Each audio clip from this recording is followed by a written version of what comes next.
Chapter 1 Uzumaki Naruto is a smart boy. It is a fact that he acknowledges and understands, because that's what everyone tells him, so it must be true. Tsukimi, the orphanage matron, is the one who tells him this the most. She is different from other people because she has deep lines on her face and her hair is gray. When he asks her why that is, she tells him that it's because when people get very old, they start showing signs of aging. The old woman is nice. She gives him and the other kids sweets sometimes when they're good, but sometimes has difficulty getting all of them to bed. But not all adults are like she is, Naruto notices. Sometimes there is an old man that people call Hokage-sama even though he isn't Hokage anymore, and he stops by to see how the older kids who became Sharingan are doing. He seems nice, but he looks at Naruto strangely, tells him that he was a friend of Naruto's parents but won't actually say their names when Naruto asks. Politely, even. Sometimes Naruto ignores this, however. If the old fart doesn't have anything good to tell him, then Naruto isn't going to listen. So because the retired, a word he learned from Tsukimi Bakken, Hokage wouldn't teach him anything, and the Sharingan kids always ignore him, he tried rummaging through the old books that the orphanage had to find anything that could help. He eventually finds a discarded and wrecked book that one of the academy students threw away. And after skimming through the pages that weren't destroyed, he finds something called the leaf sticking exercise. He wants to learn it. Apparently, chakra control is something that people need to learn in order to be a shinobi, and Naruto desperately wants to be one. His drive for it was quite simple. One day, when Tsukimi Bakken's back was turned, an older boy snatched a locket from a girl that was Naruto's age. The girl cried and begged him to give it back, saying that it was the only thing that she owned that had her parents' faces in it. Naruto didn't know he could get so angry, but he did and punched the older boy in the face, just like the Sharingan kids punched the dummies outside. The boy dropped the locket and started crying louder than the girl, whining for Tsukimi Bakken at the top of his lungs, and Naruto is so completely satisfied with the hug he gets for returning the girl's locket that it makes the scolding he gets utterly worth it. It had been so thrilling. And it was then that Naruto decided he was going to be a shinobi. Even if he didn't understand which he liked more between fighting and the girl's hug. The older boy hasn't tried picking on anyone since. Disregarding his motive for a moment, he still needs permission to go out. Tsukimi Bakken? Naruto looks up at the matron. She seems to be in a good mood today. Yes, Naruto-kun? She gives her usual smile. Can I go outside to the trees? Naruto pleads. It is one of his favorite things to do because he always gets to see the shinobi kids training and jumping from tree to tree. Even though that isn't what he's going outside for this time. Tsukimi sighs, but her smile doesn't go away. Another thing that confuses him. You can, Naruto-kun, but you have to promise me something. Promise what? Naruto's brow furrows. Be back before the sun is down, or I'll have to call the shinobi to come get you. Tsukimi looks down at him in a way that said that he probably shouldn't disobey. I promise. Naruto nods resolutely. Tsukimi just manages to ruffle his hair before running off. Naruto doesn't bother to hide his grin. He finally gets to train. Hatake Kakashi is a weary shinobi. Young, but weary. It is a fact that he acknowledges and understands, because it means that the people around him won't shut up about him needing some time off. During and after the Third Shinobi World War, Kakashi had what was either a slew of bad luck, or the gods had decided fuck this person in particular. His first friend had died saving their teammate, giving him a gift that no amount of money or gold could equate to, and then he was forced to kill said teammate for the sake of keeping Konoha safe. The death of his much-loved sensei followed, taking with him the woman that he considered an older sister. Things had not been looking up for him at that point, but he endured. After the Kyuubi attack, Sundaime-sama delegated the next Hokage to beat Tsunade. Kakashi distinctly remembers the shouting match that followed this decision, but Tsunade-sama eventually capitulated and became the Godime Hokage. She is a good Hokage, Kakashi knows, if a little bit temperamental. Her actions regarding Kumo's attempt to kidnap the Hyuga heiress was something that cemented his faith in her as a leader. She had been utterly ruthless with them. They had knowingly used Konoha's goodwill against them and tested the waters too deep. They threatened war against Konoha for killing their ambassador/kidnapper, to which Tsunade retorted that they had already taken on the world 3 times now, and if Kumo wanted to fight, they wouldn't have a village to fight for afterwards. She could not be cowed with threats, and she knew they could not be defeated right now. Kumagakure was sent home with their tails between their legs, and their reputation in tatters. Kakashi is vindictively pleased by this. Not only does it improve Konoha's standing in the eyes of non-shinobi in terms of strength and sense of justice, but a guiltless little girl gets to keep her livelihood and her family remains unbroken. Family is something that he appreciates greatly. Kakashi thinks privately that recent ally Sunagakure is impressed with Tsunade's attitude as well, made evident by the large jug of very expensive sake sent to her by the Kazekage as a token of goodwill. It's been 5 long years since that night the Kyuubi appeared. Things aren't getting worse for him, but despite some notable moments, they aren't really getting much better either. He is an Anbu still, rising to captaincy since being placed here by his sensei before his passing. And everything is a blur these days. Wake up, eat, mission, come home, eat, shower, sleep. It is routine and boring, but he doesn't know what else to do. He doesn't have experience with other matters like friendship and love. He takes notice of women and wonders what it would be like to have a wife, but he isn't bold enough with them to make an advance. He tries to ignore his regular woes however, and focuses on his duty. He is still on patrol after all. It wouldn't do well to have something bad happen under his watch. He has some attachment to his own credibility after all. Lost in his own thoughts, he unintentionally meanders into Riverside Park. Kakashi sees a boy with eyes and hair like Obito's. The spiky locks are a bit longer though, looking more like sensei. His face looks a bit more focused than Obito's ever did around that age. The boy is carrying a tattered book under one arm and a water bottle in the other. He is whimsically intrigued, and tries to catch his scent on the wind to see if the boy was related to anyone he knew. And he pauses. The boy's looks are familiar, but the scent is more so. He knows this scent like the back of his hand, and his mind blanks in conflict with joy and shame. This boy looks nothing like the two who sired him, but there is no question that he is theirs.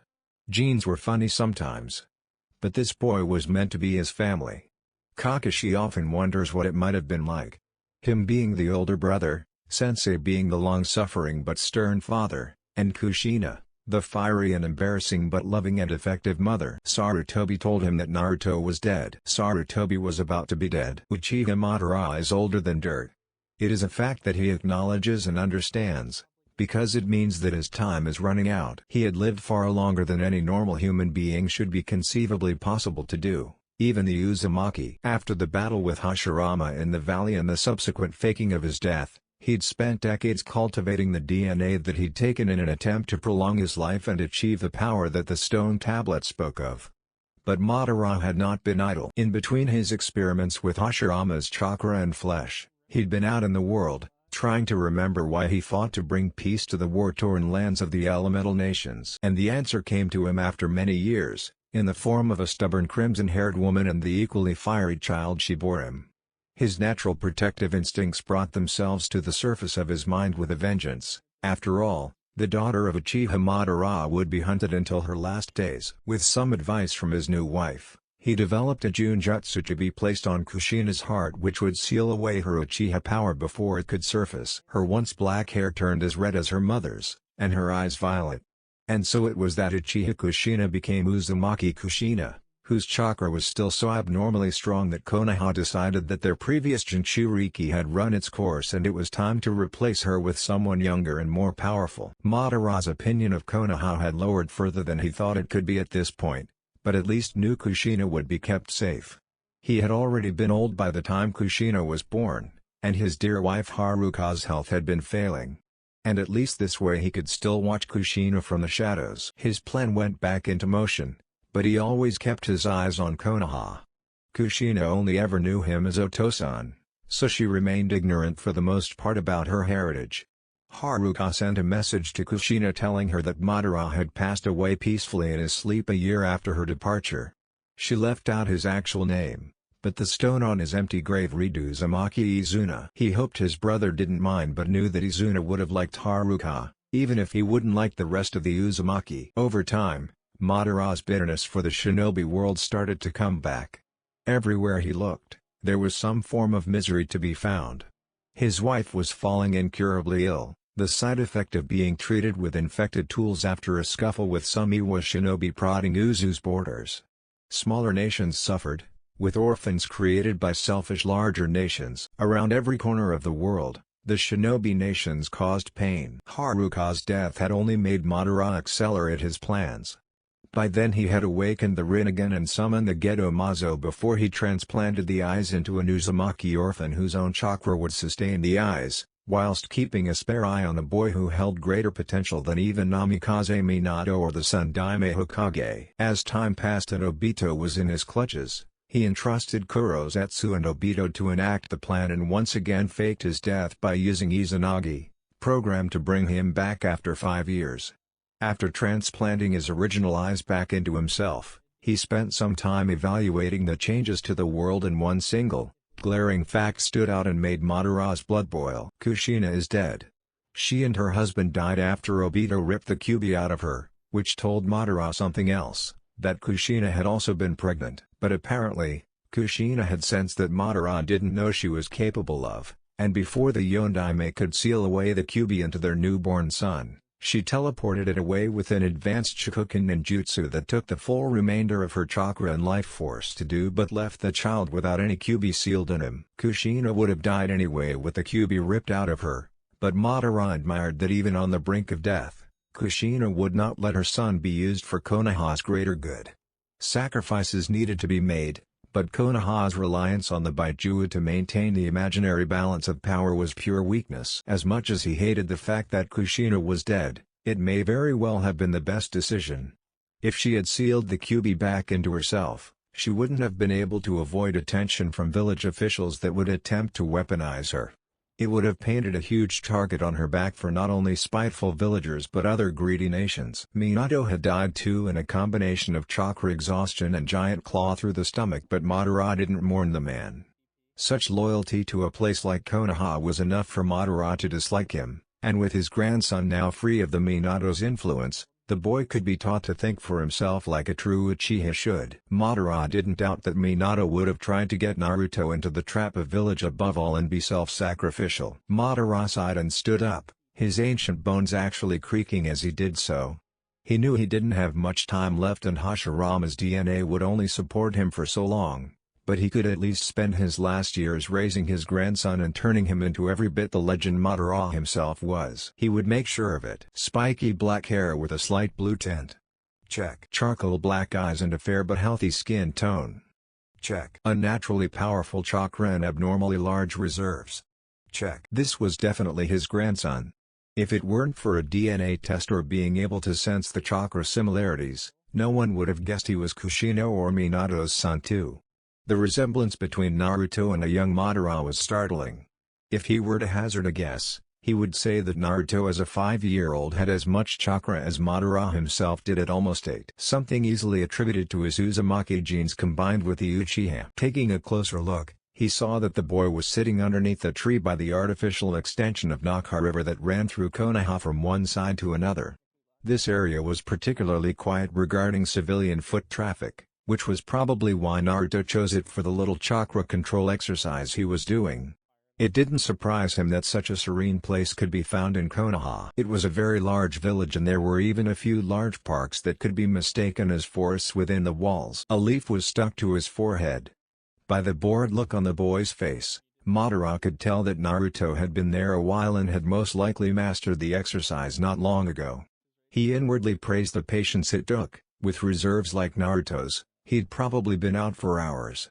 Still, that control would remain with him for the rest of his life. Madara also reasoned that now that Naruto had mastered the exercise he grew bored with nothing else to occupy him. He looks up to the sky. Perfect. It's only midday, giving Madara the opportunity to confront the boy and get the ball rolling. He stepped out of the trees, purposefully brushing his legs against a bush to get the boy's attention. Sure enough, Naruto looked his way and eyed him with all the suspicion a 5-year-old could muster. "Hello, child." Madara greets in his aged baritone, as though it isn't strange for an old man in a cloak to be approaching a young boy. "Hello." Naruto replied politely but still suspicious. "I noticed that you were practicing chakra control while out on my walk. Are you training to become a shinobi?" Madara asked, spinning a conversation as a typical old man would. "Yeah." Naruto seemed to relax and a bit of excitement entered his expression. I can stick a leaf to my forehead now. Very impressive for someone your age. Madara commended. How long did it take you? I don't know, Naruto shrugs boredly. But it was ages. I came out when I woke up. How did you learn the leaf sticking exercise? You have to be much older to join the academy. Madara was genuinely a bit curious. I read it in an old book at the orphanage. Naruto reveals, looking proud, but the look was replaced with an annoyed frown. The rest of the book was all wrecked though. I don't know what to do now. Madara's lips twitched. So that was why he was looking so bored earlier. You must be good at reading then? He asks conversationally. Naruto nods, expression proud. Yeah. Tsukimi-baken lets me go early since the other kids can't read so well yet. The woes of advancing faster than your peers. Prodigies often knew it too well. You know, I could teach you something too. Madara offers slyly. Like what? Naruto walks up to him, reservations and suspicion temporarily forgotten. Madara nearly smiles, wondering if he had ever been this trusting as a child. Well, I could teach you some more chakra control. I was a shinobi once too, you know. A strong one. Madara reveals. Really? Naruto seemed doubtful. Most likely thinking an old man couldn't really be strong. How about we make a deal? If you can master this new exercise before the day is up, I'll come back and teach you ninjutsu tomorrow. Naruto is almost visibly vibrating in excitement. Madara went into an explanation about what the tree climbing exercise was, along with a quick demonstration. Naruto soaked up everything the old man had to say, and just before he began his own attempts at the exercise, he poses a question. Hey G-san, what's your name? It's polite to give your name first. The old man chastised mildly. Naruto looked a bit embarrassed at the reprimand but spoke up. I'm Uzumaki Naruto. Well, Naruto. You can call me Madara. Now get to it, the day won't last forever. As Naruto sped up the tree and made it a not-so-astonishing 3 steps up before falling flat on his back, Madara thought that things had gone better than he could have expected them to. In time he would reveal the truth to Naruto about his heritage, but for now, oof. Naruto wheezed again after failing. He wouldn't mind a few more days like this before he died again. They were few and far in between in his life. Naruto wasn't fully Uchiha. He was an Uzumaki, a senju by principle. He took traits from both and yet, he seemed to be something entirely different. Madara watched as Naruto confidently jumped down from the top of the tree and landed softly on the dirt road, a feat that probably would have at least fractured the bones of any other child his age. But the differences were all physical, except in appearance. Naruto's chakra was already strong without training, and his body was more durable in every way when compared to an Uchiha or Senju child. When it came to looks and personality however, Naruto was truly Madara's grandson, especially regarding their minds. He snapped back at Madara when he teased the boy, and he made more and more progress up the tree with every failure. Madara didn't let these thoughts distract him from raising Naruto.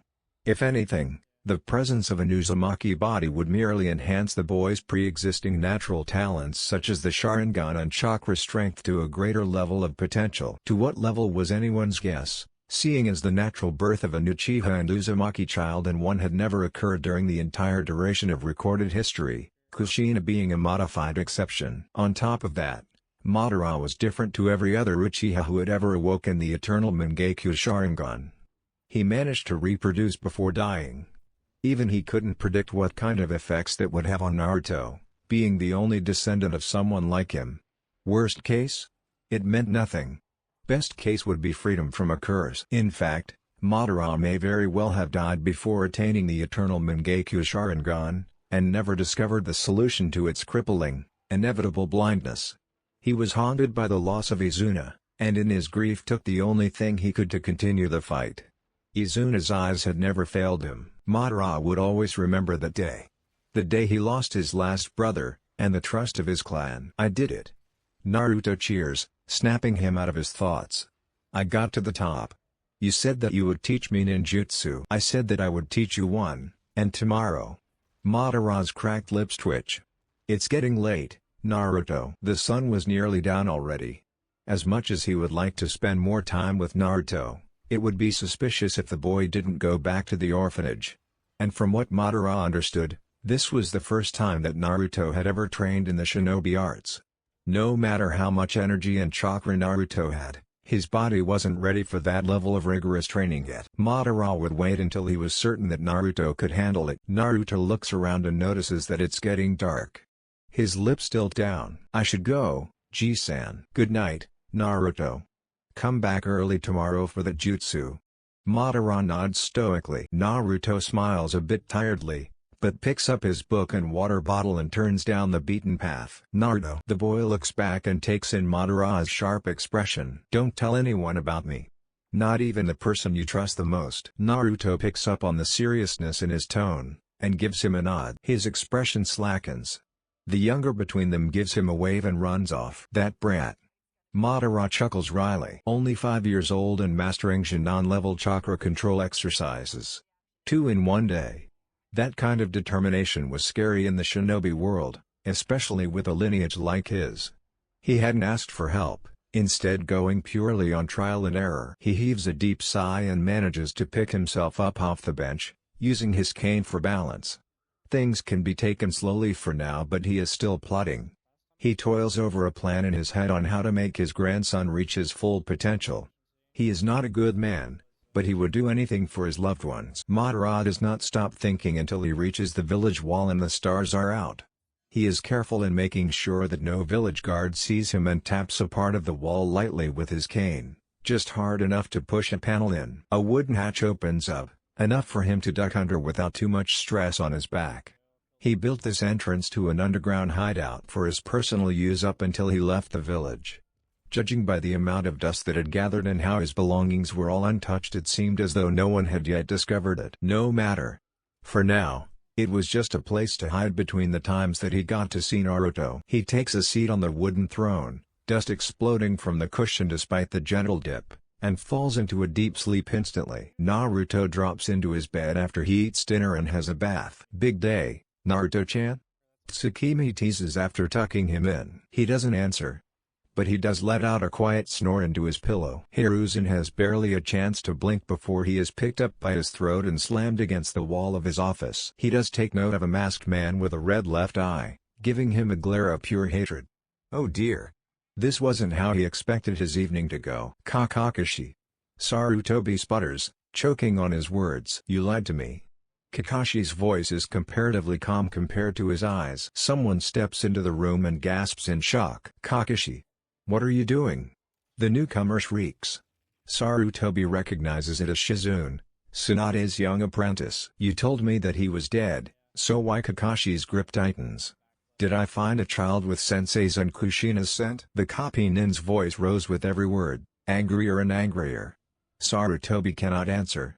Partly because he doesn't think that the for your own good and his excuse will do anything to soothe the Anbu's anger. Mostly because his throat was being crushed. Suddenly he is dropped and he falls to his knees. He gasps for air, mouth moving like a fish out of water. Kakashi. Another voice barks. Tsunade this time. What the hell was that about? Answer me. He told me that Naruto was dead. Kakashi's voice is consumed in frustration, enough to ignore protocol. I found Naruto playing near the river. Why? Why wasn't I told? Naruto? Tsunade's hard tone is replaced by confusion. What do you mean you thought he was dead? Sarutobi realizes that things will not go well for him when she finds out what he has done. After Sensei and Kushina, Kakashi swallows thickly. Died, Sarutobi told me that their son was dead.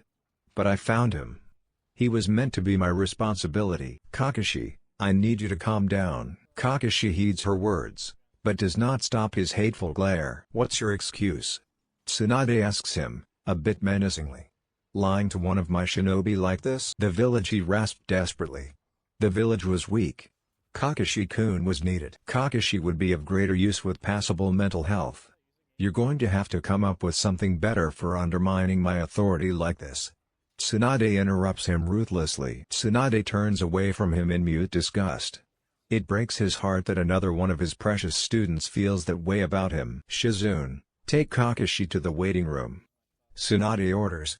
I need to have a word with my former advisor. Why yes, Tsunade-sama. Shizune hoops her arm around Kakashi's and drags him out, pointedly looking away from Hiruzen. Kakashi allows her to lead him out, but his Sharingan is glinting more viciously than any Uchiha that the old man has ever met. There is a moment of silence while the Sandaime drags himself back into his chair. He wasn't going to lie to himself. He was truly terrified of what Kakashi could have done to him if Shizune-chan and Tsunade hadn't been there to save him. There was a reason that he was only an advising old man. He was well and truly beyond any combat capacity he might have had a mere few years earlier. "I don't think that I need to tell you that you're being asked to leave." Tsunade starts off. This manipulative behavior has a time and place, when it serves to protect Konoha and its subjects. Hiding this from Kakashi was a bad idea, but what I'm confused about is why you thought it would even work, even if it had been the right thing to do. "I can't trust your input any longer." The hardness in her tone has returned. But it is the truth that hurts him more. So he nods silently. "Good." Tsunade nods in satisfaction. Tsunade steps out of the room, no doubt to assess Kakashi's current state. Hiruzen silently despairs at her cold dismissal, but having things put into perspective like that makes him realize that he had probably only made things worse, and he knows that he has brought his suffering upon himself. Deep down, Hiruzen acknowledges that maybe he had put the village itself before the subjects too often. He thought he was doing what was best, but it should have been obvious that an emotionally traumatized boy like Kakashi could have been thrown completely off the deep end and become a gigantic flight risk. Because of his stupidity, Kakashi's constant enduring of underappreciation and mental stress speaks well of his character, but not of the people he is supposed to protect.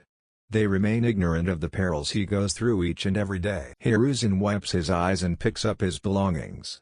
He has no right to interfere anymore. Orochimaru was lost to him long ago and Tsunade was seeing him for what he truly was. He only hoped that his last student would see him as he always had. Tsunade sighs as she steps into the hall. It was just one thing after another today. Though to be fair, she hadn't expected Kakashi of all people to assault a former Hokage. Seeing Naruto must have riled him up beyond his normal sense of calm. Naruto. She'd heard whispers of another prodigy to be from teams that babysat at the orphanage. They would complain about one boy in particular that was a handful, even for the Jounin. He showed a remarkable ability to pick up what he watched, and the story about him getting into a fight over some girl's pendant still made her smile. She thought back to his parents. She wasn't actually well acquainted with Kushina, despite the relation, but she did know Minato. Mostly because Jiraiya wouldn't shut up about him when the kid was his student and always brought Minato with him when he saw Tsunade, if only to show him off. The kid was flaky and annoying, but both he and Kushina had been taken before their time. Nobody deserves dying with the knowledge that their child's future is uncertain. And there's Kakashi too.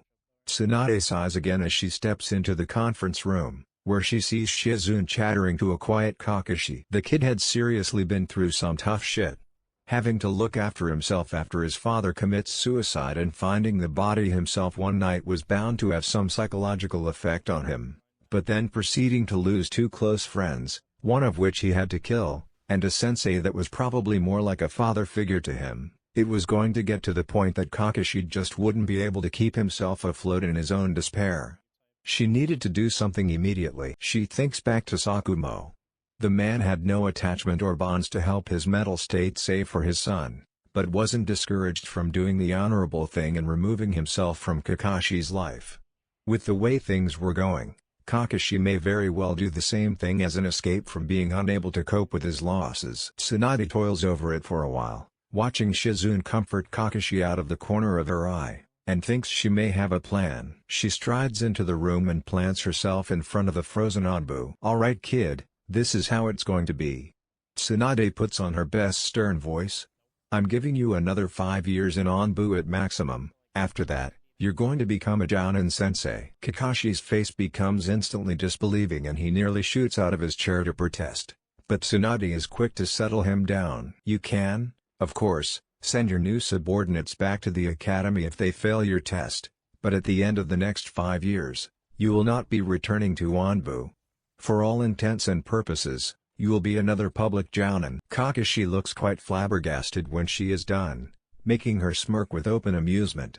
Shizune seems hopeful, and Tsunade knows that her student is concerned for Kakashi for more than one reason. The Jounin isn't exactly fit to take care of a child in the capacity of a family member, but she thinks that he can probably take up a position as a sensei and help not only his students, but himself. After a few silent minutes, Kakashi breathes out a resigned breath and manages to say only one thing. "Hi." Tsunade smiles, and hopes that she has done right by the kid. "We can talk about your assault of a Konoha citizen another time. And your enrollment in an instructor's course to see if you actually are fit to teach Sharingan. You overreacted. Badly.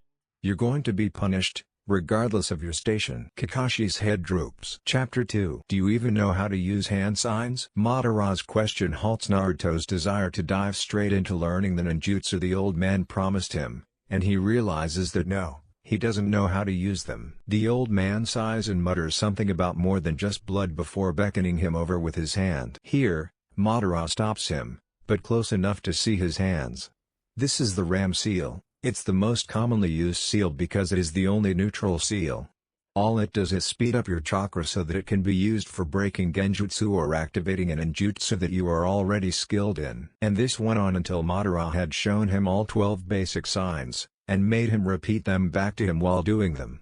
A correction here and there, and nearly half an hour later, Naruto could perform all of them well enough to perform a jutsu. The seals you need for this jutsu are first, tiger, ram, monkey, boar, horse, and tiger again. Madara weaves the signs as he says them and takes a deep breath. Facing the river, he breaths out the jutsu. Kaden, Gokaku no Jutsu. Naruto gulps when a house-sized fireball engulfs his vision. The old man's hair billows behind him as the jutsu boils the water and cooks whatever is unlucky enough to be caught under the gigantic flame. Madara stops the jutsu when he runs out of breath, and Naruto is still in complete awe. "I'm gonna learn that?" He is given a gentle push from Madara's cane, and it's enough for him to clumsily fly through the signs 3 times before getting them right enough for a first attempt. Madara turns and sits on a wooden bench. Madara waves a hand-sized fan to stave off the heat. There isn't exactly much shade right next to the river, but he wants to watch his grandson master the coming of age for the Uchiha clan, even if said grandson doesn't know it yet. He smirked at Naruto's first attempt when he blows out a flame as big as a house cat, just like his own father laughed at him for doing the same. Naruto's shocked exclamation of annoyance makes him even more amused. And then Naruto sets to work with the same perfectionist attitude that he did to master the chakra control exercises yesterday. He stands in place for hours, weaving the same hand signs over and over again, and by midday he can create a fireball as tall as Madara. He is impressed. Very impressed. But it isn't just the small amount of time that Naruto has spent on this jutsu, but rather how little chakra the boy has used over the course of the day. Maybe little wasn't describing it accurately. It was more a matter of the great quantities of chakra that Naruto has used over the day having had no major impact on his reserves. Even a seasoned Uchiha Sharingan would be hard-pressed to match Naruto's feat. It was usually quite common for an Uchiha child to master the jutsu in a few days, but like Madara at that age, Naruto's chakra coils weren't able to express the full strength of his chakra through them yet. The lungs didn't magically fill up with fire chakra, they were supplied to by the tenketsu attached to them, which needed training through use to apply more chakra. It was vital that Naruto learn how this worked before he got older.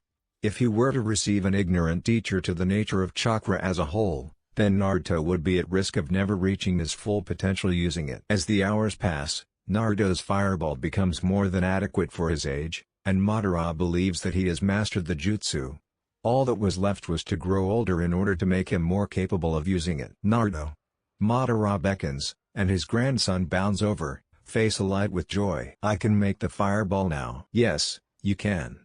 Madara agrees, but with grim voice to capture Naruto's attention. But ninjutsu also comes with responsibility.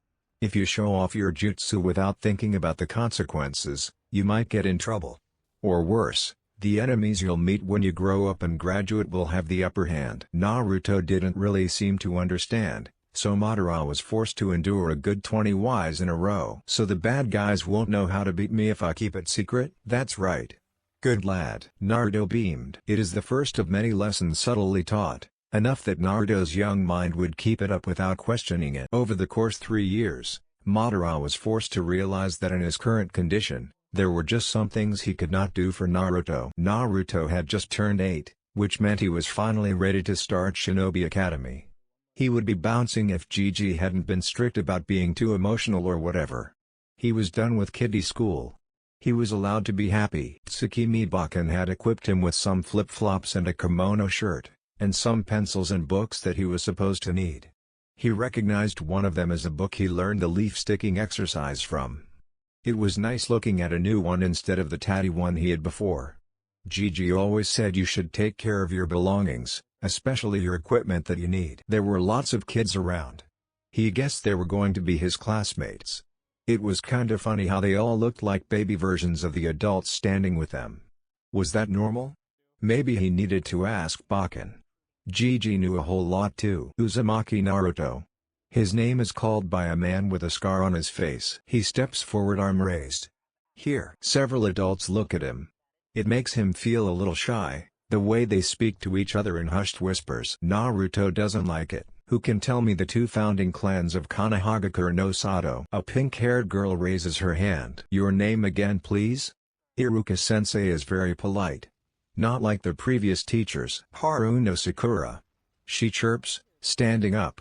The Senju clan and the Uchiha clan. Very good, Sakura-chan. Take a seat. Now, can someone else tell me who the leaders of those clans were? Senju Hashirama. A boisterous voice shouts from the back row. Naruto looks back and doesn't recognize them as one of the clan kids. Raise your hand if you would like to answer. Iruka-sensei ignores the shout, so Naruto raises his hand. Name? Uzumaki Naruto. He stands up. Senju Hashirama was the leader of the Senju clan. That's right. Take a seat. He does so as the loud boy in the back squawks indignantly. It almost makes him smile. Iruka speaks up again. I heard one of the clan leaders' names, but not the other. Can someone tell me who the other leader was? His eyes seem to trail deliberately over another dark-haired boy's. Said boy raises his hand. Uchiha Sasuke, he stated without being asked. The leader of the other clan was Uchiha Madara. What? Naruto couldn't stop thinking about the name Uchiha Madara, but he didn't see Madara for nearly a week. I waited for you but you didn't show up. Naruto scowled. His youthful petulance had only been tamed so much. Don't be so quick in jumping to conclusions. You failed to notice that you were being watched last week. Watched? Naruto looked alarmed, but was also trying to hide his guilt at sounding so pushy to the old man that was teaching him. Yes, I did not reveal myself because it seems that your fellow orphans decided to follow you here. Madara revealed, purposely adding a mite of annoyance to his voice. You need to practice taijutsu anyway. An old man like me can't do anything more than tell you what to do. That might work for jutsu but not for things that will hit you back. Naruto looked more guilty, but it seemed he didn't want to completely concede fault. He could have a worse trait in Madara's opinion. Not wanting to give up was a valuable behavior, but knowing the facts and choosing his battles was another thing Naruto needed to learn. But why does that matter? You could have taught them too. I also don't want to train them, Naruto. I chose you to train for a reason. Madara baited. But why? Was the golden question. Madara smiled. All I will say is that we have a connection, and you have vast potential. You can find out yourself exactly why it is that I am interested in your growth in particular. Konoha has a wealth of information at its disposal, and its history since the foundation of the village is well recorded. Figure out our connection, and then you will understand. You have my name already, and you have yours. Start there. Naruto stayed silent while Madara sat down on the bench. This link that we share is the reason that I must remain a secret to those around you. It is the reason why your life is at risk for as long as you remain weak. I have a great deal of knowledge myself, and that knowledge may be used to harm you if you recklessly give it away to just anybody, orphans or otherwise. So go. I will be here at the same time, every week, and when you have gained the knowledge you need to understand why I have chosen you, ask. I shall answer all of your questions. A deep breath, so that his dusty lungs could continue. When you can be bothered, that is. You are young and full of life. Konoha was built so that children like you could flourish and be given a time to become strong adults. When you are ready, look for answers. Until then, you'll just have to put up with being annoyed with the way I'll train you. Madara took a deep breath of the fresh Konoha air. It seemed things were going to go quicker than he thought. But perhaps that was for the best. He was on his last legs, so to speak.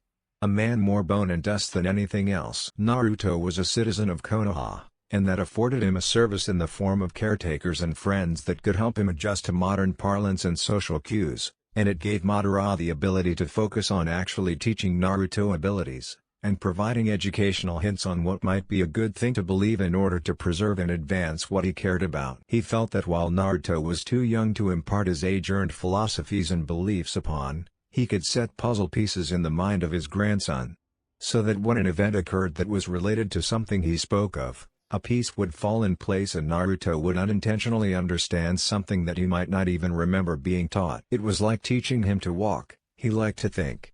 Madara did not have the time left on this earth to mold him in every way, but Obito hadn't exactly turned out how he wanted when trying to turn him into the second coming of Uchiha Madara. I'll give you a hint. Madara allows, for the sake of speeding up the process further. What? Is the immediate question. I'm training you and teaching you for the same reason that the other children in your class get taught early. That's it. A deep heaving breath to continue again.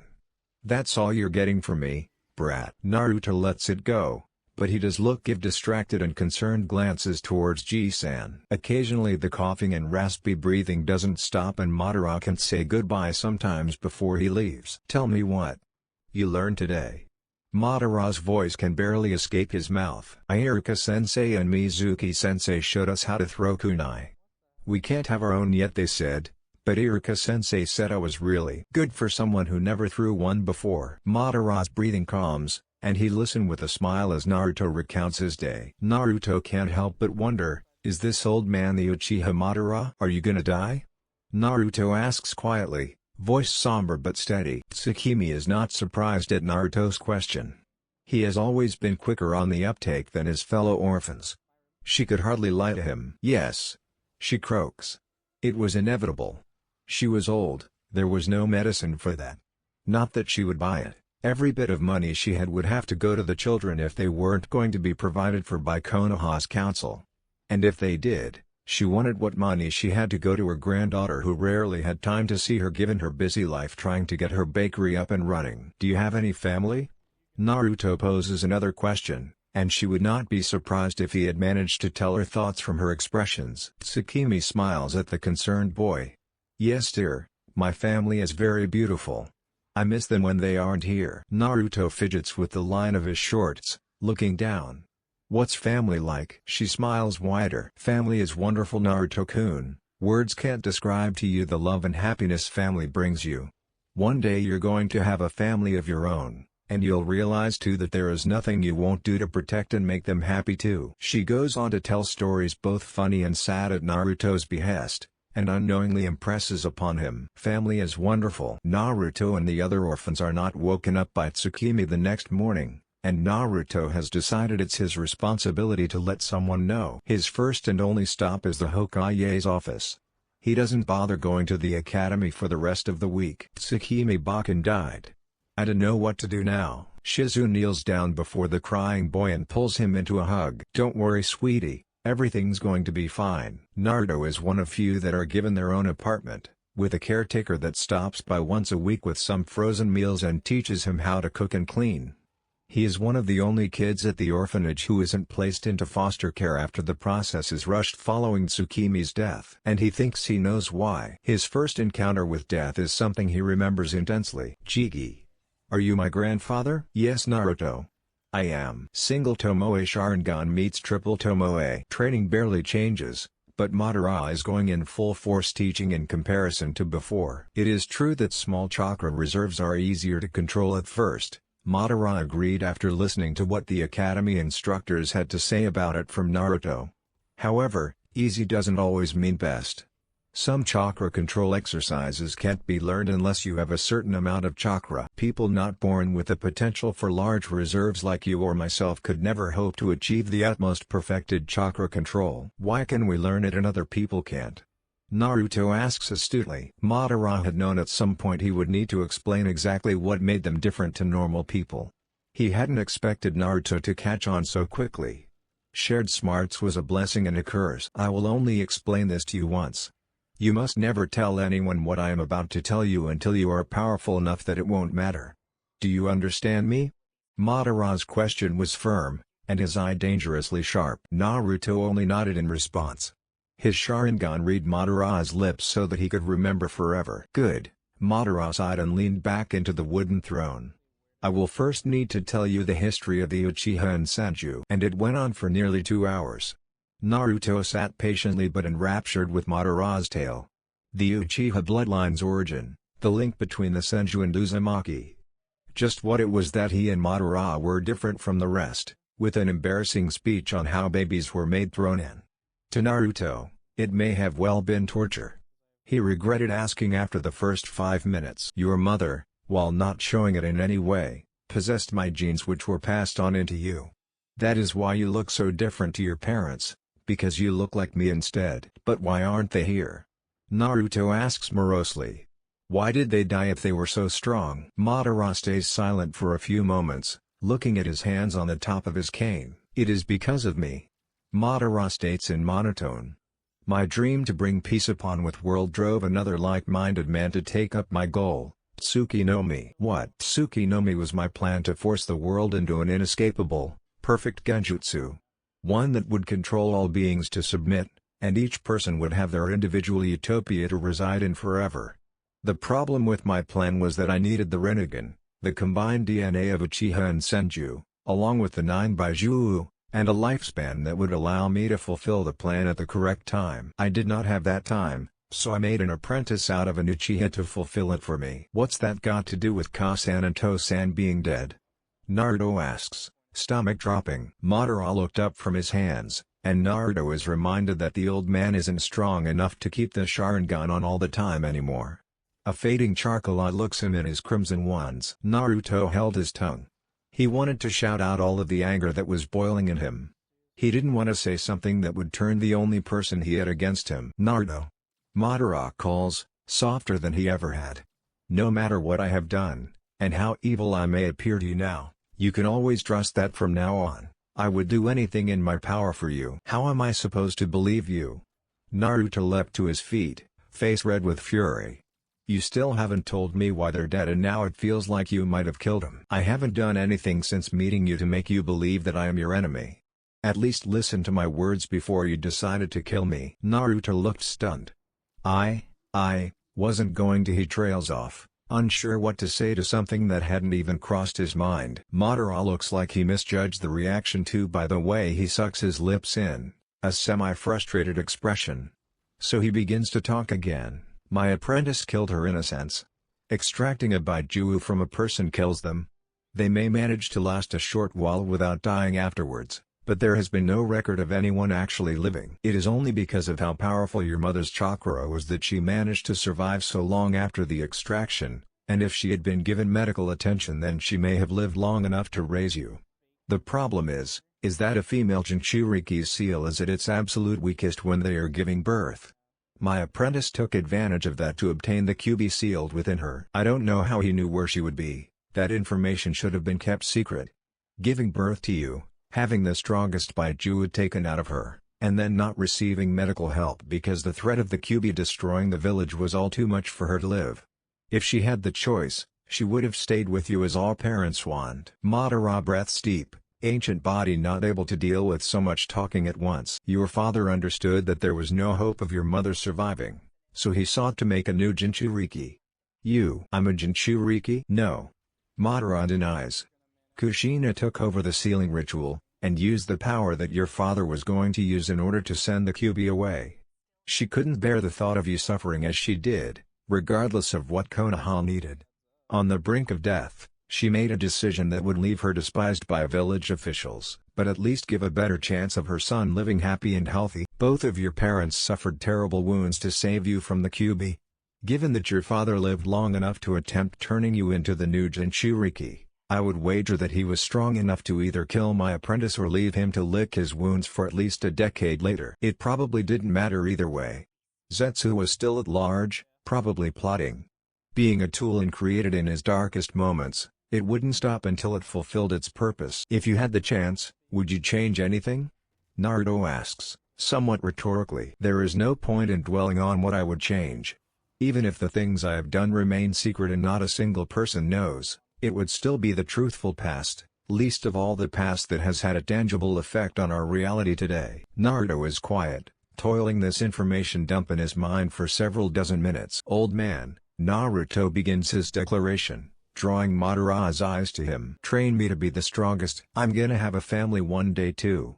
I'm not gonna let them down." Several weeks pass since some important revelations changed Naruto's outlook, but the only thing that changed about his training was that Madara was no longer withholding helpful information now that he knew Naruto could keep secrets. Teaching Naruto about the Sharingan was one of many things, as well as other Uchiha jutsu, and while Madara could no longer participate in taijutsu training, he could still use the occasional genjutsu if he was feeling well to help guide Naruto's movements. In the era of warring states, there were taijutsu users everywhere.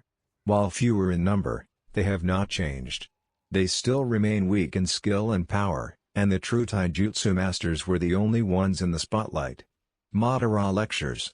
Ninjutsu and genjutsu did not have the same great repertoires they did after the founding of the hidden villages. Before that, it was important to master each jutsu with immeasurable ability very quickly so that it could be used in battle instead of training to develop new jutsu based off of them. Naruto listens intently as he did pull-ups on a wooden beam, strengthening his body and therefore, his physical energies. So why is taijutsu still so important?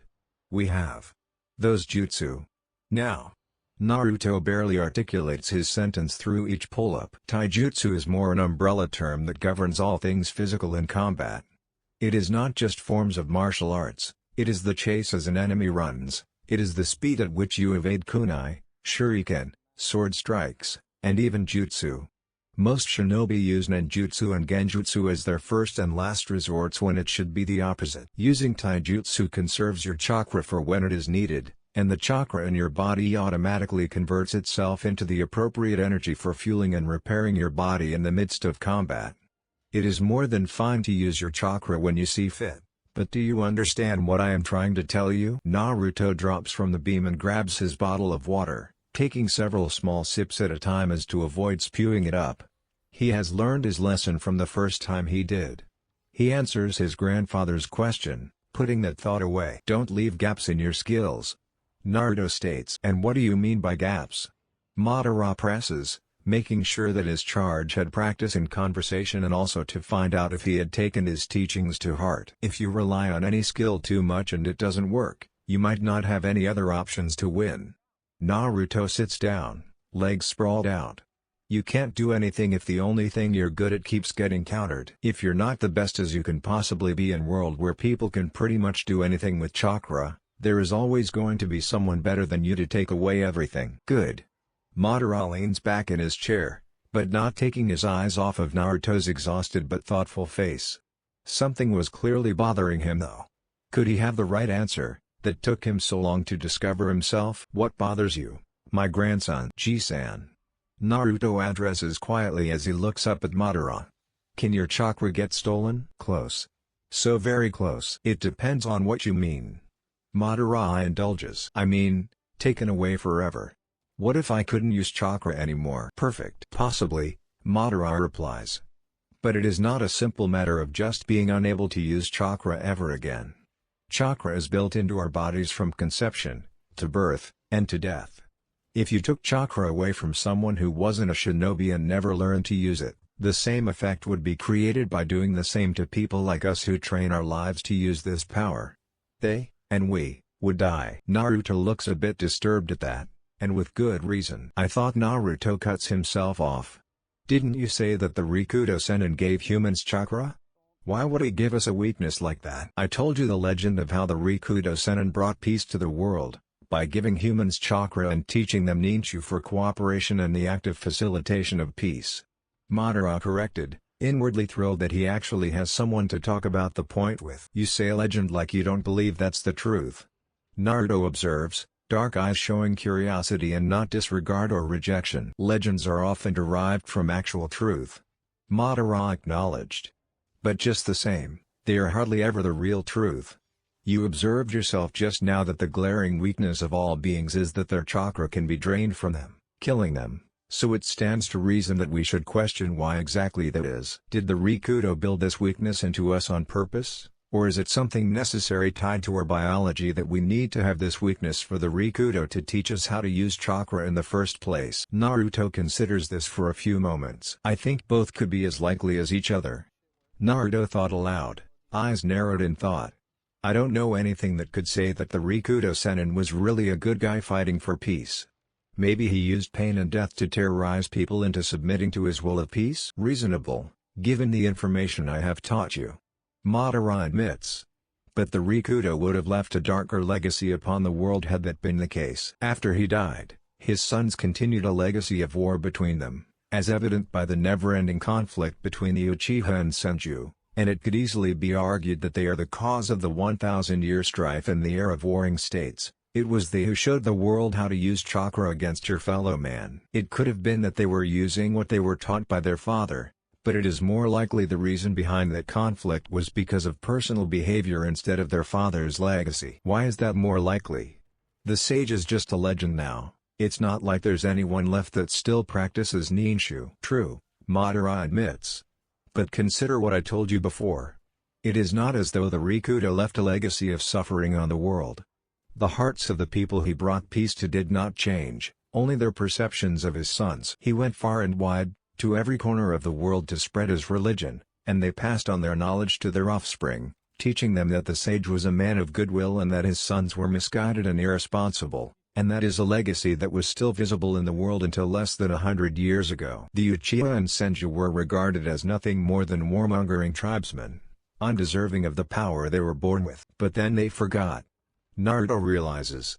When the Uchiha and Senju banded together, everyone else banded together too in desperation so they would have the power to fight back, when the Uchiha and Senju both wanted real peace for once. And so they forgot their own legacies, and brought upon the age of the hidden village. Madara smiles, pleased at his grandson's reasoning.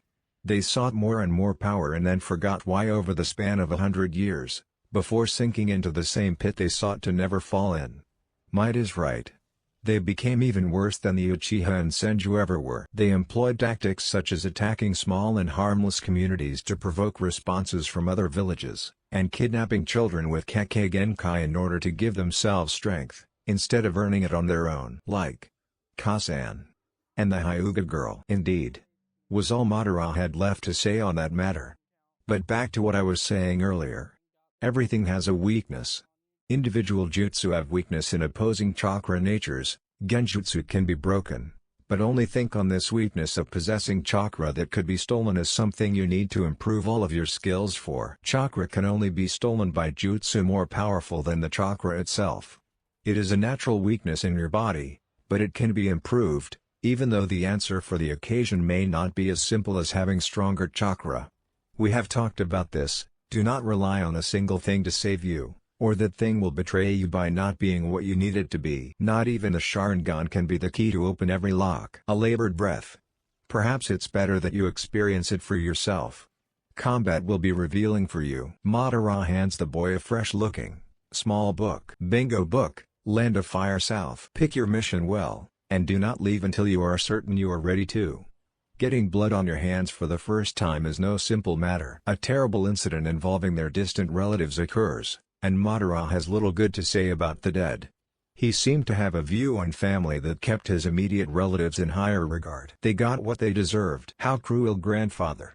Do you not love your family as you love me? Madara doesn't so much give an eye roll in his grandson's sarcastic remark. Naruto was well aware what Gigi thought about those who betrayed him. There was only one survivor. Sasuke is in my class and it was his big brother that did it. Weak. He didn't finish the job. Mean. Madara goes off on another lecture. The fact that even one survived means that there may be some foul play, and I doubt that just one man killed an entire clan. No, there may be more to this tale than meets the eye. Perhaps my apprentice lived after all. Naruto narrows his eyes. Madara smiles at that. It was easy to stoke the flames of determination within a hot-blooded boy like his grandson. What would you do if I were to die tomorrow? Before or after I stopped laughing? Naruto is back to being dry. Madara's brow twitched at his grandson's response. Suddenly, his sense of humor wasn't so funny when it was turned against him. As it was, however, Madara whacked him on the head with his cane. Ow! You're a wily little fox. What happened to the rugrat that used to beg me for jutsu? He realized he was getting the jutsu either way. Naruto made an annoyed face. Too bad you're a brat who can't use them all yet. Madara dismisses that comment. His grandson might think he was going soft. You'd keel over if you tried one at your age, old man. Children these days. No respect and no skill. Old people. Mush for brains and smell no matter how much they shower. Naruto yelps when Madara strikes him again with the cane. Alright. Under the cover of night, 9-year-old Uchiha Naruto moves swiftly through tall trees and windy weather. His grandfather told him this would be his final test. If a shinobi was to thrive in this cursed world, no matter their lineage, then they must learn to kill. Naruto had spent the past week tracking a group of missing nin that had been terrorizing neighboring towns of Nami no Kuni. He had a sword tucked to his waist in order to compensate for the lack of reach he had on adults. No matter how unskilled they were, they still had bigger bodies. If they managed to grab him at his size and physical strength, it could be all over. He extends his sensory ability, and finds his prey within it. 13 signatures. Good. They're only a few hundred meters away. His Sharingan swirls into life, and 3 Tomoe each peer ominously into the darkness. Naruto reaches the camp, and sees what his sensory power could not. 4 women and a child locked up in a slave's cage, looking unharmed for the most part but still terrified. Their chakra resonates in distress. Don't you worry now, sweethearts, a shabby-looking man leers at them. We're going to take real good care of you, ain't that right, boss? The man looks around when he doesn't get a reply. Boss? Bo-erk. He drops to the cold ground when a kunai hits him between the eyes, and unfortunately draws the attention of the rest of the camp. Naruto swoops in behind another bandit before more alarm can spread and puts his sword through the rogue's back out of his chest. There he is. Another howls, and the last 5 turn to the intruder. He's just a kid. The same one exclaims, "That brat still killed a boss. Get him." The bandits draw the swords and descend upon Naruto. One swipes clumsily, hoping to catch the boy in the chest and end it quickly. His underestimation rewards him with a quickly flicked kunai in the throat. The remaining 4 are more cautious in approaching. But to Naruto, it doesn't matter. They all die tonight. Not fighting the surge of adrenaline, he attacks the one who is holding his sword a bit too loosely and gives the blade a good push to one side with his own.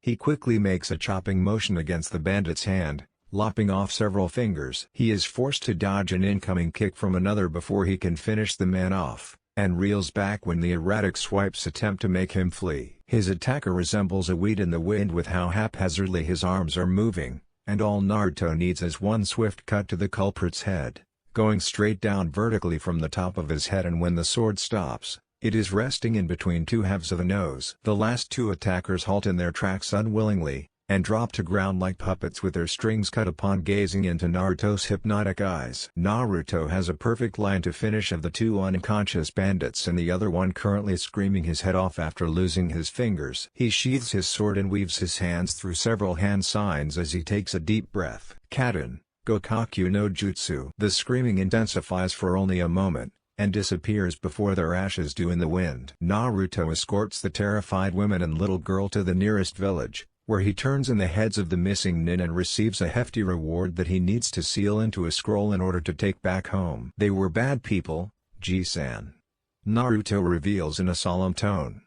Really bad. He is under no illusions as to what they would have done to the women if he hadn't gotten there in time. His grandfather has given him the talks and lectures on issues like this, and tells him that there really are bad people like that in the world. The women, as a token of gratitude, swore not to speak a word of what he looks like to the authorities that question them. He wasn't one to pressure people after experiencing something like that, but he knows that he isn't strong enough to beat every enemy that would come after him for the mere fact that he has the Sharingan. Did you run into any problems?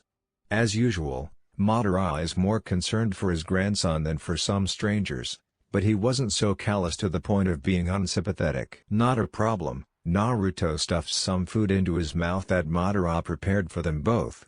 I expected it to be more trouble than it was. And the fight itself? Naruto pauses before he can put more noodles into his mouth, and carefully considers his answer. It was fun. Naruto admits slowly. I could feel my heart pounding, and Madara stops him by putting a hand on his head and ruffling the black spikes. Now, you have tasted true combat. Madara speaks gravely. But there will be many more foes in your future. Stronger, and faster than the ones you fought. Do you understand a little of what it means to be strong now? Naruto swallows and nods. Madara has told him that experience was the only way to truly measure one's own strength, and he felt that the fight could have easily gone the other way if the enemy had only been a bit smarter and more aware of their surroundings. He understands now the mountain-sized difference between his strength and his grandfather's, and resolves to work twice as hard to obtain an even greater power. 11-year-old Naruto made his way to the hideout, his shoulder-length spiky black hair swishing with the wind. He decided he wanted his hairstyle to be like his grandfather's, and was allowing it to grow longer. He is so absorbed in his training that often he doesn't even bother going to the academy. Naruto doesn't think that he has the time to listen to the same old stuff on repeat for the next 2 years until he graduates and makes a greater effort to train himself past his current limits. His grandfather helps, of course, providing a wisdom that Naruto had never really appreciated up until his first kills little under 2 years ago. He absorbs everything that Madara has to say, masters every jutsu, and scrapes up every shred of energy he has to make himself not just stronger, but the strongest. Madara lectures him in strategy, history and shinobi as a whole with their many styles in Kekkei Genkai, and pushes him to his absolute limit in taijutsu training. Swordplay, genjutsu, Sharingan, shurikenjutsu, and quite a bit of medical ninjutsu. There are many things to learn and Naruto wants to master them all. Naruto knows all the forms by now, but committing them to muscle memory and actually being strong enough to use them was a different story. On the days that his grandfather is too sickly to watch and help, Naruto would either train on his own or go to the academy if he was in need of a day to relax. He aces his exams and wipes the floor with everyone during taijutsu spars, and it frightens off the less confident students. Naruto also develops an interest in Fuinjutsu, not because of his heritage inclining him towards it but because he doesn't want to get caught by a seal that could potentially lead him to powerlessness. As with everything he learns, he studies this art rigorously. Not to mention that Fuinjutsu was basically untouched on seals or barriers that could enhance his training. His grandfather was the closest thing he had to Seal Master Sensei, but Madara hadn't actually needed them to train. Not when he had Hashirama constantly testing his mettle. Madara was only lesser to Hashirama in reputation.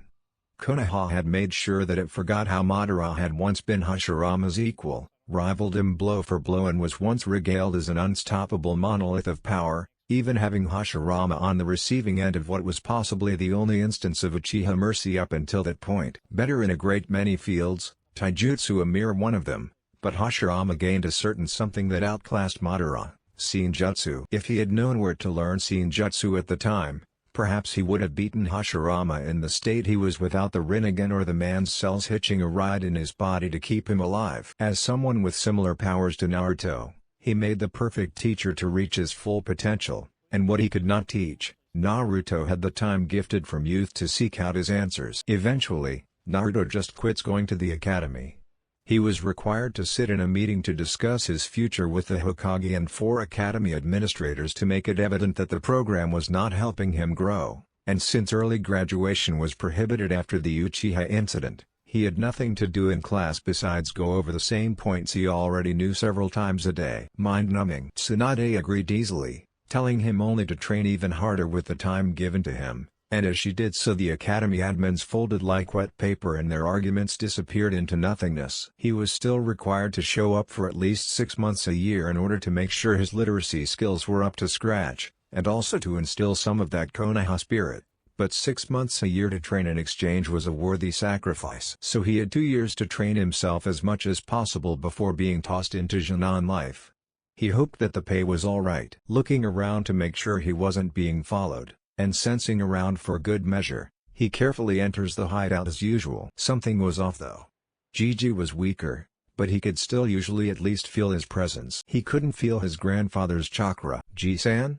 Naruto called out, voice echoing through the cave. Naruto made his way further and spotted his grandfather sitting in his usual chair. But something was wrong. Naruto still couldn't sense the strong chakra that should be there. "Jigi?" Naruto tried again. He tried to shake his grandfather awake. No response. "Wake up, Ji-san." Naruto shook harder in panic. His mind registered the ugly truth. But the boy still wanted his grandfather to wake up. Naruto collapsed to his knees, and for the second time he could remember, broke down crying. He sat there on the dirty cave floor, and remembered the times he shared with the last of his family. 6 months later, Tsunade smiles as the young Uzumaki enters her office. Naruto picks the days well to ask for help, seeing as no one else was around. Happy 12th birthday, Naruto. More stern and serious than she remembers. Thank you, Hokage-sama. What you here for? She asks him casually. I want to take the graduation exam. You have good timing. Your age group is about to go through their own exam. If you can wait 2 weeks, you can take the test with them. I can. Naruto replied simply. Good, Tsunade smiled. I need you to wait while my assistants get the paperwork ready. You will need to attend the last few weeks, but I probably won't be able to get you in time if you sign up any later. Are you sure you still want to go through with it? I am sure. I do not want to wait any longer than I need to. All right then. Take a seat in the waiting room. Shizune will be there as soon as she can to help you fill in the forms. Soon being 10 minutes later, and yet it still felt like forever. Uzumaki Naruto? Shizune calls. Naruto stood up and approached her, glad the eternity of waiting was fading away. Sorry to keep you waiting, Shizune gives a sheepish smile. It's been pretty intense with the Sharingan exams coming up. There are quite a few clan heirs in this class, so we need to run things by their parents a bit more than usual. Just put down your details here so we can put you into the academy system. You don't need to do anything besides get your photo taken if you graduate, and it stays that way right up until you get chosen for promotion. What is this section meant to be? Naruto asked politely, eyeing the word stipend mission credit. Oh, this means that people who aren't supported by their families will still receive a stipend from the village until they are qualified to start taking on more missions and support themselves. That was good news, Naruto thought. He hadn't saved a dime since Tsukimi Bakken died and he was put into a crummy little apartment. All of the money he got went into making sure he had the food and tools to train and recover. He would repay the village with the results of his training, of that he was sure. He was currently dirt poor. Naruto signs all he needs to, determination still burning in his heart. I'll make you proud, old man. Good morning, Naruto-kun. Naruto turned from his door after locking up to see his neighbor Shizune greeting him, looking chipper. Yo, Shizune. Naruto replies casually. Good morning, Naruni. A chipper, tiny voice piped up. Huh? Naruto looked around obliviously. I heard a voice but I don't see anyone? Who could that have been? Naruni. The little voice whined before Naruto was forced to fend off a vicious attack of the hug around the legs until he falls over variety. Minako-chan? Is that you? When did you get here? Naruto manages to pry her arms from him and pick up the bouncy 4-year-old. I've been here forever. Minako wraps her arms around his neck instead and snuggles in, squishing Naruto's long spikes down. Naruto gives a dry look to Shizune, who only giggles. Minako-chan found out that her Naruni was graduating today, so she just had to wish him good luck. She did? Naruto looked down at the excited girl, silver hair bobbing around when she gave him rapid nods to confirm her mother's statement. Aww. Naruto teases, making the girl blush and bury her head into his shoulder again. From behind Shizune, a male voice makes itself known. Yo, Naruto. Naruto nods at him. Kakashi. The old bat gave you both today off? Hokage-sama gave us both today off, yes. Shizune corrects and affirms in exasperation, and Kakashi gives a signature eye smile. And Kakashi can't go on missions right now anyway. Why? Naruto turns to Kakashi. Injured? Pregnant? Mama. Kakashi deflects lazily, but there was a smile in his voice. Hokage-sama has deemed it necessary to burden me with some Sharingan candidates this year. Shame. I hope I don't get put on your team. You've been here 20 seconds and I'm already sick of your face. I agree. It's insulting to put up with the presence of those who are significantly less skilled than you. Shizune bonked them both on the head lightly when she practically saw sparks fly between their eyes, leading to Minako giggling. No more prank wars. She orders with her Toon Mother voice. She switches to her kindly self again. But since we have today off, we thought we'd come by the academy and scout out the students during their test. Kakashi will get to see who he might get and Minako gets to watch her Oni-chan. In that case I better not disappoint. Naruto pokes Minako in the side, eliciting a squawk. We better be on our way. You don't want to be late for your own graduation. Shizune frets over him. Naruto is fond of his neighbors. Shizune had been one of the people to teach him how to live on his own. Things like cooking and cleaning were practically beaten into his head, and she always encouraged him to keep his home in order. Kakashi was someone he thought highly of too. His mannerisms were more calm and helped him understand the behavior of men a little more. Plus, playing rough with him while he was younger was a nice change from the women who rarely wanted to do so. It helped him understand how rough was too rough, that it wasn't fun for anyone anymore, and was a valuable tool when he was still in close contact with other orphans a while after Tsukimi Bakken passed away. Fighting was one thing, but playing rough was something different when you wanted to make friends or interact with little fragile people like Minako. Plus, he couldn't go everywhere being stinky and unclean. Kakashi told him it would be a good idea to groom and recently taught him how to shave. I'm sure it will be fine. Naruto is dismissive but does lead on to the academy, Minako climbing onto his shoulders unassisted. Giddy up. Mush. Minako orders imperiously. Yes, Minako Heim. Some of you are here to make your family proud, and some of you are here because you have something to prove. But today, you're here to let yourselves and all of Konoha know that you are worthy of serving beside the finest shinobi in the world. Tsunade finished her speech and the teachers clapped, followed by students and parents. She steps down from the podium and Naruto admires the bounce to her chest with every foot down. He hoped no one noticed him ogling the Hokage. He looks at Kakashi, who is smirking at him while clapping. Damn. There is about half an hour of mingling while some of the teachers set up the outdoor tests. Open field shuriken jutsu ranges are set up as well as a large taijutsu ring. Most of the students head in to chat to each other instead of put up with their embarrassing parents.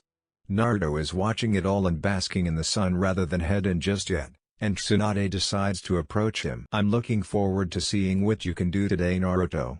I hope my decision to let you study and train on your own was a good one. Naruto carefully looks her in the eyes and not an inch down. He didn't want to get caught by the subject of his indecent observation. You won't be disappointed. I'm stronger than anyone else in my class. Of that he had no doubt.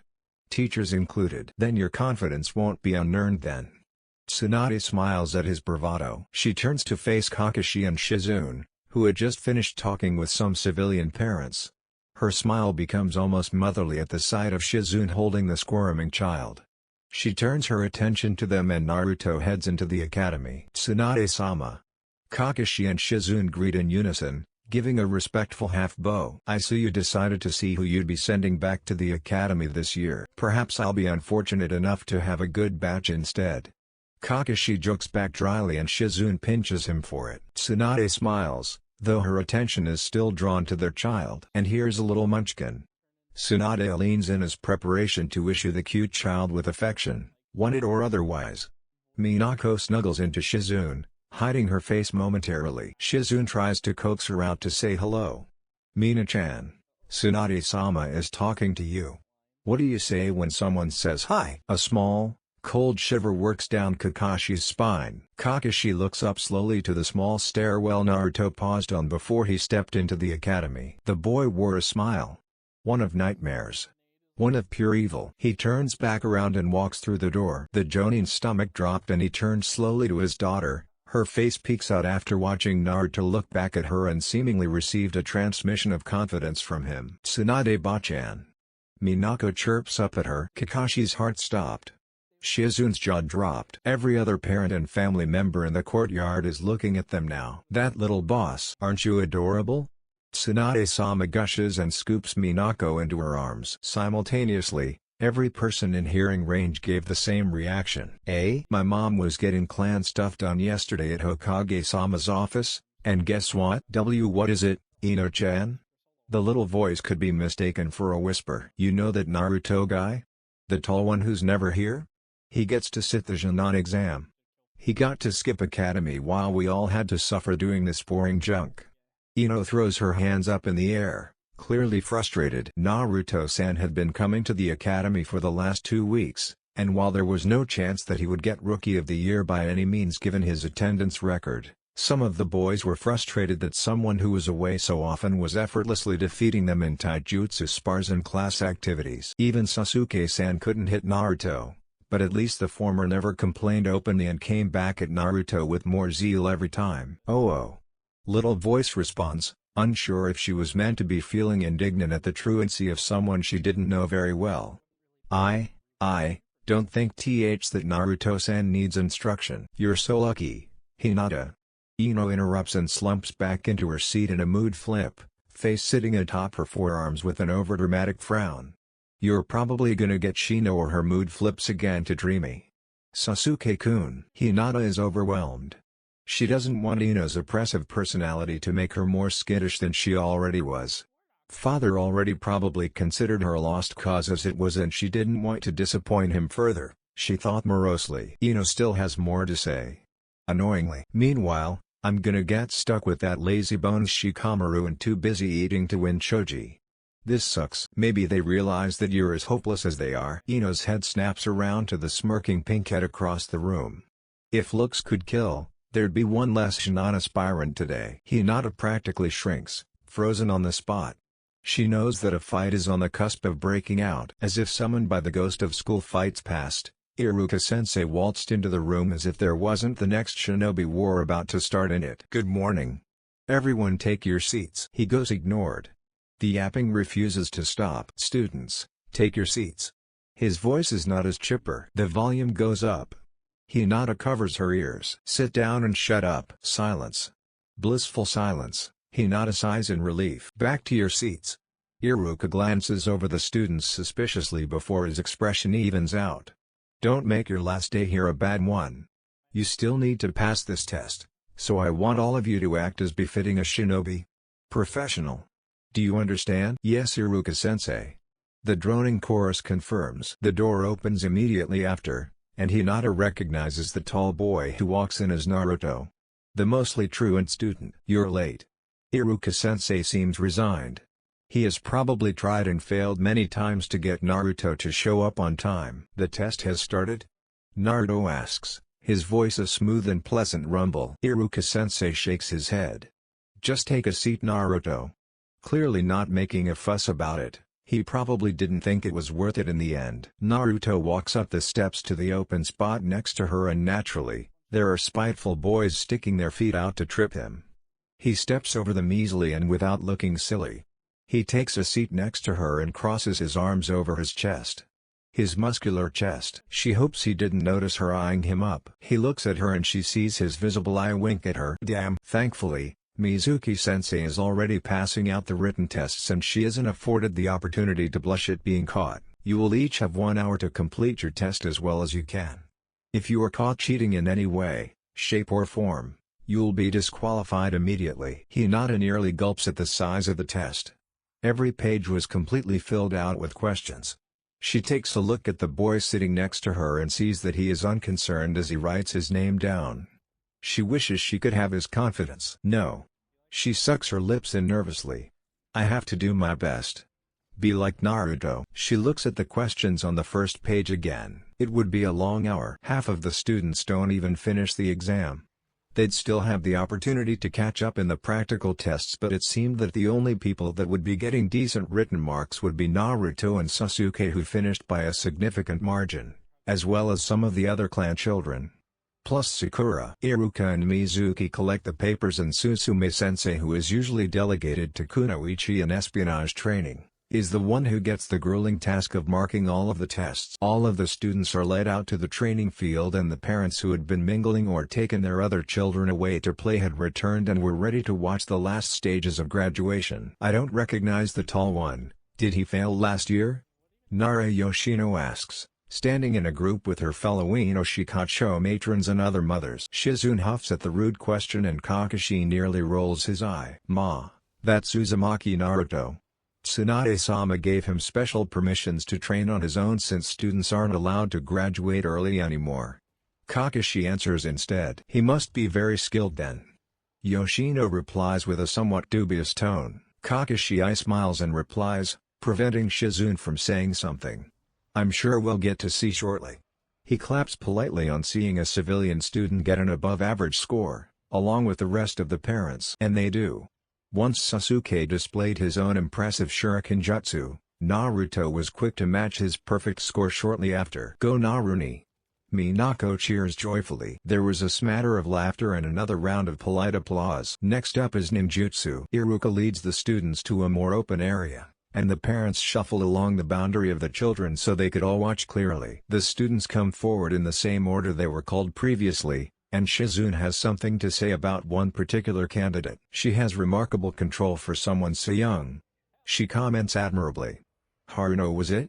She could make a medic nin if she trained some more. A pair of civilians beam at the praise of the daughter. Uchiha Sasuke. Squeals echo from nearly every young girl, and Kakashi openly rolls his eye this time. Sasuke makes 2 perfect clones, performs an unusually fast substitution and follows with an impressive transformation into Iruka. Not bad.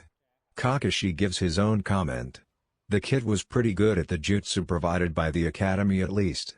It was hard not to see the prodigy that was Uchiha Itachi in him, even though he knew it wasn't fair.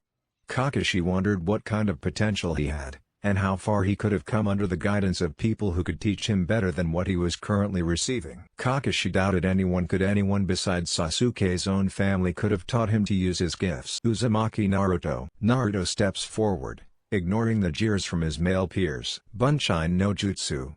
As Kakashi expected, Naruto provides 2 perfect clones of himself. Kawarimi no Jutsu. Also as expected, Naruto casts his jutsu at the same speed as Sasuke. There is a foreboding pause before Naruto uses his next jutsu. Henge. Kakashi's eye nearly pops out its socket. Ah! An erotic moan cuts through the silence. Wherever did my clothes go? A stunning, young woman with silky black hair that reached her ankles revealed herself, and wisps of smoke are the only protection of her modesty there is. Nosebleeds and blushes erupt all around the crowd. Nice Naruto. Kakashi hollers his praise, giving an inspirational thumbs up before he and every other man in his situation are promptly put in their places by furious spouses. Uzumaki Naruto. Shizune's voice was like death calling, sending shivers down the transformed boy's spine. Iruka plugs his nostrils with his fingers. You idiot. Don't use perverse jutsu like this. I should have known. Tsunade, who had been mostly silent thus far, slaps her forehead in exasperation. Of course a young boy left to play with jutsu on his own would do something ridiculous like this. The crowd calms down and Naruto dispels the transformation, although glares from every female including the Hokage are enough to keep him behaved for the moment. He transforms into Iruka flawlessly, and it is the concluding jutsu of the exams. Next is taijutsu. I hope you've all got energy left for this one. Most of the fights are pathetic to say the least. Even a pair of the famed Inoshikacho trio children aren't happy to engage in a taijutsu spar. Shikamaru throws Lizzie unenthused punches at Choji and Choji barely deflects them at all. It could be suspected by any observer that they only put up the display at all was because their mothers were watching. Honestly. That boy. Yoshino gripes and Choji's mother also gives an over-the-top sigh. The boys are rewarded with poor marks. Kiba and Shino provide a more interesting matchup, something their mother and father respectively seem happy about. Your boy is as gifted as you were with your clan's signature style. Aburama Shibi compliments after said boy defeats Shino. He's got the vigor for it. Tsume agrees with a proud smirk. But he really needs to learn not to just throw himself around like that. The Minyu nearly took it from him with that blind spot attack in the middle. Goes to show brains matters just as much, huh? Shibi nods in agreement, silently impressed that his son had the will to fight even knowing he was outmatched. Uchiha Sasuke and Uzumaki Naruto. Step forward please. Both students form the seal of confrontation before moving into more comfortable positions. Kakashi observes Naruto and Sasuke through the ear-rattling noise generated by fangirls, and sees that Sasuke looks quite pumped up. Naruto too takes on a more serious demeanor. He hadn't actually seen Naruto use shinobi techniques before. Their relationship was more akin to uncle and nephew than teacher and student. For him it was quite bizarre to see him take an unrecognizable taijutsu stance, and look more akin to a seasoned warrior instead of the teasing big brother and semi-prankster that stayed up far past his bedtime. He knew that the Naruto knew wasn't just a mask, there was real joviality in him. But he couldn't help but wonder how much Naruto was hiding if he could display such technique with seemingly no influence from the shinobi forces. Are you both ready? Mizuki is proctoring this time, raising his arm into the air. Naruto and Sasuke nod. Hajime. Sasuke rushes Naruto with impressive speed and tries to kick Naruto's legs while throwing the first punch. Naruto strafes instead of moving backwards and sweeps Sasuke's legs from the side. Mid-fall, Sasuke spins and flings an axe kick quickly enough that Naruto catches it with his hand. Naruto isn't content to let Sasuke control the fight and throws a punch with his free hand that collides with Sasuke's chest and knocks the wind out of him. Sasuke blocks the follow-up strike and tries to disrupt Naruto's footing by swinging over his head. Naruto lets go of the foot he's clinging to instead of falling for it and springs into a kick at his opponent's stomach, sending him tumbling away. The Uchiha boy rights himself immediately and is forced to defend from the larger and faster Naruto, who has decided to take the lead. Rather than try to block, he deflects and again tries gaining the advantage by controlling Naruto's footwork. The other boy is quick meet every retaliation kick with steady leg blocks. This is not two students fighting. Kakashi is floored by the speed and skill.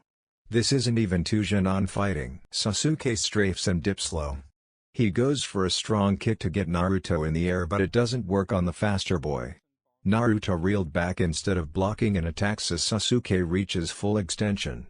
Sasuke does a push-up and thrusts another kick too, which is pushed away roughly enough to flip him and expose his chest. A powerful kick is the greeting for it, sending Sasuke rolling across the ground again. The academy teacher seems content to merely watch on as the spar gets rougher. Naruto has yet to take a hit, but Sasuke still seems to have energy despite the strong blows. "You've gotten stronger, Sasuke." Naruto grins, looking quite pleased, and the seriousness bleeds away. "Come at me. Let's dance some more." Sasuke throws himself into a high-speed flurry and kicks, punches and deflections. Naruto's hair billows as the pace of the fight continues to climb, and he answers every strike faster and stronger than Sasuke can match. Sasuke's face gets red from exertion and Naruto is happy as escalate. The shorter boy's form begins to deteriorate but keeps up his vicious assault with cry of adrenaline-fueled vigor. "Unreal." Tsume utters beside them. She is as stunned as he is. Those boys aren't anything to scoff at. Kakashi mostly ignores it, his eyes wide as he notices one thing that he doubted the others had yet. Sasuke's steam was running low, but he seemed to be reacting better than before. His moves are more efficient despite being tired and is doing better at defending from Naruto's blows than before. He is too tired out to attack effectively, but his movement was more fluid.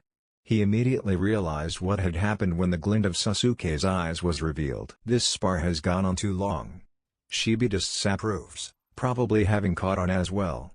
It is unusual that this is allowed to continue. Kakashi silently agreed with the assessment. It had escalated too far if it could incite a change of that magnitude in Sasuke. It could be the emotional frustration at losing or being pushed harder than he had ever before. But there would be people pleased with this development. The instructor Mizuki seemingly comes to his senses once everyone else has caught on to the change, and calls out the result. This spar is over. Uzumaki Naruto and Uchiha Sasuke receive full marks. Sasuke slumps instantly, having been drained of all his stamina. Cheers erupt at the display of taijutsu prowess. Unsurprisingly, no one had expected to see that when they came here today. Naruto walks over to Sasuke while the girls crowd around the fallen boy. He at least gets a clear view of Sasuke's face. "I guess I should congratulate you, Sasuke." The panting boy manages to get a look at Naruto through the fangirls blotting out the sun around him. Naruto pays no heed and sticks out two fingers. The start of the sign of reconciliation. Sasuke takes them in his own without thinking, and is pulled to his feet. Along with two helpful females. Naruto pulls out a kunai slowly and angles it squarely for Sasuke. The boy looks at the reflection of his eyes in stunned disbelief before he collapses again. "Oh no! Sasuke-kun." Most of the attending adults exchange their own looks of disbelief. Much time is wasted as they discuss the happenings of the fight and the noise level steadily increases. Iruka is quick to rush over with a bottle of water. "Drink it slow, Sasuke-kun. We don't want you throwing it back up again." Sasuke nods placidly, the most cooperative he'd ever been for Iruka. Said teacher looked over at Mizuki with a questioning look, clearly wondering if the other instructor was up to something but decided to leave it for later. Shizu naturally head over as well and bullies the young girls out of the way, using a diagnosis jutsu on Sasuke's forehead. "He's perfectly fine, just physically exhausted and a bit battered. Her hands start to glow as she transferred a small amount of chakra into him and provided some first aid to his developing bruises. A younger voice has even more to say. That was amazing, Oniai-chan. You were all like Fwa. And he was like blue. And then Iruka and Mizuki quickly tally up the results of the practical exams along with Suzume, who brought out her own. A couple of Jinan who had been tasked with helping out the academy today were the ones to set up a display table with fresh, brand new Konoha headbands. The blue fabric didn't have so much as a speck of dust. Generally exam results were kept private, but seeing as a considerable amount of clan children would be participating in the graduation, it was decided that a spectacle would be made out of it to help provide motivation to students who didn't pass, and show parents who weren't as keen on the shinobi business as clan parents were what was required of their kids to help guide them better. Students who didn't pass the exam would be held back and provided a same-day retest, and if they failed their second attempt they'd be brought in with their guardian to determine if they were to stay another few months to get them in fighting shape or have them drop out entirely and pursue conventional civilian education. Never let it be said that Konoha doesn't give ample opportunity for growth in its walls. Although today's display may have the opposite of the intended effect. Seeing a pair of boys outclass them in such a way might dampen one's motivation and stop them from being shinobi at all. The aggressive and unnecessarily violent spar was eye-opening for some. But seeing as it was the last spar of the day, hopefully the graduates would be encouraged to work harder. Or at least have their parents make them work harder. Uchiha Sasuke, step forward please. The exhausted Uchiha stand to attention in front of Iruka. Today you have proven to yourself and Konoha that you will be an excellent and worthy addition to our shinobi. You receive the title of Rookie of the Year, for your dedication. Congratulations on becoming a Jinan. Claps sound all around and enthusiastic cheers come from a cooing squad of girls. Hooray for Sasuke-kun! Ino and Sakura shout in unison before glaring at each other. Sasuke ties the forehead protector around his head and takes his seat again quietly. This time, he is right beside Naruto. Uzumaki Naruto. Step forward please. Said boy stands and his spot on the ground is taken instantly by a dog pile of frothing fangirls. Naruto. Iruka starts with a smile. I'll admit that I didn't expect what we got out of you today, but I see that Tsunade-sama's intuition has proven right again. Wear this with pride, and welcome to the forces. I know you'll make a fine Konoha shinobi. Thank you. Naruto answers politely and ties up his own forehead protector. Thankfully for him there is plenty of free space this time.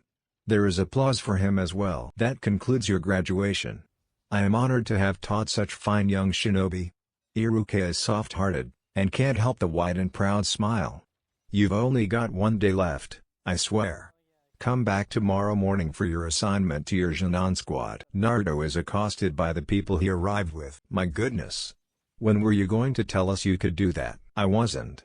Naruto replies honestly, adjusting his headband to try and get a good fit. Didn't think that it mattered. Well, Shizune huffed, holding her sleeping daughter and being careful not to raise her voice too much. Iruka-sensei wasn't lying. You're going to make an excellent shinobi if you keep that performance up. It's kinda weird that Mizuki-sensei had it go on for so long though, but it's cool that Sasuke got the Sharingan. Naruto ponders thoughtfully. Indeed it was. Kakashi smiles, but his thoughts are also along the lines that the spar was allowed to continue. Well, time for my celebratory ramen. Naruto puts his hands behind his head and meanders in the direction of Ichiraku's. Ma, why don't you wait a second? I'll treat you. Kakashi halts him and Naruto looks at him questioningly. Kakashi looks at Sasuke as he sees the boy watch Minako climb onto Naruto's shoulders again. Great work kiddo. Kakashi smiles at him. I was impressed. You should probably get used to fighting on ground level though. Being floaty is normal for some people, but you can see how Naruto controlled the fight, right? He kept you on the ground because he knew you'd be less effective. I think you've got potential though. Wow, Shizune utters in amazement. You must have really left an impression if my quiet little mouse of a husband said something. Thanks.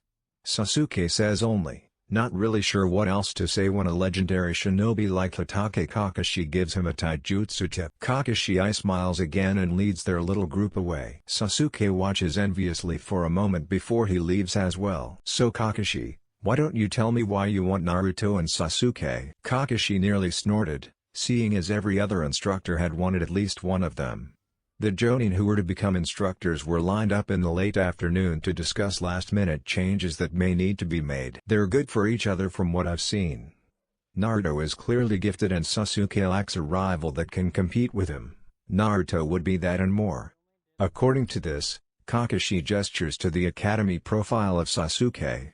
He has trouble interacting with his peers, but I didn't see that kind of behavior even after Naruto thrashed him. As far as I can tell, Naruto is outright encouraging Sasuke to get stronger instead of dragging him down, and Sasuke responds well to it. This might even help get him to defer to Naruto, which might be a stepping stone in having him interact with other people too and build bonds with his fellow shinobi. Kakashi paused before continuing. And he awoke the Sharingan today.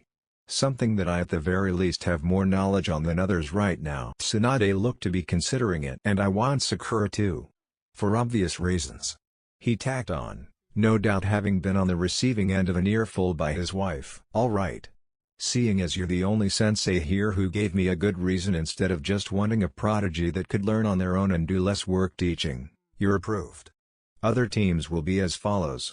Team 8 will be Inuzuka, Hyuga and Aburame under Yuhi Kurenai. Team 10 will be Yamanaka, Nara and Akimichi. The list goes on until all the candidates are on teams. Alright, that concludes this meeting. Tsunade slaps the team list down on top of a messy pile of papers. Everyone except Kakashi, Kurenai and Asuma out now please. Once the room is mostly cleared, Tsunade starts again. Kakashi, I think you're aware that what happened today at the academy is not normal. She starts, looking at him. I sent an Anbu to monitor the academy instructor Mizuki, but I've yet to hear back from them. Kakashi, brief them and investigate Mizuki, then report anything you find back to me. Hi, Hokage-sama. 3 Jonin chorused. The cooling body of a Anbu lay dead at the feet of 2 men. One's hand is lit with hissing medical chakra. He awoke the Sharingan, you say? Well done, Mizuki. I live to serve Orochimaru-sama. The proud instructor replies. Indeed? It's a shame that your little plan drew the eyes of some very important people. You might have had better use alive if it hadn't. The hissing blue jutsu was the last thing he saw before receiving a painless death via chakra scalpel. A shame indeed. Round glasses glint in the dark. Naruto readied himself through his morning routine, going through his breakfast and hygiene ritual before changing into the Shinobi, where he'd managed to save up enough to afford from babysitting and hanging on to change from the stipend he received from Konoha to see him by until he joined the Shinobi forces. The glint of the sun is minor through his windows, and he could tell it was going to be a good day for whatever his next step in Shinobi life had in store for him. Privately admitting that maybe he was a little nervous, he'd never worked in a team before, and Kakashi was a person of legendary senses and skill. He'd have to try harder to hide what he wanted to keep secret for now. Uncomfortable questions would rise if he revealed any suspect abilities. He wanted to do so on his own terms in a situation that he could control. He wanted to create an echo that would scream across Konoha and say, "Don't mess with me." There were still ways he could honor his heritage without being too overt about it. The Uchiha clan wasn't the only clan he hailed from, and the Uzumaki clan's symbol was an iconic piece of design that was used in all modern Konoha uniforms and forehead protectors. It wouldn't be out of place or suspicious of him to be wearing the sign of Uchiha and Konoha's friendship. He threw on a new black long-sleeved shirt, customized for a low price to have the Uzumaki swirl on the back. He figured that if he wasn't going to represent the Uchiha yet, he'd try and make his departed mother proud. He had black sandals to match and a gray pants with the shins wrapped up. He tied up his new blue forehead protector last, and thankfully it didn't alter the style at which he wore his hair. It still parted to cover his right eye, and the rest at the back was only just long enough to reach the red swirl on the back of his shirt. Naruto tidied up and finishes his dishes before grabbing his tool pouch and securing it to his belt. He opens the door, is greeted by the morning sun, still casting shadows in the street of apartments. His senses told him that Kakashi was still in next door and that his chakra was still and unwound, likely meaning that he was still asleep. He pitied the team that got him as their sensei. The Uzumaki boy begins a slow trek back to the academy and decides to practice his sensing on the way. He could accurately determine the number of people nearby, the levels of chakra they had, the rhythm of their chakra to determine if they were resting or under genjutsu, and how strong their chakra was, which he could to some degree sense what chakra nature they possessed. But as with all things, there was room for improvement. One of Madara's lessons was how do you take what you know to the next level? It was all well and good being gifted with abilities, but what good were they if they could not be taken to a degree that made them functionally better, as in the case of his mind's eye of the Kagura sensing ability. It was said to be an extraordinary and multi-purpose sensing technique, and yet Naruto could barely sense 20 meters down the street before everything got fuzzy and inaccurate to him. He admitted to neglecting his training in that regard and resolved to do better with himself. He couldn't always make excuses by only training the things he found most interesting and got the best results from doing. Even though it was boring, Naruto thought about a phrase that got passed around a lot when in the orphanage: nothing worth having comes easy. He immediately bumps into someone when he closes his eyes for a moment to focus. Trying to see without your eyes was quite the challenge. "Pardon me," Naruto says to the back of the woman he knocked slightly. "It's fine," the woman replies, her voice having a distinct maturity to it. "But you should probably walk with your eyes open, ni. The risk of embarrassing myself helps me improve my sensory abilities." Naruto gives his poor excuse and hopes it's enough to deflect if she's actually upset about it. She cracks a smile, and Naruto counts it as a victory. "A censor, huh?" The man with her speaks up, sounding surprised as he plucks a cigarette from his mouth. "Sounds like your sensei got lucky." "I'm Kurenai, and this is Asuma," the beautiful woman introduces. "We're on our way to the academy to pick up our new teams." "I think Asuma is bitter that he didn't get you." "I am not." Asuma protests, though he seems amused. "And I don't think there was a chance anyway. I get the Inoshikacho trio, as is tradition. Most of the teams were made up before the graduation anyway, but things had to be discussed to account for dropouts and latecomers." Kurenai reveals, apparently not seeing any need to be secretive with the information. "She's bitter that she didn't get you either." Asuma clearly fibs. "Ignore him," Kurenai says even as she elbows him in the ribs. "Don't tell me that I got Kakashi then?" Naruto surmises that there aren't many options left. He wasn't ignorant to the fact that as someone who was relatively high profile in the way of genes and thus far displayed performance, someone like him wasn't going to get an unproven sensei who lacked the knowledge to help him reach his potential. The higher-ups didn't know that Naruto knew of his heritage, but if he could turn out even half as strong as his father who was the Hokage, then clearly it would be a good investment to give him a talented and powerful teacher. The way Kurenai and Asuma exchange amused glances gives it away. Naruto sighs but doesn't complain. Even a tardy teacher can be a good one. "Well, sorry for bumping into you, but I should set an example to my sensei by showing up on time." Naruto excuses himself, leaving the pair of jonin to chuckle at his back. The sensei exchanged a look. "Did you feel his chakra?" Asuma asked lowly. He was no censor, but being close enough to anyone using a jutsu could give off the feel of their inner power. "Yes, it's insane. He has to have nearly as much chakra as Kakashi, and nearly as strong too. Is that even naturally possible? He's 12. His mother was the same." Asuma comments, idly recalling the story of how only a member of a certain clan could have chakra potent enough to suppress the strongest of all the Baijuo. His father was no slouch in that department either. "I don't think Kakashi has come close to that level, and he's older now than Yondaime-sama was when he passed." Still, Kurenai thought on how dangerous that kind of potential could be in the hands of an enemy manipulator. Kakashi really is the only choice to teach him. "Yeah." Asuma agrees, taking a drag of his cigarette. If he were younger, he'd try to bluster and reason that he could be the teacher of someone like that. But Hatake Kakashi was on a different level. Elite among elites, and seemingly only better now that his mental state had evened out. Kakashi was the only person who could teach and protect a unit of prodigies while they were developing. Regardless of what anyone wanted, Naruto could only be taught by Kakashi. Naruto doesn't savor the glares from both the girls and boys as he steps into the classroom. There are a scant few people who aren't annoyed with his presence, included among them was Sasuke himself. He could sense the change in Sasuke's chakra that the awakening of the Sharingan had triggered, but it seemed he'd recovered well enough from Shizune's tending to his injuries. It's annoying that he has to put up with looks like that. What had he done wrong, really? Beat up another student who was perfectly happy to fight him? The boys he could understand. He knew that it sucked feeling like you're second best or being outshined in every way. He wasn't angry with those looks, because he knew the ones with strong will would use that as motivation to grow. while the weak would complain about how unfair it was. There were several among them that just didn't care and would do things at their own pace.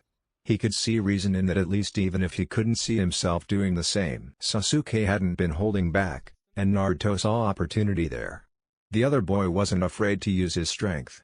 Naruto felt like he could use someone like that as a sounding board for taijutsu practice. If he could convince Sasuke to spar with him regularly, then it would be like having an ideal training partner. Both of them could learn to combat each other when the other threw something new at them. The fangirls didn't understand that it was a good thing for Sasuke to meet someone who wasn't willing to just let himself get knocked over, but he supposed the blame wasn't solely on their shoulders. They were only kids, and kids didn't think like adults or people who are obsessed with strength. Maybe it was in the nature of those descended from the sage to be obsessive. Whether it be power or love, no one had accused Uchiha, Senju or Uzumaki of being entirely sane. Smart, but not normal. He takes a seat next to Sasuke, which is miraculously empty. Most likely case being that the two boldest declarers of Sasuke's affections, Ino and Sakura, were comparatively more aggressive and competitive to get his attention, and it probably didn't end well for any other female that took up seat next to him. The males didn't seem to be friends with Sasuke, and it was easier to talk to your friends in class when you were right next to them. Yo! Sorry for the beatdown yesterday, but I'm not going easy on you if we get on the same team. Naruto delivers a lackadaisical and frankly not sorry apology. HN is Sasuke's opener. It's fine. It worked out in the end. Huh? Are you talking about your Kekkei Genkai? Naruto tries to bait Sasuke into communicating with him more. Sasuke looks at Naruto and activates his Sharingan. Naruto doesn't flinch. The juvenile state of his eyes posed no threat to him. There was a single tomoe in each. It seems to startle a few of the students. Yes. I learned from you, as well. Don't think that our next spar will be the same. Sasuke deactivates his eyes after seemingly assessing Naruto's chakra network. I should hope not. It's hard to grow stronger when you fight weaker people, Naruto said, though his eyes cast over to one of the boys on the other end of the room. Not that weak people aren't capable of extraordinary things. I hear that the Nara clan is full of strategists who wield a unique and useful jutsu. I suppose, Sasuke said only. He probably didn't understand the value of people like that yet. Did Hatake Kakashi train you? The question is a little awkward, but given that this is the most he'd heard Sasuke speak, it was probably a good sign he was even being spoken to. Nah, he's my neighbor. He pays me to babysit sometimes, but that's about it. Naruto doesn't mention what he thinks of Kakashi. It wasn't really anyone's business if he liked or disliked someone. Their conversation was halted by the noisy entrance of Sakura and Ino. Maito was in the door first.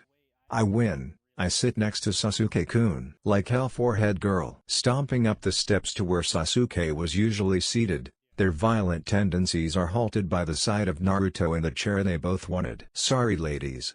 Sasuke-kun is mine now. Naruto smiles as mockingly as he could manage. He fell deeply in love with my Oroku no Jutsu and requested that I sit next to him for his last class. HN. Sasuke visibly cringes at Naruto's words, making said boy smile wider. You can sit next to him this once. Ino's words are spat out contemptuously, but her eyes show fear at the thought of making Naruto angry. Sakura glares at him too, but neither girl offer anything more than dirty looks after the display during graduation. Naruto doesn't miss the near-silent sigh of relief from Sasuke.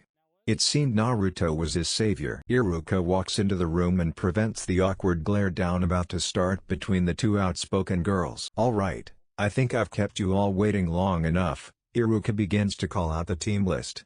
Team 3 will be civilians. And it remains civilian students until he gets to Naruto's team. Some teams were still in rotation, so a few were skipped. Team 7. Uchiha Sasuke. Haruno Sakura. Yes. No. Ahem. And Uzumaki Naruto. Your sensei will be Hatake Kakashi. Naruto listens to the rest of the listings.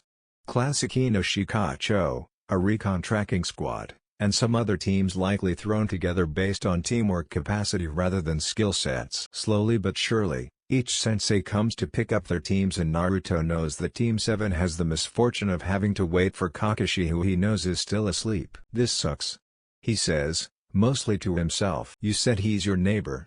Can't we just go get him? Sasuke suggests. That's probably not a good idea. Kakashi is normally an early riser, so he must have been kept up late for an emergency or something. And I don't really want to get accused of stalking our sensei. Naruto thought it would be a bit too rude to go knocking on Kakashi's door.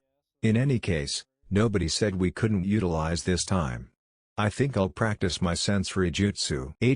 Sakura looked unsure, and eventually bored as all she could do was go over the old textbooks on the shelves. Poor kids, Asuma said pityingly, parting ways with Kurenai after collecting their teams together. Kakashi dismissed them both shortly after finding not just the body of the suspicious academy instructor, but one of an Anbu as well. It was standard practice to dispose of Anbu corpses carefully, and the incident had occurred within Konoha's walls. An investigation like that was beyond his and Kurenai's pay grade, and the responsibility now rested in the hands of internal investigations. Oi! Sensei! His new female student whined. How come I get stuck with these two? I got some of the best marks in all our class. I should be one Sasuke-kun's team. Troublesome. Is Shikamaru's bored reply. It won't be so bad with us, will it, Ino? Choji asked innocently. Ino falters a bit. The Ino-Shikacho trio is a famous collaborative team of particular clans. Maybe your old man hasn't told you, but the teamwork of the last trio was legendary, just as the previous team was, and the one before that. Asuma's voice is stern. At least be happy that you're part of an effective combo and on a team with people that don't hate you. Most Shinin don't get that luxury. Shikamaru and Choji look up at Asuma now. Or, you could be. If not for one small detail. What detail? Shikamaru asks/demands with narrowed eyes. Asuma smiled. You're not really Shinin yet. You still need to prove you're worth my time training you. What? Ino's voice explodes in fury. Your former classmates are a bit unlucky. Their sensei isn't going to be up for a while after how busy he was last night, and Naruto-kun doesn't like to waste his time. Hinata stammers out quietly. He won't sit still for long. Who cares what that asshole is doing? What are you gonna teach us, sensei? Kiba bursts out, clearly brimming with energy at the thought of training and finally doing something that wasn't schoolwork. Kurenai levels him with a red-eyed glare and makes Kiba flinch. Shino wisely remains silent. Don't be rude. You three are in for an unpleasant surprise if you think the academy was the hardest thing you're going to be doing as a shinobi. In fact, you're going to prove to me that my time is better spent teaching you than going on regular missions. I still have one last test for you, and if you fail, back to the academy for another year. Kurenai finished with a grim smile. The three Shinin look up at her in horror. Naruto wasn't brooding, he promised himself. He was just a tad frustrated at his sensei being late. 3 hours late. Yo! Kakashi finally deigns to greet his students from the door. Sorry I'm late, guys. A black cat crossed my path, so I had to go the long way. 3 equal deadpan looks. Kakashi coughed in the awkward silence. Anyway, let's have a nice chat on the roof. And walks out the classroom door. The three Shinin plod after him all the way up, and they eventually find themselves in a decorative little rooftop balcony, well shaded for students' lunchtime leisure. Introduce yourselves? Likes, dislikes, any dreams and hobbies? Why don't you go first, sensei? Sakura asks him shyly. He nods. Couldn't hurt, right? Well, I'm Hatake Kakashi. I have no desire to tell you my likes and dislikes. My dreams for the future. Kakashi trails off boredly. 3 expectant looks. As for my hobbies, I have lots of hobbies. Useless. Weird old man. Just his name? Sasuke. Naruto's and Sakura's simultaneous thoughts. You first, Sakura-chan. He gives an eye smile at her dull look. My name is Haruno Sakura. I like. A distant and dreamy look at Sasuke. I dislike Ino-pig. She develops a fiery look. My dreams include. Back to point 1. Oh brother. What an emotional spectrum. Kakashi, Naruto's and Sasuke's thoughts were all unexpressed outwardly and remarkably similar inwardly. Well, Naruto starts off, shaking off his dry reaction. I'm Uzumaki Naruto. I like training and cute girls. Sakura growls and Naruto fights hard to keep the smile out of his voice. I dislike when people underestimate me. Dreams? I want to have a big family that I can be strong enough to protect. In the confines of Sakura's mind, an inner voice saws. And hobbies, well, I don't mind learning new things, I guess. Naruto finished lamely on realizing that his only real hobbies was training and winding people up. Kakashi nods. Many orphans expressed desire to have family. The teams he'd rejected before had many of the same answers in that regard. The devastating incident 12 years ago had left early scars on Konoha's youth. How about you, Sasuke-kun? Anything to share with the team? Uchiha Sasuke. I don't like or dislike much. My goal. I wish to restore my clan. His mood shifts slightly darker. And to kill a certain man. Scary. Sakura thought, gulping a little. She didn't know Sasuke-kun had such ambition. Naruto doesn't think anything in particular. He feels only a wave of understanding. Well, Kakashi claps his hands together, effectively breaking the uncomfortable silence. It's good that you all know each other now. I hope you continue to be friends after one of you goes back to the academy. What? Naruto voices the confusion he and his teammates are struck by. Kakashi jiggles two bells tied to a hoop on his pants. I don't really have the time or desire to train 3 needy students. We're going to have a little survival test, shall we say? You 3 are gonna try your best to get these bells from me, and the one of you who doesn't manage to get one. Bad luck. Kakashi is entirely too jovial. Sakura jitters in place, obviously scared at the thought of competing with Sasuke-kun and Naruto. They won't hesitate to fight me for a bell. She thought in panic and looked at Naruto. I have to trick him. There's no way I can't be on Sasuke-kun's team. Meet me at training ground 7. Alright. You 3 have until sundown to get these 2 bells from me. Ready, Kakashi begins a markdown. All 3 Jinatens. Set. Go. Sasuke and Sakura run into the bushes surrounding the grounds, but Naruto leaps into action immediately. He challenges Kakashi with vicious punches and kicks, all of which are blocked as easily as the Jonin breathed. Already? I thought I'd be able to get some reading in before you started. Kakashi complains as he flips Naruto over his head. The younger male is extremely aggressive and quick. Kakashi is even more impressed than he was the day before. Naruto's speed was nothing to flinch at, and his form and strength could rival other skilled taijutsu users in the village. Unfortunate that Kakashi was not a Chunin, or even a normal Jonin, because he blocks and meets Naruto's every blow evenly but doesn't push the offense, making it clear who was stronger between the two. Naruto lands deftly and pulls out 2 shuriken, throwing them just right of Kakashi's center, and attacks his left with kunai in hand. Kakashi catches the shuriken on a finger each without moving from his spot and throws them back immediately. Naruto deflects, catches one of the shuriken before it lands on the grass and flicks it at Kakashi's neck within a foot of it. Too slow. Kakashi is all too happy to tease. He grabs Naruto's kunai hand and uses his strength to pull Naruto forward and his kunai into the shuriken. It pings off the kunai before it lands and drops sadly onto the ground. With a strong grip on his arm, Naruto uses his legs to climb up Kakashi's torso as if rappelling up a cliff. With his spare hand he launches a wicked punch at the top of Kakashi's head while making a stomping motion with one foot, aimed at his hip. Instead of catching it like Naruto predicted, Kakashi lets go of Naruto's arm, which causes him to float for a moment. The silver-haired man grabs Naruto's leg instead, whirls him around and tosses him into the bushes at high speed. Naruto doesn't leap out to challenge him again. Maybe Sasuke and Sakura will give a better challenge? How am I supposed to get a bell if Naruto can't even hit him? Sakura is on the cusp of a panic attack when Naruto lands roughly next to her. Ow! You're giving away my spot, Sakura hissed at him. Naruto scowled. At least I tried to get a bell. You just gonna lay here all day? At least I tried to see how much of a chance we have. I'll have a better chance than you if I wait for him to come to me. The tall boy considered the chance of capturing Kakashi by leading him into a trap, but saw a flaw immediately. We're the ones that need to get the bells. Not the other way around. We? Sakura's whisper is mocking. Already giving up and begging for my help? Naruto lips curl into an annoyed sneer. We'd have a better chance against a damn Jonin, and I don't want to go back to the academy. Do you? Sakura made her own consideration. If she could get both bells, she could just give one to Sasuke instead of Naruto. Fine. We'll try once. Sakura looks trepidatious as she readies to get to her feet, but Naruto pulls her back to the ground. What now? Naruto nods forwards through the bushes. Look. Sasuke's going for the bells.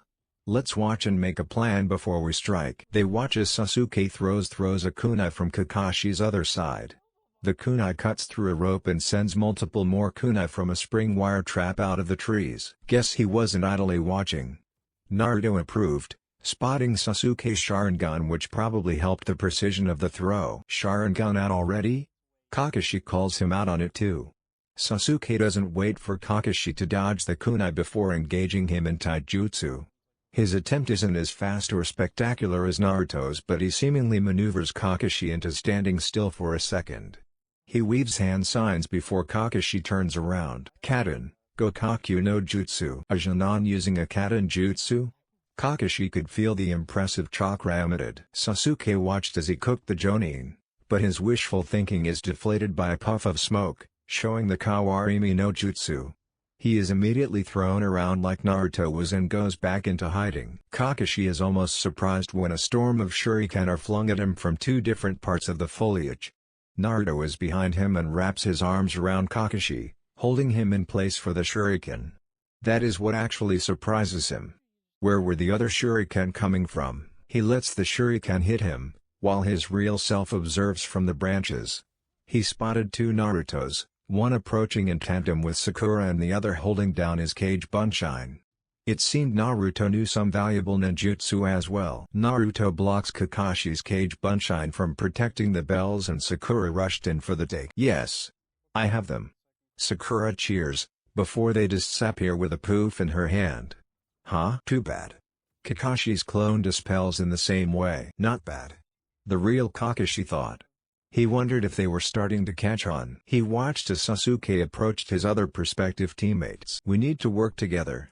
We can decide who gets the bells later. Naruto immediately agrees. Kakashi is too strong.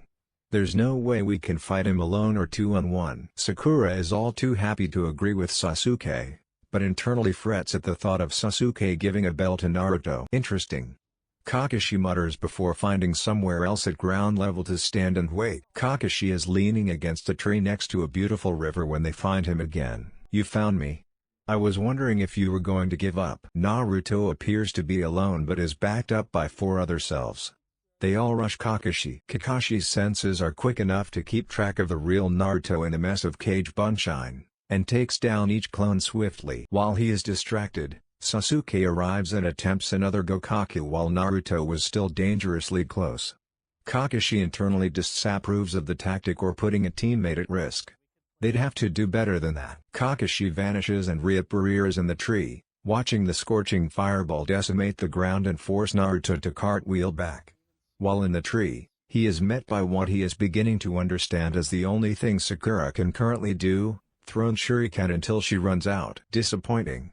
Kakashi says, loud enough for all 3 to hear. He lazily weaves some signs of his own, creating a whip of water, then grabs Naruto by the neck and drags him into the river. He vanishes again and places Sakura under a genjutsu, causing her to scream at whatever nightmare he'd concocted. Sasuke's eyes roam the opening in a panic and he is suddenly pulled into the ground with only his head sticking out. You 3 are running out of time.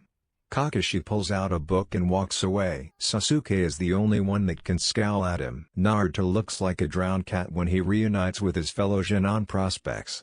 He digs Sasuke out of the ground and dispels the genjutsu that Sakura is under. Kakashi is only using as much power as he needs to stop each of us from getting the bells. He reveals, pulling his wet hair out of his face. He's pushing us to get them, but he's a Jonin for a reason. I don't think there's any way we can actually get the bells at all.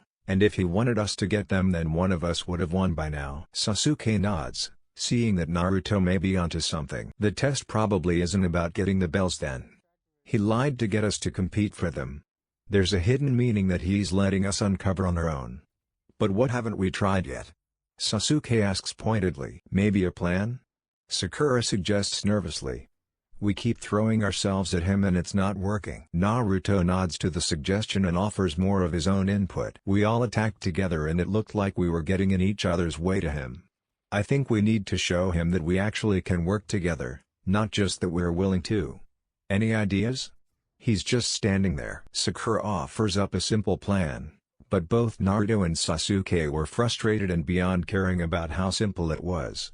The goal was to get Kakashi to pass them, not to get the bells. The sun is getting dangerously low, and the 3 Jonin steel themselves. Their next attack is swift. The remainder of their shuriken are weaved into ninja wire in an attempt to capture him and send a fireball at him. He escapes easily. Kakashi notices that a clone of Naruto is guarding each of Sakura and Sasuke's backs, as well as one for Naruto himself.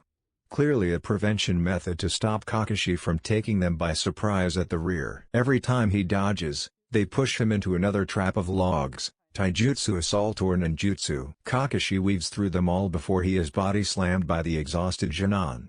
It's enough to surprise him, and his arms and legs are held tightly by Sasuke, Sakura and their clone bodyguards. He lets the real Naruto swipe the bells this time instead of protesting the teamwork. Their temporary reward for their efforts. Ah! You got them. Kakashi smiles menacingly. Now make your choice. Who's going back to the academy, Naruto? That's up to you.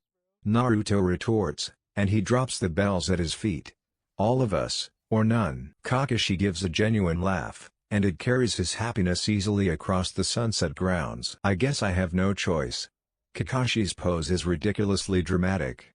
You pass. All three students slump in relief. Well done, you three. You're the very first Team 7 under my tutelage. However, Naruto is struck with a sense of foreboding. A water rope lunges out of the river and dunks Naruto a second time. Blurrrr. Naruto chokes on the cold water. That was for giving me the scare of my life yesterday. Meet me at the Hokage's office in the morning. Kakashi vanishes in a puff of smoke. Truly there is no end to conflict in the cursed shinobi world. Naruto swears and thinks on how he'll one-up Kakashi next time. Naruto stretches as soon as he closes the door of his apartment and immediately makes his way over to the kitchen for some dinner. He really should have known that Madara wouldn't give him any useful advice on a test like that. But that was his grandfather's way, teach him to learn on his own instead of spoon-feeding him the answers. He grins at the thought of finally going on official missions. The hidden Uchiha does some light reading in Fuinjutsu theory for a short while before practicing his sensing once more before bed. Sakura only had time to eat her mother's cooking before passing out and needing to be carried to bed by her father. Sleep tight, baby girl. Kazashi tucks her in lovingly. Sasuke has a harder time sleeping, despite his exhaustion. His excitement had overwritten his tiredness. One step close to you. Nisan. Are you sure you don't want another D rank? Tsunade asks, clearly bemused at the forced work ethic that Kakashi has imposed on his three students. Said students looked quite annoyed after another round of cat chasing and potato farming, but they had yet to make a complaint about it. Kakashi smiles. Ma, I think I'll head home and get some beauty sleep. It's not easy rearing a child. Sleep is a well-enjoyed commodity. Believe me, Kakashi, there aren't enough hours in the day. Naruto chips in needlessly, ducking a half-hearted swipe from his sensei. The Jonin isn't blind to how frustrated Naruto and Sasuke are becoming, however. While D-rank missions provided an opportunity to learn skills for blending in and for home use, hot-blooded boys often wanted more. Sasuke's clear motivation was power. A kind of power that isn't earned by chasing cats. Don't be rude, Naruto. Sakura scolds the unusually tall Jonin. Bless her heart, always there to defend her precious sensei. Did you know that Kakashi's hair used to be blonde? Naruto outright lied. Convincingly. What? Is Sakura's dumbfounded reply. Her loud voice drowned out Tsunade's own quiet and amused repeat of the question. Naruto nods, looking quite solemn. D-rank missions have been categorically proven to cause a number of negative health effects. Hair loss, loss of hair color, degenerative joint conditions, excessive hair growth, rapidly changing facial features in the form of moles and dental conditions. Why do you think Kakashi wears that mask all the time? He's shy and feels ashamed of his buck teeth and big lips. Sasuke actually looked interested once Naruto brought up the mask. Be careful, Sakura. We can't do D-rank missions forever. Unless of course you want to turn out like Yamanaka Ino? No. Sakura snarls, before righting herself and refusing to fall for another of his idiotic shenanigans. Shut up, Naruto. Kakashi decides to step in and get the last word. Don't worry, Sakura-chan.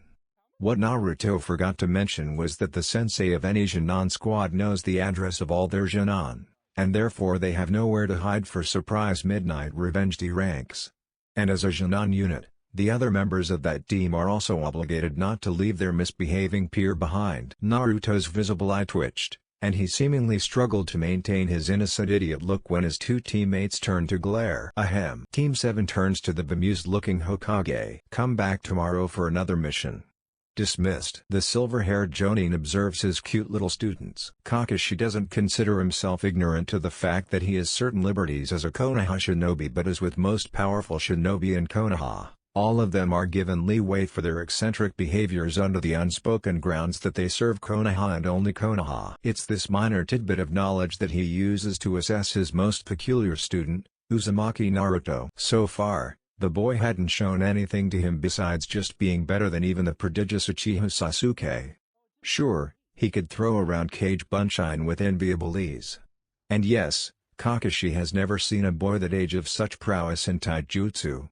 But Naruto's chakra levels and strength are far too powerful for him to only have Cage Bunshine at his disposal. He is hiding something, perhaps many things. But it's Kakashi's job to determine if Naruto will use that hidden power for the good of Konoha or if Naruto needs to be disappeared. Naruto could continue being secretive. It wasn't anyone's business knowing what kind of things he can do while there is no large-scale conflict going on in the elemental nations.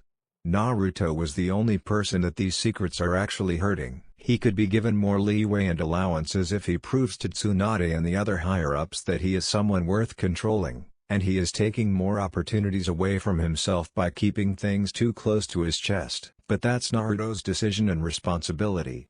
Kakashi can show him the doors, but Naruto needs to open them. And besides, Naruto's abilities so far have been well within the realm of possibility for someone self-taught. Taijutsu skills could have been honed in spars against fellow children bully Shinon when he was younger, and he clearly also had an outright aptitude for it. He is naturally talented in the art.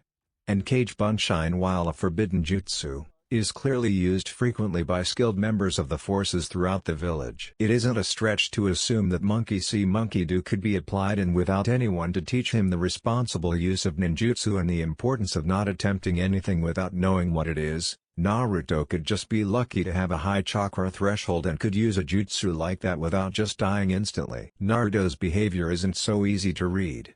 Sure, he jokes and messes with his teammates, but Kakashi has known him for a good part of Naruto's life. He knows that the Naruto that is seen throughout the village is merely a persona. Kakashi has seen Naruto express actual rage at people trying to pick on him. He has seen Naruto be down in the dumps, which was at its worst when someone he liked died roughly half a year before he'd graduated. Naruto's true personality bled through as rare instances, but it may take a catalyst to see what truly lay under the mask. The spectrum of his attitude may be slightly concerning, but Kakashi feels that he's a good enough judge of character to tell if someone is suitable to be alone around his child, especially in the case of babysitting. It's not too worrying that Naruto keeps to himself. For now, all three of his fresh Shinon suffer through their D ranks as fresh Shinon should.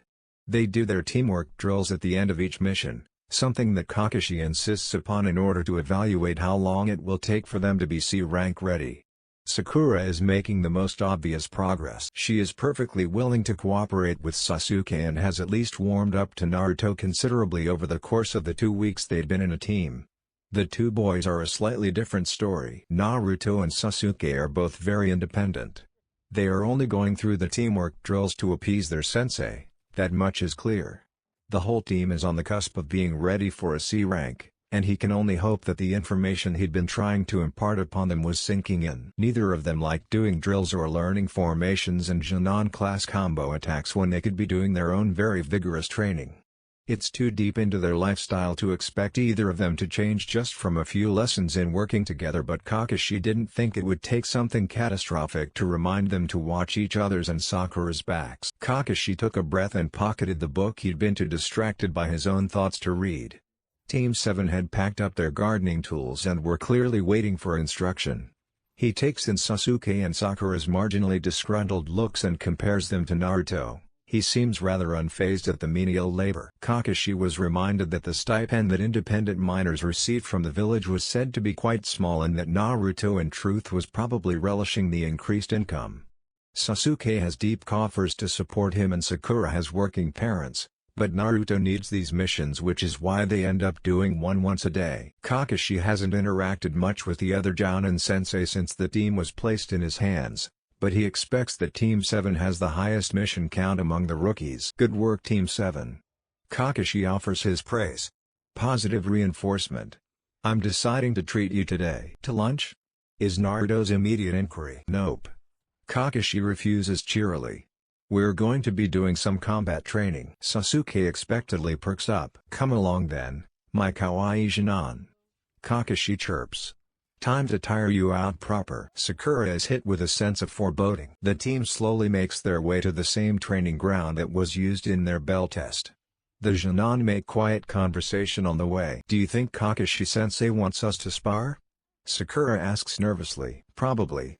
Sasuke replies, almost completely insensitive and uncaring to Sakura's clear fear. Sakura-chan. Kakashi catches her attention with a mild stern inflection to his voice. You can't get any better at fighting if you don't practice fighting. I need to make sure that you're ready for more difficult missions. The boys will go easy on you, but I expect you to do your absolute best. Alright. Her reply is tremulous. And besides, I said combat training, not just sparring. I'm sure you three can team up against me and do better than last time. Kakashi makes it quite clear in his voice that there would be consequences if they didn't, especially after all their teamwork training. Kakashi makes a show of putting on a sigh, and hopes inwardly that his cute Shinon have learned what he has been teaching. Sakura winces as she watches Sasuke get pummeled into the ground again.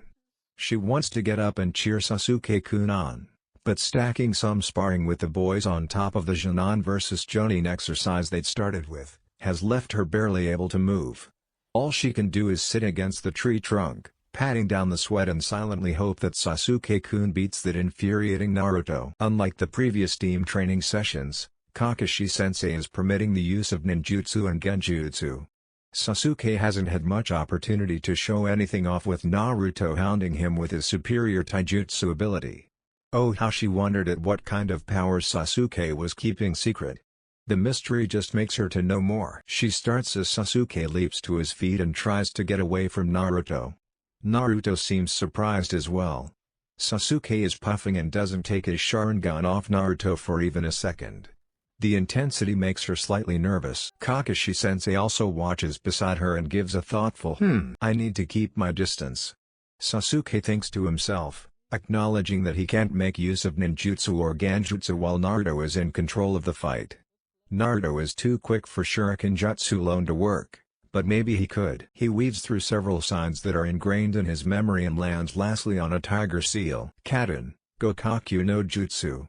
Sasuke blows out a fireball twice his size and sends it flying in Naruto's direction. The flames burn the grass as it sails through the air at speed, but there is enough distance that Naruto can run to the side without challenging the fireball. Naruto already has two shuriken in his hand and throws them while flanking. While running, he weaves a few seals of his own. The two shuriken multiply and become 20. They clang off of each other in the air, making their flight path unpredictable, but thankfully Sasuke's Sharingan is able to determine where they are going and what direction to move in. Naruto is lured to one side, he seems to be waiting for the next play. Sasuke weaves through several hand signs again and fires off another of his clan's signature jutsu. It flies across the field and looks about ready to intercept Naruto before he can throw another efficient volley of shuriken. Naruto leaps back as Sasuke predicted, and the Uchiha boy is already weaving different signs. Katen, Hosenka no Jutsu.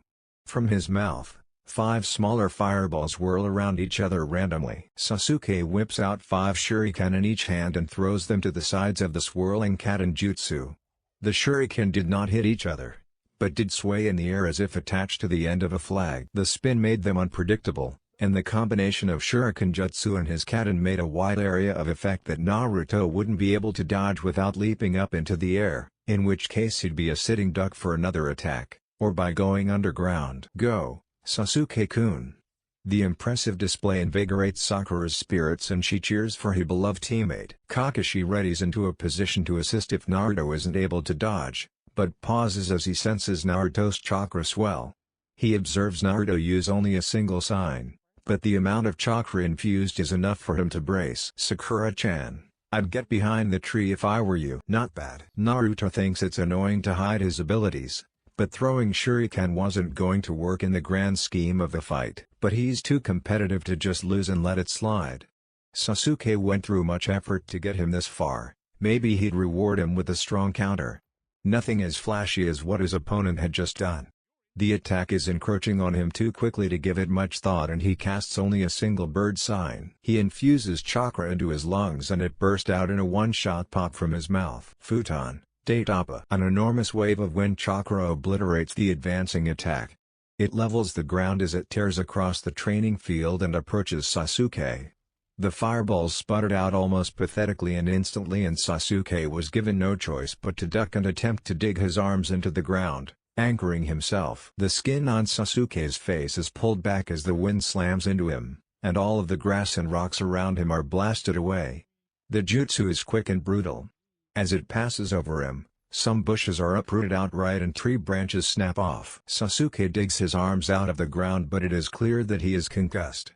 He is easy prey for Naruto, who swoops in and puts a kunai to his neck. Winner, Naruto. Kakashi announces unnecessarily. Sakura gulps at how quickly the fight ended, and Kakashi is not surprised by her reaction. Wind release, excessive chakra capacity, enough stamina to make a squad of Jonin jealous, and quite possibly the best taijutsu user his age I've ever met. Kakashi mentally counts the number of oddities converging on a single Jonin. That's enough for today, I think. Kakashi dismisses the team, looking over to check how injured Sasuke is. Nothing his lovely wife can't tend to quickly. Tadaima. Sakura croaks. Her mother turns around from making dinner and greets her daughter. Welcome home, dear. Mebuki pauses and takes in Sakura's beaten appearance. Sakura collapses into her usual seat at the dinner table, and she looks quite obviously worse for wear. My goodness. What happened? Her mother puts the cooking down the priority list as frets over the exhausted girl. Training. Mebuki did not look happy. You look like you were in a fight. Kakashi-sensei made us spar. He's checking if we're ready for a real mission, by beating you up. Her father, who sat at the other end of the table with a newspaper in hand, is surprisingly the voice of reason between the two energetic parents. Come on, sweetheart. Kakashi-sensei can hardly send our little Sakura-chan out before she's ready now, can he? I think we'll all be happy if Team 7 gets into trouble and everyone can handle themselves. Kazashi twiddles his mustache as he speaks. Sakura is grateful that all her mother can respond with is a nagging humph. Not that I'm not worried. Kazashi continues. But your sensei is a famous shinobi for a reason. He knows what he's doing. But that also means that my precious. Sakura could see what was coming a mile away, but was too exhausted to move. Little baby girl, apple of my eye, my pride and joy. Kazashi wraps the helplessly squirming girl in a bear hug. Sakura-chan is growing up and leaving for the first time. Otosan. Sakura's weak protest into his shoulder is readily ignored. Mebuki joins the hug with teary eyes. Sasuke collapses into his bed and thinks about the weeks leading up to this point. Take the week off, you three. Kakashi told them. Think about your training, and recover.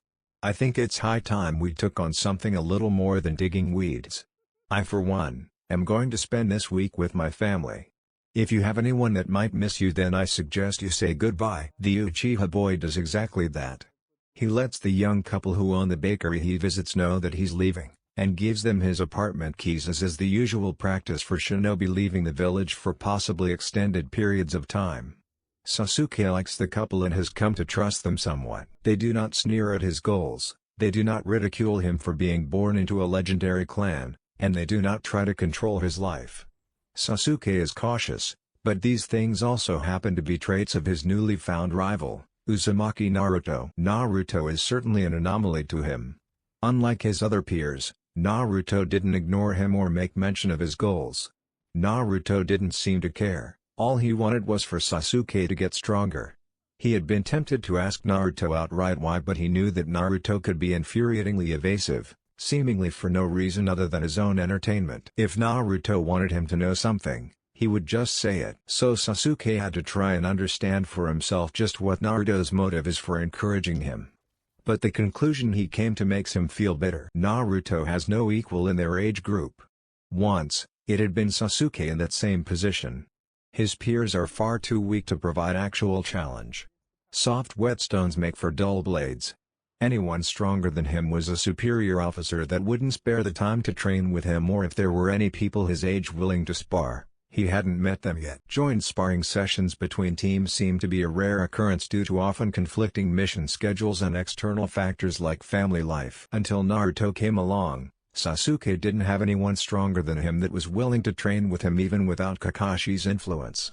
But now that Naruto is here, it feels as though it's a mixed blessing. On one hand, Naruto is a worthy adversary who provides meaningful challenge in their spars, and on the other hand is the fact that Sasuke now feels inadequate knowing that there is someone so powerful his age, knowing that that man had been more powerful than he is now at this age. And worse is that Naruto is an orphan. They have that in common, but Sasuke has a wealth of background knowledge and archives to search for answers in the pursuit of power, and yet he still fails to defeat his rival. It doesn't feel like he's progressing when he fights Naruto. Kakashi, for all his flippancy, is the one to try and explain it to him. Well, surely you can see for yourself that you're getting stronger, right? Your plan was good for something you came up with on the spot, and that combination of ninjutsu and shuriken jutsu would have hit anyone who isn't proficient in futon or doden. Think objectively about your growth. You have sought out on your own a new jutsu from your clan's archives, practiced with it until you could use it in a combat scenario, combined it another technique, and throw in that you made plan to employ them all at once in order to defeat him. Sounds to me that your weakness isn't the problem. It's just Naruto being too strong. You can't see that you're growing stronger because the only people that you're fighting are stronger by a margin that gets shorter every time that you use your own initiative to gain strength. But how could he hope to defeat his brother, if he could not defeat his Jonin teammate? And he asked as much to Kakashi, which makes him look back on that question with a sense of shame at his frustrated, juvenile behavior. Listen to me. Kakashi's eye zones in on Sasuke. It's slightly intimidating and Sasuke doesn't know if that's intentional. Itachi had everything that you don't. Even before he became a Jonin, the way I hear it is that your father wasn't easy on him, even by normal strict parent standards. Itachi was told to train in every waking moment, so much that it took a toll on his health. When he was recommended to join Anbu, I personally refused it because of his reduced effectiveness in combat from his stress and fatigue evaluation. He had an entire clan of people with the same genetic gift that he has that he could defer to for advice on how to master it. He had teachers of clan jutsu rather than just scrolls, and when his second Anbu application went through once he cleaned up his excessive training, he had Anbu trainers and experiences to draw knowledge from. There are many factors as to how Itachi is so powerful, and only one of them is raw, natural talent. Kakashi's catch-up breath through his mask is audible. He leans against some railing in the viewpoint they stopped at after he'd suggested walking home together, so that Sasuke or anyone else on a different occasion can talk to him privately about their concerns. You know, Sasuke, I was in the same boat as you for a very long time. My father committed suicide when I was 5 years old, and I was left with only people who wanted me to live up to be the same legend that he was. No one wanted me to be Kakashi, and I could have easily been the predecessor of Itachi when it comes to infamous traitors. But in the end, I found connections and bonds of peers and friends. It was through those connections that I grew stronger and began to understand myself. Not as the son of Hatake Sakumo, but as Hatake Kakashi, who is his own person. Sasuke is very still when Kakashi next speaks. What I want you to understand is that you are the sum of everything that has happened in your life up until this point. Own it. Understand that you cannot possibly hope to gain power like Itachi did. His life at your age was very, very different, and you don't need to match his life when you have already proven to yourself that you can learn both on your own and with the help of your team. You are not as strong as he was at your age. Who cares? You can still become stronger than him. You can still be Uchiha Sasuke, not the second Itachi. Kakashi walked him home after that, and Sasuke didn't say a word. All he could feel was the pounding of his heart and the tightness in his eyes. Sasuke wonders what else his sensei has lost. An adult had surely lost more than they care to say. He wonders what Naruto has lost. He wonders what Sakura has lost. He wonders what the Hokage, what Jonin, even Chunin and Jonin have lost, and thinks that maybe he is not alone in despair. He is on his back. His head rests on his pillow. One hand comes up to cover his eyes. I am Uchiha Sasuke, he states to himself. Tears trickle down the sides of his face despite him trying to clutch them in. They disappear into his hair. A half sob comes out of his throat. It is uncomfortable and dry. The weight of vengeance grips his heart. I will not become you. It is a promise. Kakashi is wearing a smile before he even steps foot inside. The noisy, off-tune singing of his daughter lightens his heart after trying to lift up someone else's. Tadaima, Kakashi says, but mostly goes unheard. He leaves his sandals and flak jacket at the door and makes a beeline to his wife. Shizune doesn't so much as jump when Kakashi wraps his arms around her waist and put his head on her shoulder. I take it that you're back on the mission runs? Shizune leans into his embrace, taking a moment to enjoy it. Yep. Have you sorted out your replacement? Yeah. Tsunade-sama had me train up the new boy. Good timing, I guess. He officially replaces me tomorrow. I'm glad. Kakashi's voice rumbles lowly. They wouldn't be able to rely on Naruto as much for babysitting anymore, but at least Shizune would be around full-time. Papa's back. Is the enthusiastic greeting her receives from the other special girl in his life. She's been waiting for you all day, Papa. Shizune returns to cooking. She has had something very important to tell you. There is something mischievous about her voice and the way she slips out of his arms. Kakashi doesn't give it much thought. Well? What do you want? Kakashi is teasingly flippant when he looks down at Minako. Up. She stretches her arms up to him. Up? Up what? Kakashi looks at the ceiling to spot something she was telling him. I don't see anything. Minako blows a raspberry at him. I want you to please pick me up. It is not a question. It is a demand. But since she said please, Kakashi obediently hefts his baby girl up. I have made the decision, Papa. Minako's face turns serious as she sounds out a longer than usual word. What have you decided, Minako? Minako leans in and looks her father in the eye. I am going to marry Naruni. There a pause. One only a few seconds long, and yet it felt like an eternity to Kakashi. Oh God. Shizune promptly breaks down into hysterical laughter. Ichiraku Ramen is but one stall in the street. Its lights aren't extravagant but give a welcoming aura, even as the sun sets. Naruto is telling a story to his favorite ramen waitress. So there I was, toe-to-toe with 5 of the meanest Kira Shinobi you ever saw. Hulking down and with that familiar Iwa stench that can be smelled a mile away, teeth sharper than daggers.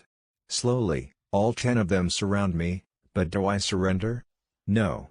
I summon my highly trained killer instinct and pounce on those Kumo Shinobi. Chew. Hiya. Amateur taijutsu moves thrown in for emphasis. And when the dust cleared, there were 20 less Sunanin in the world. Oh Naruto, you're so amazing. Ayame flutters her lashes at the brave shinobi. I know. Put it here. Naruto taps his cheek. She leans over the counter and gives his cheek a light peck, featuring an exaggerated mwah. Sounds like you've had some intense D-ranks. Tucci, Ayame's father chips in as he puts a fresh bowl down in front of the ravenous boy. They can only put the best Shinran on them. The unspoken I'm the best Shinran is clear. He is just about to break apart his chopsticks when commotion starts to kick up behind him. About 6 pairs of feet are visible under the signs for the ramen stall. Ignore them, Naruto. Ayame whispers when a group of young adults being obnoxiously loud walk past all too slowly. Apparently all of them got promoted to Chunin and they've been celebrating with booze for the past few days. It wouldn't hurt them to celebrate elsewhere. Does anyone even sell alcohol on this street? Naruto breaks the chopsticks and starts to eat his favorite customer ramen. You know how it is, Naruto. They get drunk somewhere else and decide to get something to spew up in 5 minutes. They'll be gone like usual soon enough. For Tucci, this is by far the first time something has happened like this, and his response to it is tempered by experience. They're not even drunk. Naruto shakes his head. Footsteps are too even and coordinated. The sound of kunai in their pouches are making a clink, so they're likely kitted out in shinobi gear instead of casual wear.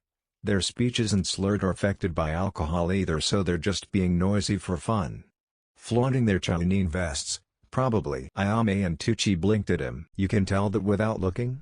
Ayame asks almost dazedly. Naruto shrugs dismissively and returns to his bowl. It's just a shinobi thing. He savors his ramen and devours what remains of the broth by tipping it into his mouth. Thanks. I probably won't see you guys for a few weeks. Kakashi is having us do a C rank. A C rank already? Didn't you just graduate? Yeah, but he seems to think that we're ready. I get that D ranks are important for teaching us how to be normal people, but I kinda just want a real mission already. The obnoxious group of green Chunin return up the street, making a ruckus, and unfortunately one has managed to overhear the conversation. "Oi, you hear that, Junoiki? A Whittles Jinan is going on his first C rank." The stand immediately becomes too crowded with 6 Chunin hovering over Naruto, who's still sitting on a stoolie. "I'd leave if I were you, boys," Tucci warns while Ayame looks startled and a bit frightened at the group. "I don't like it when people make my customers uncomfortable." One of them smugly dismisses it. "Nah. Chunin are entitled to talk to their underlings and civilians however we want." Another speaks up with a leer at Ayame. "Plus we got some eye candy. So why don't you get cooking, you old geezer?" Chunin are not above the law. Tucci has dealt with fools before and keeps his cool.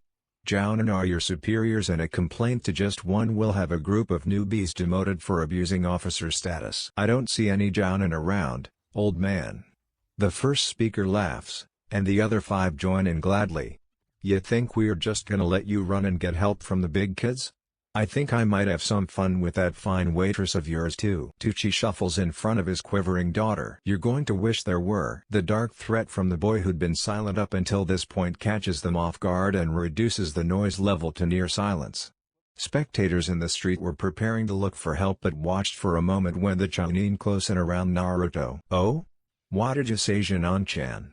A hand reaches out to grab the boy's shoulder. "I said, you are going to wish that the Jounin were here to protect you from me." Tucci swallows as Naruto's face hid into the Chunin, spiked with hatred and rage. His fist that had been clenching the chopsticks, had veins bulging on the back of it. "Fucking poser Jinan." The one grabbing his shoulder has his hand clenched into a vice grip. Naruto yanks harshly and pulls the Chunin's shoulder out of the joint and punts him into the wooden fence on the opposite side of the street. The Chunin breaks the boards with the speed that he'd been thrown through the air. He is screaming in pain once his mind catches up. "What the fuck?" Junoiki throws a punch at Naruto's head. It is so slow. So damn slow. And Naruto has all too much rage built up to be satisfied with these weaklings. Naruto doesn't even need to dodge. His counterattack comes before the punch even lands. The boy throws a brutal haymaker at Junoiki's head and he is sent tumbling to the ground with a broken nose twisted in an obvious way. The other 4 waste no time and jump to the rescue by attacking instead of using their heads and running. Naruto deftly uses one as a springboard and stomps on the collarbone of another, sending his victim crashing down and squealing. He lands, dodges and deflects punches on 3 fronts too fast for them to manage before throwing off the balance of one of them with a trip. Without looking, Naruto kicks out the foot of one attacking from behind. The Chunin falling face first is met with whirling punch that instantly makes him black out. He isn't conscious to feel being thrown meters away, or having his jaw broken. The other 3 are still attacking despite the assault, a good sign on why they were promoted.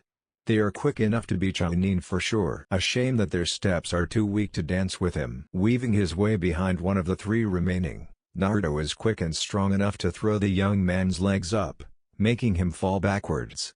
Clenching both hands together, he slams down on his stomach midair and leaves a Chunin coughing up blood from the force. He takes down the last 2 simultaneously. He runs at them and they're too afraid to know what else to do besides try and meet Naruto head-on. Naruto jumps, pushing aside 2 punches and delivers an snap kick with each legs to the sides of their heads. They spin around and fall to the ground helplessly. The one with the broken collarbone gets to his feet despite the pain and tries futile kicks to stop Naruto from getting closer. His reward having his leg grabbed and pulled so he fell down. The amateur move was something seen in playground fights. Naruto delivers a kick much like his first to the sides of the ribcage and sends Mr. Broken Collarbone tumbling with more broken insides. Only Junoiki is fighting condition. Gasps erupt from the observers when a kunai is pulled from his thigh holster. "Alright, you little prick." Junoiki's snarl sends spittle of the blood dripping from his nose out. "The smartest thing you could have done just now was run." Naruto's voice takes a dominant tone. It is near shiver-inducing. His stance isn't really a stance. It's more a smug, superior pose as if to say you've already lost. Junoiki lunges with a roar. "Fool." He can't even get in range. His kunai hand is caught by Naruto's right quicker than he could even perceive. Naruto crushes the wrist of the idiotic Chunin. The kunai drops at his feet and Junoiki drops to his knees. Naruto uses his other hand to grab the underside of Junoiki's jaw and squeezes tightly, preventing him from speaking well. All he can do is give a pained moan as the exhale from his nose spittled more blood. Here is how it's going to be. Naruto's Dark Tone is not something put on or practice. It's a genuine representation of the bad things that would happen to the group if they dared to disobey. You and your friends aren't going to bother the people in the street anymore. Fuck you. Junoiki manages to spot her out from his clenched jaw. Naruto tightens his grip immediately and the Chunin's jaw is fractured. The responding scream of pain is muted by Naruto's hand. Spectators watch in the street while making sure their children couldn't see, but didn't turn away themselves. Naruto's face is cast in shadow. The bright light from the ramen stall amplifies the shadow cast by his hair. Junoiki can only see one eye, but it is making him quiver at the promised retribution that is still clear on the boy's hatred-filled visage. Junoiki moans pathetically as his jaw begins to pulse. You will leave these people alone, and you will behave yourself.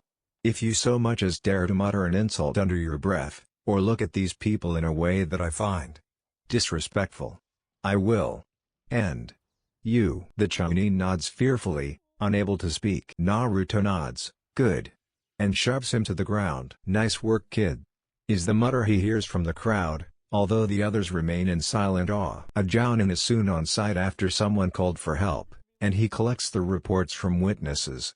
Tucci and Ayame give an accurate recount. The Jounin is soon joined by 2 medics from the hospital to patch up the soon-to-be Jounin. Naruto tries to leave but is stopped by a glasses-wearing Jounin. To his credit, Aoba looked apologetic. Sorry, kid. Gotta get your side of the story too. Aoba looks too tired to deal with the ongoings. You're not in trouble, as Tsunade-sama would say. They had it coming. Naruto is cleared of any charges he might have received by the operating Jounin. His behavior is deemed as unnecessarily violent but is given a pass due to the clear threat the vagrant Chunin posed to him and the stall staff. His assessment of the incident linked up with what his grandfather told him about the behaviors of Shinobi. His power had prevented harm from coming to those people that he considered close to him. And Tucci had tried to reason with them. Words weren't enough sometimes, and the 6 fools only understood that what they were doing was a bad idea after they had it literally beaten into their heads. Shinobi were often given leeway in terms of their behavior. It was just how Konoha's system worked.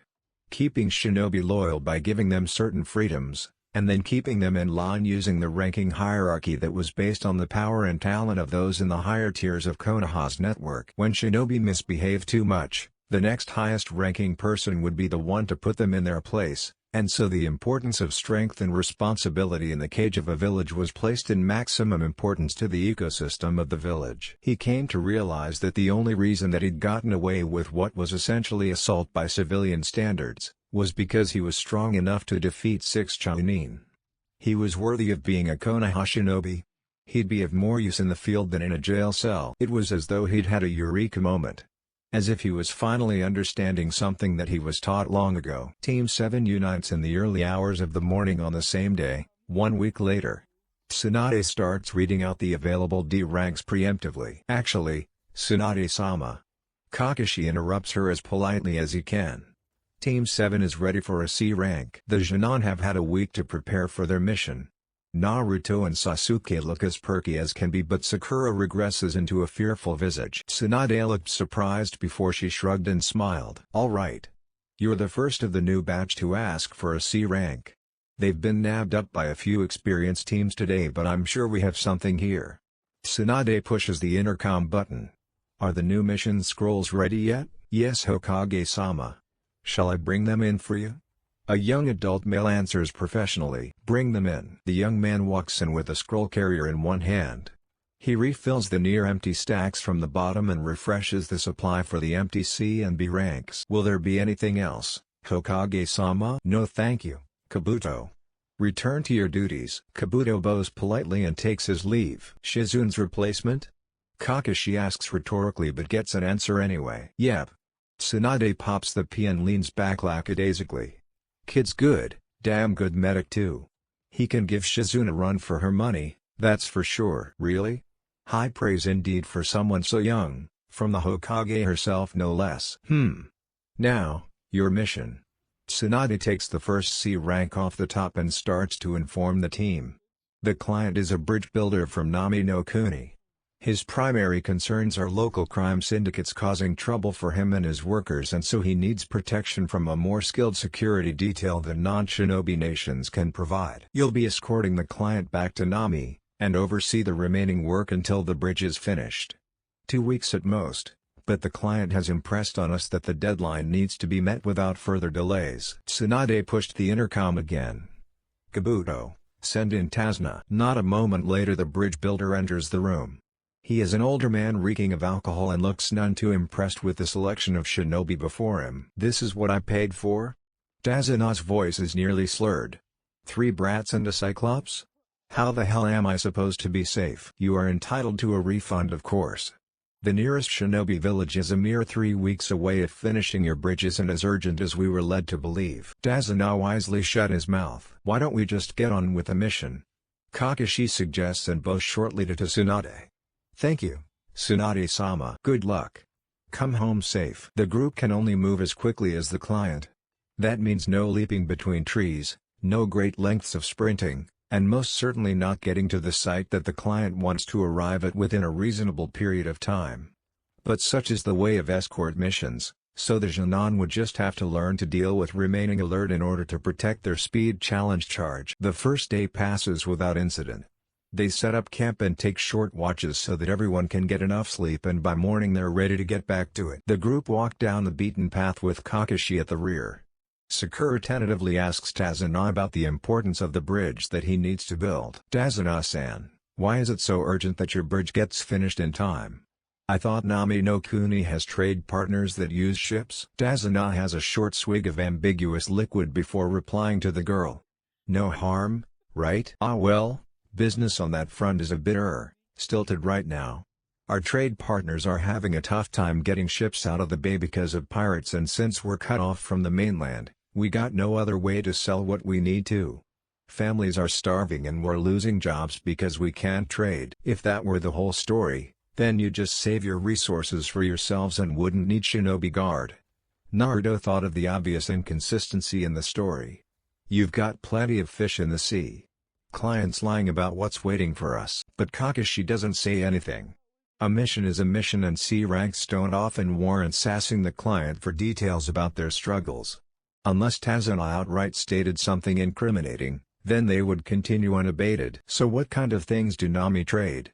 Sakura asks a question that may actually help assess the importance of the bridge. Well, before all this, we used to export fish of all sorts.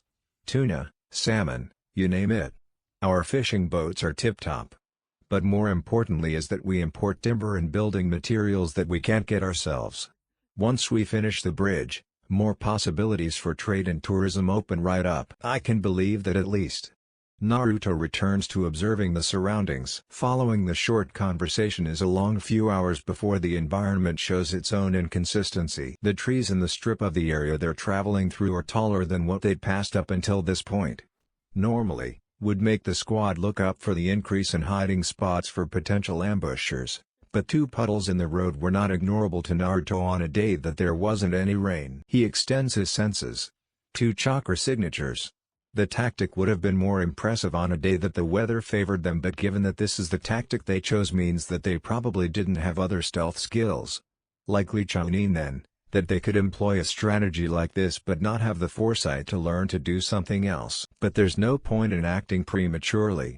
There's still the chance these shinobi weren't after them and were waiting for someone else, however unlikely that may be. Team 7 walks past the puddles and they are immediately attacked. Knew it. The 2 hidden shinobi are revealed to be Kirinin, and they make the mistake of attacking Kakashi first. Kakashi is seemingly ripped to shreds by a bladed chain linking the assailants, but both Naruto and Sasuke are wise enough at this point to know that this was another one of his substitution shenanigans. Sakura though is understandably spooked and freezes in place. The boys are forced to act and take on each. Sasuke makes quick work of disabling the chain with some well-placed kunai, forcing the enemy to separate it from their gauntlets. The 2 are small fry and are made quick work of despite their obviously poisoned claws. Well, that was fun. Kakashi announces his presence by appearing out of the trees. And they're still alive too. Good job you two. Why don't you stay here with Tazuna for a moment? I just want to have a nice chat with these Kirinin you've gotten me. You're something else. Sasuke comments to the squirming nin in his arm lock. A whole new brand of weak. The nin growls viciously through his rebreather. Kakashi ties up the attackers and leads them into the forest, away from the curious gaze of the Jonin. What's he gonna do? Tazuna fidgets, the surge of fear he felt slowly disappearing. Interrogation. Naruto answers simply. Kakashi then returns with some very pointed questions. Tazuna's follow-up sob story plucks on Sakura's heartstrings. Naruto and Sasuke didn't need any convincing to continue the mission. It's all so tiresome. Kakashi thought, exasperated. A feminine figure recounts the observation of Team 7's encounter to a large man. The demon brothers failed, Zabuza-sama. The escort team is led by Hatake Kakashi. Did he spot you? No. The man stands up and hefts a mighty blade onto his back. I'll see what Hatake Kakashi is really made of. This is as far as I go, says the dinghy captain who carried them across the sea. Thanks, you've been a great help. They officially land in Nami no Kuni after an impressive view of the bridge project, and further intel from Tazuna about the nature of what's going on in Nami. Team 7 disembarks in an area that was clearly used for housing purposes and journey further into the archipelago. The team is on high alert after their encounter with the Chunin, expecting escalation if what they heard about Gato is true. And unfortunately the quiet doesn't last long. Naruto's senses tell him of several chakra signatures floating around. The majority of them are small critters. Rabbits, foxes and fish. So when another two enter his range, he presumes they must be more wildlife at the very edge of his senses. Kakashi's well-earned experience tells him that the snowy rabbit present is most certainly not wild. Get down. Everyone hits the ground as the whistling, heavy object cuts through the air and smacks into a tree trunk. A new shinobi appears on the long hilt of the revealed massive blade. He threw that from outside my sensing range. Who the hell is this guy? Naruto thought on the sheer strength and power that kind of move took. Sharingan no Kakashi. No wonder the demon brothers didn't come back with the builder's head. Kakashi assesses his opponent and pulls his forehead protector up, revealing his aforementioned Sharingan. Momochi Zabuza. Missing nin of Karegakure and one of the 7 ninja swordsmen of the mist. I see my reputation precedes me. A wicked smile lies under his mask of bandages. But I really must be killing that old man now. The Jonin form up around Tazuna. Zabuza continues with a small inflection of excitement in his voice. Looks like I'll have to go through you first, Kakashi. He vanishes and reappears on the lake. He's standing on water? Sakura tightens her grip on her kunai. Water swirls up at his feet. He holds one hand in a sign. Ninpa, Kirigakure no Jutsu. Intense mist becomes so oppressive that Naruto can barely see the tip of his nose. He focuses his sensing power and is able to tell that the other chakra signature has gotten closer. It is strong and unusual, a kind of chakra that he has never felt before, but more pressing is that Zabuza's chakra has divided. He knows immediately what the butcher is up to and weaves signs for wind chakra. He calls upon a jutsu to dispel the mist. Anything more could throw Kakashi off. Futon, Deifoika. Wind release, passing typhoon. From his mouth, wind spread widely but thinly, enough to whip the mist out of his and the team's vision. Kakashi also focuses his chakra and dispels some of the mist around him on his own. This uncomfortable sensation. Naruto can feel the killing intent pouring off of Zabuza. Psychological warfare can seriously impact a shinobi ability in battle, and it is because Naruto understands this that he is able to focus and throw off the foul feeling without much effort. His grandfather had educated him on things such as this and his pride would not allow him to fall from fear. Sasuke and Sakura don't seem to know what's happening to them however and are clearly struggling to breath. Don't worry. I'll protect you with my life. Kakashi's voice is heard through the clear air. It makes an effect on their minds and they barely manage to throw off the killing intent. We'll see about that. Zabuza's voice seemingly comes from everywhere. Stay behind us, Tazuna-san. Sakura stammers out, gripping her kunai extremely tight. Zabuza appears right next to them. Like that'll help. A projectile of violent wind comes out of Naruto's mouth and blows away what is now revealed as Zabuza's Mizubunshin. Another Zabuza appears behind Naruto and it is Kakashi who intercepts by stabbing him in the stomach. Water pours from the wound and this Zabuza falls into a puddle. The real Zabuza appears and splits Kakashi across his waist. Sensei. Sakura screams helplessly. Kakashi dissolves into water as well, And the real Zabuza is suddenly held at kunai point by real Kakashi. You copied my Mizu Bunshine. Zabuza growls. And used my own mist to hide it. I wouldn't move if I were you. Kakashi suggests rather boredly for someone who was in a battle with another shinobi of similar reputation. Zabuza replies calmly for someone in the same situation. Shame. I thought you were better than this. Before he dissolves into water. What? The swordsman rushes out of the bushes at high speed and kicks Kakashi with enough force that he is sent flying through the air and into the lake. Zabuza reappears above Kakashi. Suten. Suru no Jutsu. Take the client and run. Kakashi shouts before he is captured in an orb of water. The dense water made it impossible to move. You are some burden, old man. Naruto realizes that escape wouldn't be possible unless they left Tazuna behind. Tazuna is too frightened to reply. A new Mizu Bunshine sprouts out of the water and charges the squad. Zabuza's skill with Suten so great that he could maintain both the Suru and Mizu Bunshine at once. It kicks Sasuke away from the client before Naruto manages to send off his jutsu. Kaden, Gokaku no Jutsu. The fireball from Naruto's mouth collides with Zabuza's clone. He holds the jutsu in a flamethrower variant to ensure that the clone wouldn't survive. The fresh steam and disappearance of chakra tells Naruto that he killed the clone. Another Mizu Bunshine appears and goes after Sasuke. Naruto stays at the side of the client and waits for an opening to kill the clone without injuring Sasuke. This Zabuza seems slower than the rest to the point that Sasuke can counterattack. He uses all the speed and predictive ability his Sharingan can manage and uses the same combination that he attempted on Naruto during their spars. The Hosenka no Jutsu crashes into the clone and after trying to reconstitute itself, fall into a puddle. I've got you all figured out, kiddies. Another Mizu Bunshine forms at the edge of the lake and walks onto the shore, ready to attack again. Naruto's assessment of the skirmish allows him to form a plan. The clone was slower than all the previous ones Zabuza had used, meaning that his stamina and control were getting weaker. He's not attempting anything besides Mizu Bunshine, meaning that he can't rely on a stronger jutsu while he is maintaining Kakashi's prison. If Naruto wanted to get away from this fight with a successful mission and without revealing his hidden power, he'd need to free Kakashi. Calm down. Naruto takes control of the team. Mizu Bunshine take chakra to create, even when there's a water source. Every time he creates one, he's weakening himself and Kakashi stands a better chance at beating him. He only says it to give Sasuke some good morale. Sakura wouldn't be effective in the remainder of the fight. That'd be smart thinking, kid, if you hadn't revealed your hand already. You got nothing left to kill me. Zabuza mocks. He thinks that we're going to do the same thing again. He's not expecting raw power. Get ready, Sasuke. Naruto orders with narrowed eyes. He whispers his next order.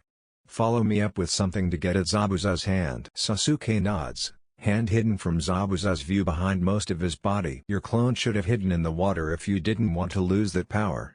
Naruto begins to weave hand signs while taking a deep breath. Kaden, Goryuka no Jutsu. An eruption of flame from Naruto's mouth constitutes itself into a massive dragon head. Clone Zabuza's eyes widen as the fast-moving jutsu blasts through the air and immediately eviscerates him. The jutsu continues to fly and is pointed directly at the real Zabuza. What the?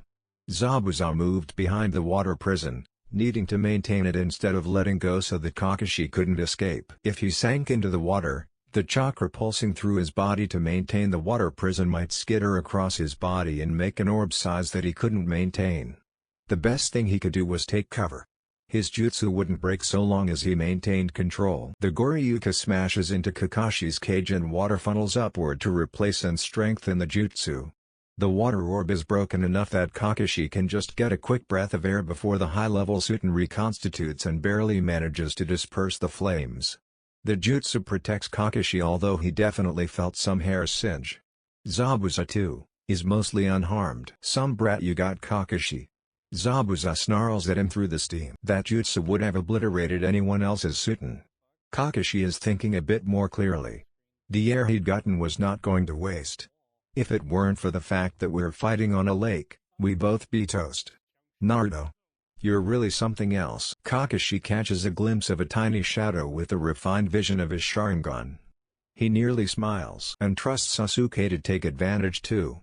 Looks like silent killing works both ways, Zabuza. A shuriken passes the water prison, and is pinged off of the one hiding in its shadow. The shuriken's trajectory is clearly calculated and rips the flesh on Zabuza's arm. ARGH.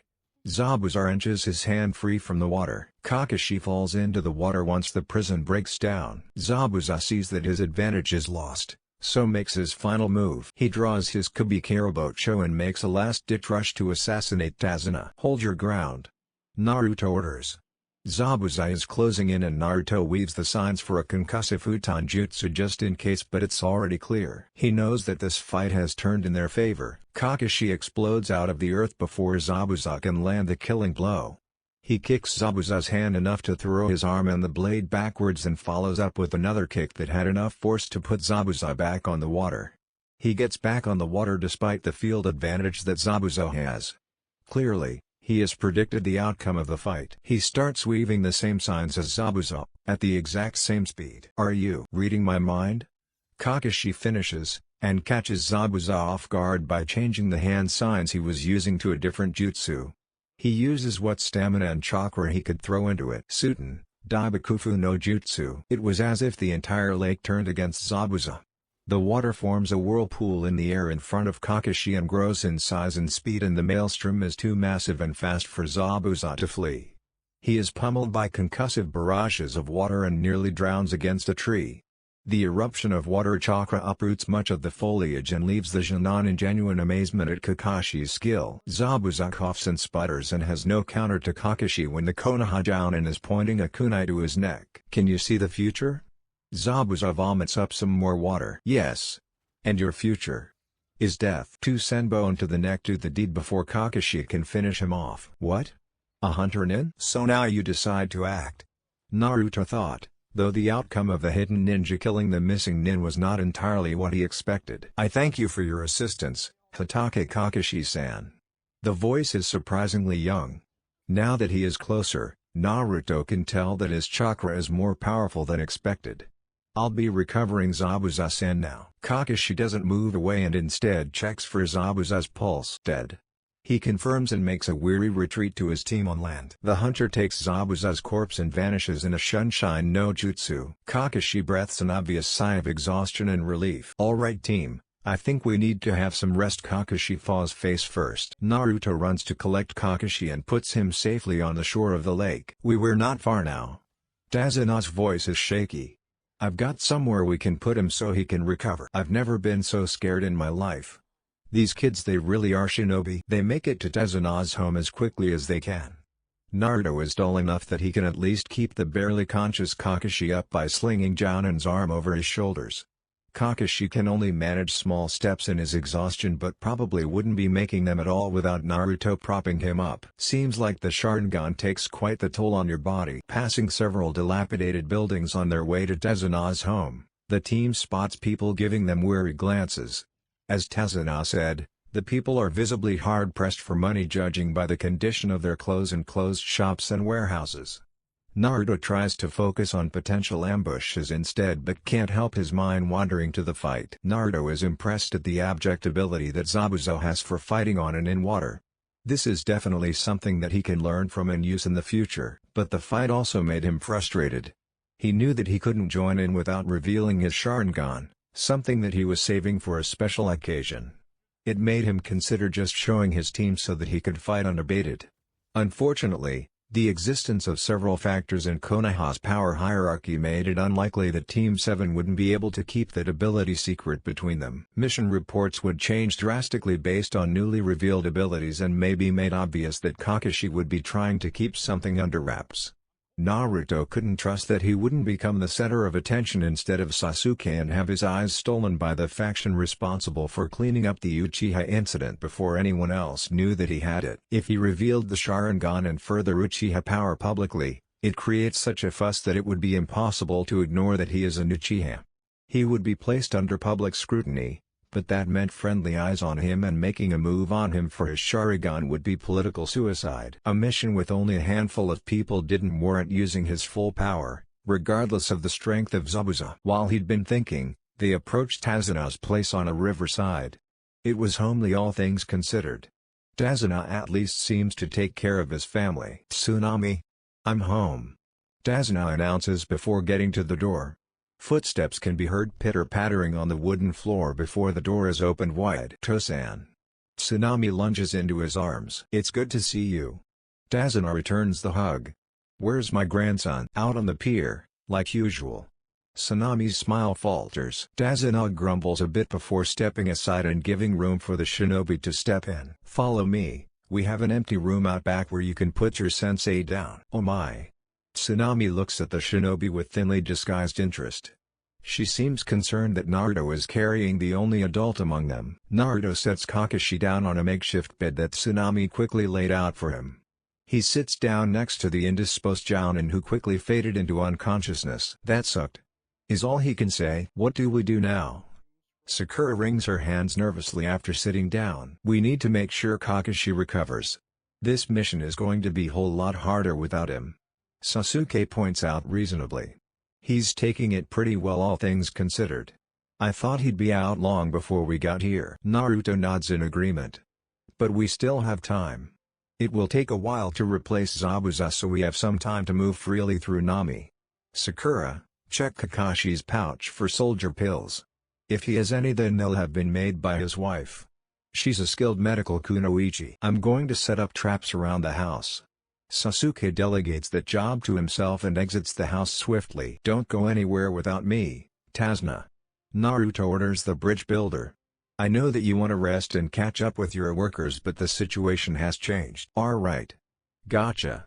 Tazuna is weirded out by the serious demeanor on the young man. Kakashi continues to fade in and out of sleep.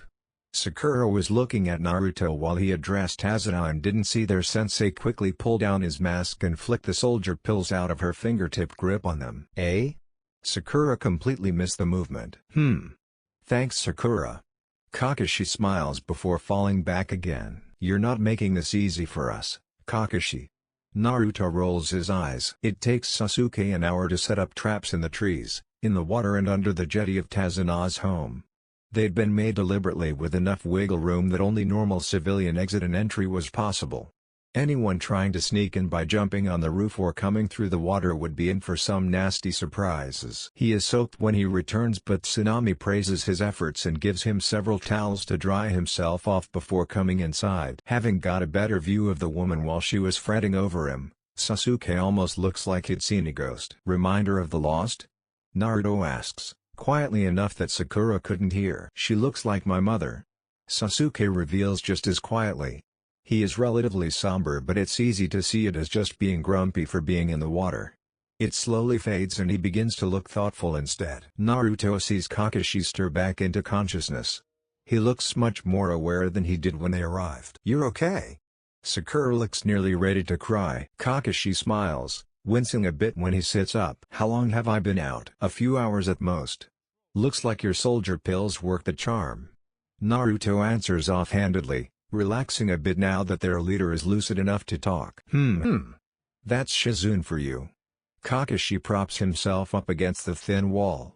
I hate to be the bearer of bad news, but I think we have bad news. The Junon really didn't want that to be the first thing Kakashi said to them. I think Zabuza may still be alive. With unfortunate timing, Tazuna and Tsunami walk into the room as he said it. What the hell? You saw what that kid did? He killed that crazy ninja with senbon. Not a tool often used for murder, even discreetly. Kakashi goes on to explain his reasoning for why he thinks that the masked nin is actually an accomplice instead of an official of Kiri. It just gets worse. Tazuna bemoans. I understand that you may be scared, Tazuna-san, but remain calm. These two elites have shown their hand a bit in that fight. I have a pretty good assessment of the set of skills that Zabuza uses. The real issue is the accomplice. Naruto makes his own assessment known. I believe that the Hunter Nin is a Kekkei Genkai wielder. He has an unusual chakra that I have never felt before, but I believe that it is Hyoton. Care to explain? Kakashi fishes for more info. I've been refining my sensory abilities to be able to distinguish chakra natures. The chakra nature of this hunter resonates strongly with wind and water, and is unusually strong on top of that. But you don't know for sure? Naruto shakes his head slightly. No, I'm not that good at it yet. But I still think they wield some kind of Kekkei Genkai. It's better than nothing. Good work. You three have your work cut out for you, So I expect that you'll take what I have to teach you very seriously. We're going to train? Sasuke finds the suggestion of training in the middle of a mission a tad unusual. You don't have any choice. Kakashi states bluntly. If you want a chance of survival, then you'll have to learn. And it just so happens that I have the perfect chakra control exercise for you. Kakashi. Naruto starts before Sakura can start an inquiry of what they're learning. How could Zabuza push you this far? I know your reputation. I thought something like this would be easier for you. His reputation is about the same as mine. Kakashi shrugs. And it's well earned. They don't call him demon for nothing. He has very potent chakra, as evident by his skill at using multiple Suiten jutsu at the same time. And normally, the Sharingan can see right through jutsu on the level of Mizubunshine. It is obvious that they are clones to people who wield dojutsu, but Zabuza's chakra is incredibly powerful and every clone he creates looks like the real deal to me. It takes very dense chakra that even I can't see the difference with my Sharingan and had to rely on my own clone tactics to identify the real one. Is he stronger than you, Kakashi-sensei? Sakura asks nervously. I don't know. Kakashi answers honestly. But what he won't have this time is the advantage of a water source. This puts my odds of beating him significantly higher than before. It's the accomplice that we should be more worried about. Zabuza will likely come after me again, so you three will be the ones fighting the hunter. So, I'll say it again, I expect you to take what I have to say seriously. It's a matter of life and death. The mood is quite grim. But we'll start tomorrow. I don't have it in me to move right now. Dazuna and Tsunami look quite clearly out of their depth. These were children, talking about risking their lives. Sasuke clearly has something on his mind still. Naruto. Sasuke addresses him. Naruto looks at him blankly. Why are you so strong? He is silent for a moment, not really sure what kind of half-truth he could give at such a direct question, but manages to conjure something close enough to the truth. He starts weaving a tale in order to compound the importance of his strength. I first learned to kill when I was 9. Naruto starts off with little emotion. Sakura recoils while Kakashi's eye widens. It was made pretty clear to me in the orphanage that the only future that awaited me and my fellow orphans was to become shinobi. I trained like everyone else, but I couldn't afford to grow stronger and make ends meet by feeding myself and paying bills. There was a certain incident that prevented people like me from graduating early at the academy, so I wasn't able to become a Jonin and do missions to earn money. The Uchiha incident. Kakashi identifies the problem child that caused Konoha to re-evaluate graduation procedure. So, I used the bingo book in order to find easy prey like rogue Jonin or vagrant criminals with bounties on their heads, so that I could continue to fuel my growth. Those outings took me everywhere in Hai no Kuni, and it wasn't always easy to defeat them. I quickly learned that if I couldn't defeat small fry like this as a shinobi, then I was just going to die. I couldn't get stronger without buying shinobi resources like jutsu scrolls and tools, and I couldn't provide basic necessities to myself if I bought those things. I needed easy influxes of cash to get the best of both worlds, and those missions gave me experience at fighting. I became stronger out of necessity. Orphans like me don't really get that much of a choice. But, Sakura stammers out, realizing that some people had it really different to her. Why didn't you get adopted? Or sponsored or given a normal job? Anything? I don't know. Naruto lied. He knew perfectly well that the system had been manipulated around him to ensure that he became a shinobi. I'm just one of the unlucky ones that there wasn't any room for a normal civilian life. There were already plenty of orphans from the Kyuubi incident 12 years ago, and most people had enough mouths to feed as it is. I just fell through the cracks and was lucky enough to gain enough strength to be a shinobi and not a criminal. I grew up around other orphans who were in the same boat as me, learned to be a shinobi or die. I choose to live. And it's not all bad. Naruto attempts to move the conversation away from his past. At no point did I ever not have a roof over my head to come home to. The people in this country don't appear to have the same luxury right now. There is a moment of silence before Naruto decides to open his mouth. I expected some restraint from you, Kakashi. Okawaii non mine. What have I done to deserve your ire this time? Shizune has been spoiling you. You've gotten too heavy to just lug around. Your dad bod is holding back the team. Tsunami looks mystified at the sudden way the Jonin is talking to his sensei. I'll be sure to let Shizune know of your displeasure. Kakashi smiles, making it quite clear that Shizune would rip his ear off for suggesting that she wasn't taking care of her husband. "No need for that," Naruto deflects coolly. "I just want you to consider what's in the best interests of the team." Kakashi scoffs, but sees that their poking fun at each other has lightened the room's mood. The next day consists of Kakashi training Sasuke and Sakura to perform the tree climbing exercise. Naruto makes it known that he can already perform it and is instead delegated to bodyguarding Tazuna full-time.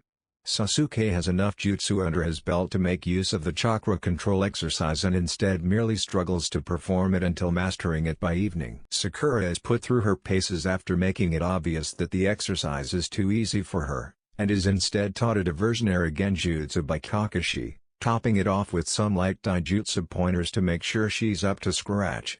The team doesn't see hide nor hair of Tazuna's grandson throughout their stay at his home, but Tazuna just chalks it up to the boy being depressed. He makes it evident that he and Tsunami are seeing him, and Naruto has spotted him to make sure that he hadn't been kidnapped and the Inari hanging around the house was the real one. Naruto points out that Tazuna, despite being dedicated to the nation and having the drive to defy a millionaire criminal like Gato, is an emotional man that can be manipulated by his family.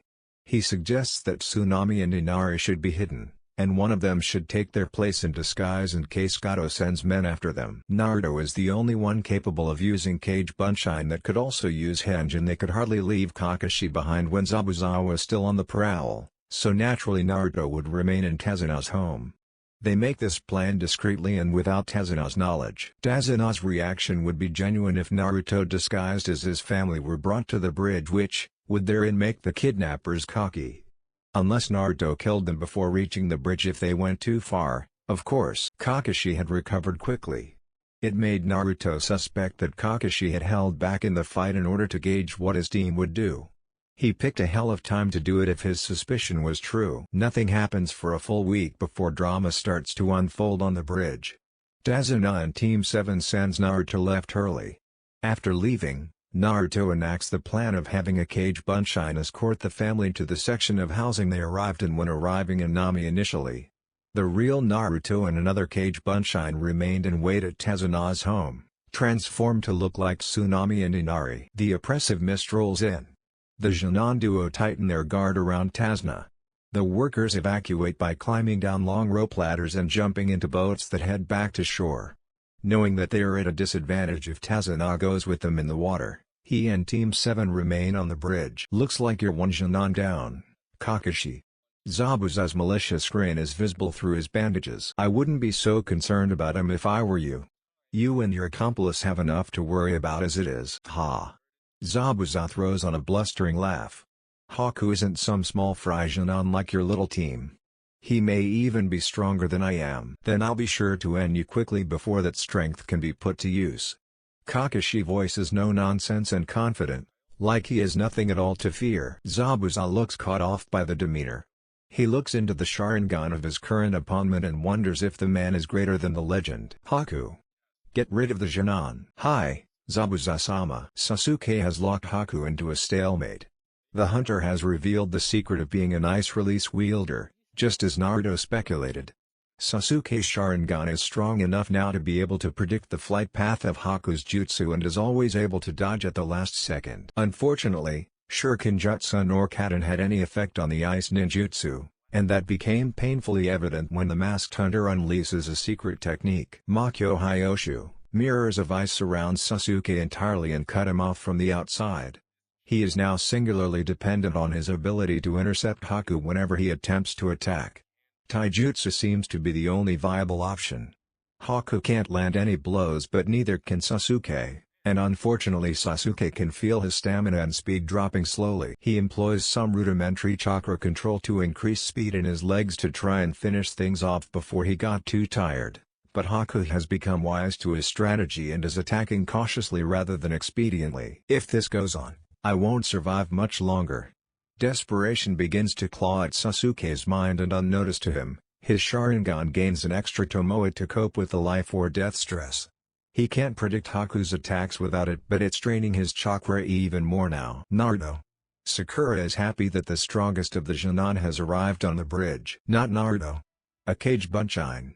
Naruto nods discreetly, making it known to Sakura that this is the clone who escorted the real Tsunami and Inari to safety. Shit kid, Tazuna understands that these may be his last moments and everything is on the line. Is my family okay? I'll dispel if the real me is badly hurt enough. Naruto explains. Since I'm still here, your family is fine. Sakura, tell me everything that's happened. Sakura goes on to explain as quickly as she can what he managed to see before the ice mirrors blocked view of everything else happening on the bridge. Sasuke-kun tried using his Kaden but it barely did anything at all. But something happened? What did the Kaden do? Naruto presses for intel. They melted just a little bit, but they just reformed like nothing happened. He kept trying but Sakura clenches her eyes shut. Please help him? I will. Naruto assures. Stay with Tazuna. The clone leaps deftly into the air and senses carefully where exactly Sasuke is in the dome of mirrors. To his confusion, the hunter's chakra signature appears to be manifesting evenly in the entirety of the dome. It surrounds Sasuke too much for the cage Bunshine to get an accurate reading. He has no choice but to jump in instead of risking injury or death to Sasuke. He leaps to the very top, weaving hand signs once he gets a glance of Sasuke in the middle, who is exhausted and about to be skewered by ice senbon. Futon, Shenkuta Baikumu.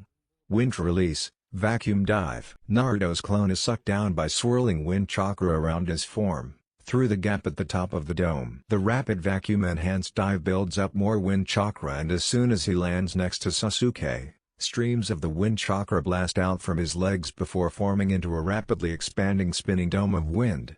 It blasts away the ice senbon before slamming ineffectually into the mirrors. You should have stayed outside, Sasuke says while panting. I didn't have much choice.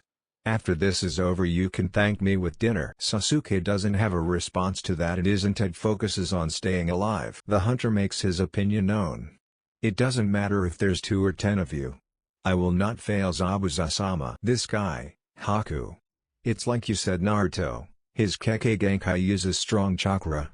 It makes unmeltable ice. Sasuke informs Naruto's clone what Sakura had already told him. Not unmeltable, but it doesn't matter. My jutsu is also on another level. Naruto starts weaving signs for a dense Kaden of his own. Kaden, Ryu and Hokuno Jutsu. Naruto breathes out 5 dragon heads, smaller than the one he used against Zabuza but with the same concussive energy and strength. They expand and burn with extreme heat, but the sheer velocity is what shatters the mirrors on the upper half of the dome. Useless. Haku reforms the mirrors perfectly back into the dome. Naruto. I just said. Sasuke stops upon realizing that Naruto is doing the same thing as in the fight with Zabuza. For as long as Haku tries to maintain the dome, he would expend massive amounts of chakra. And Naruto is one of the few people in all of Konoha with more chakra than Kakashi. Sasuke tries not to relax when he gets that the fight was won the moment Naruto turned up. Naruto continues to blitz the mirrors with the same jutsu over and over again. I'm sorry Zabuza-sama. This boy is too much for me to handle. Haku feels his strength wane but knows he is an easy target if the mirrors falter. The boy with the Sharingan is no longer capable of making use of his predictive abilities, but it doesn't appear that the tall one is in a hurry to kill him. He's playing the waiting game. The hunter becomes desperate when he hears a chirping sound and the unmistakable glow of Raiden chakra from where his master is fighting. I'm sorry, Konoha Shinobi, but I must call our fight early. The mirrors shatter immediately. Clone Naruto's reflexes are severely impaired by the rapidly decreasing chakra at its body but he catches Haku by the leg before he can flee to assist Zabuza. No!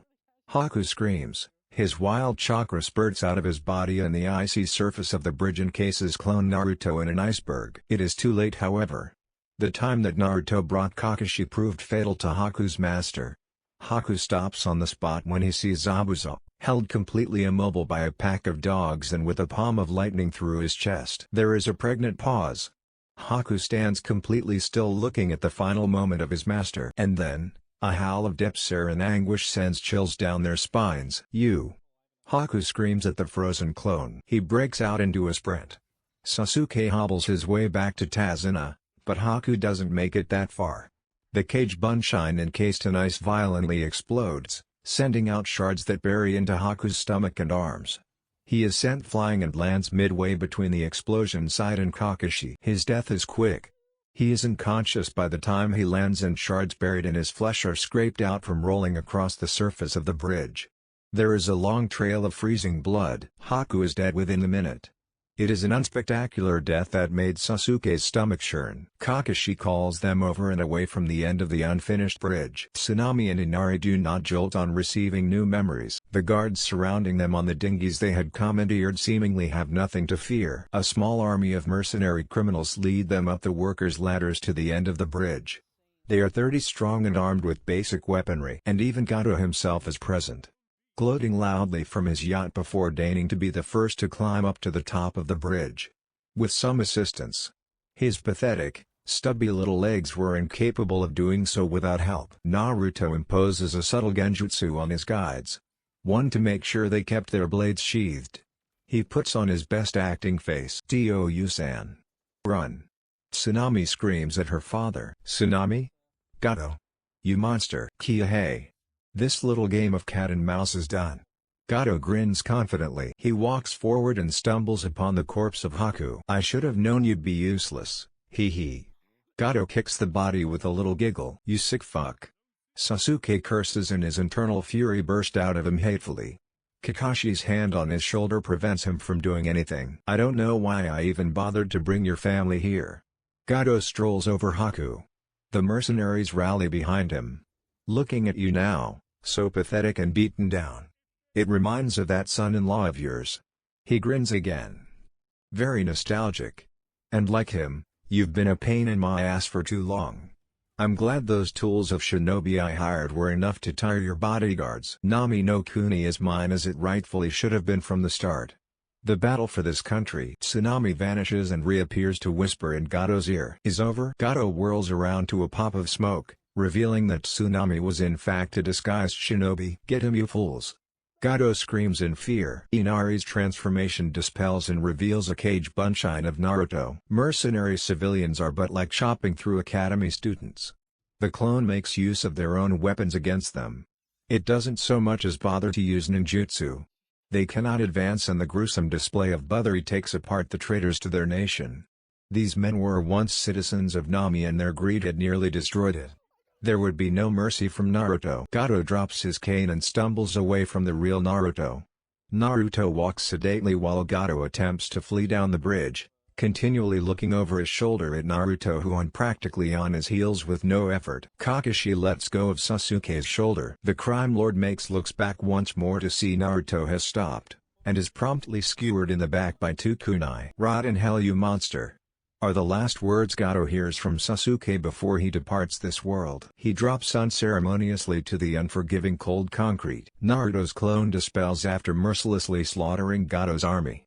Their blood drips off the end of the bridge and makes red swirls in the sea. "Come on, Sasuke. Let's pay our respects."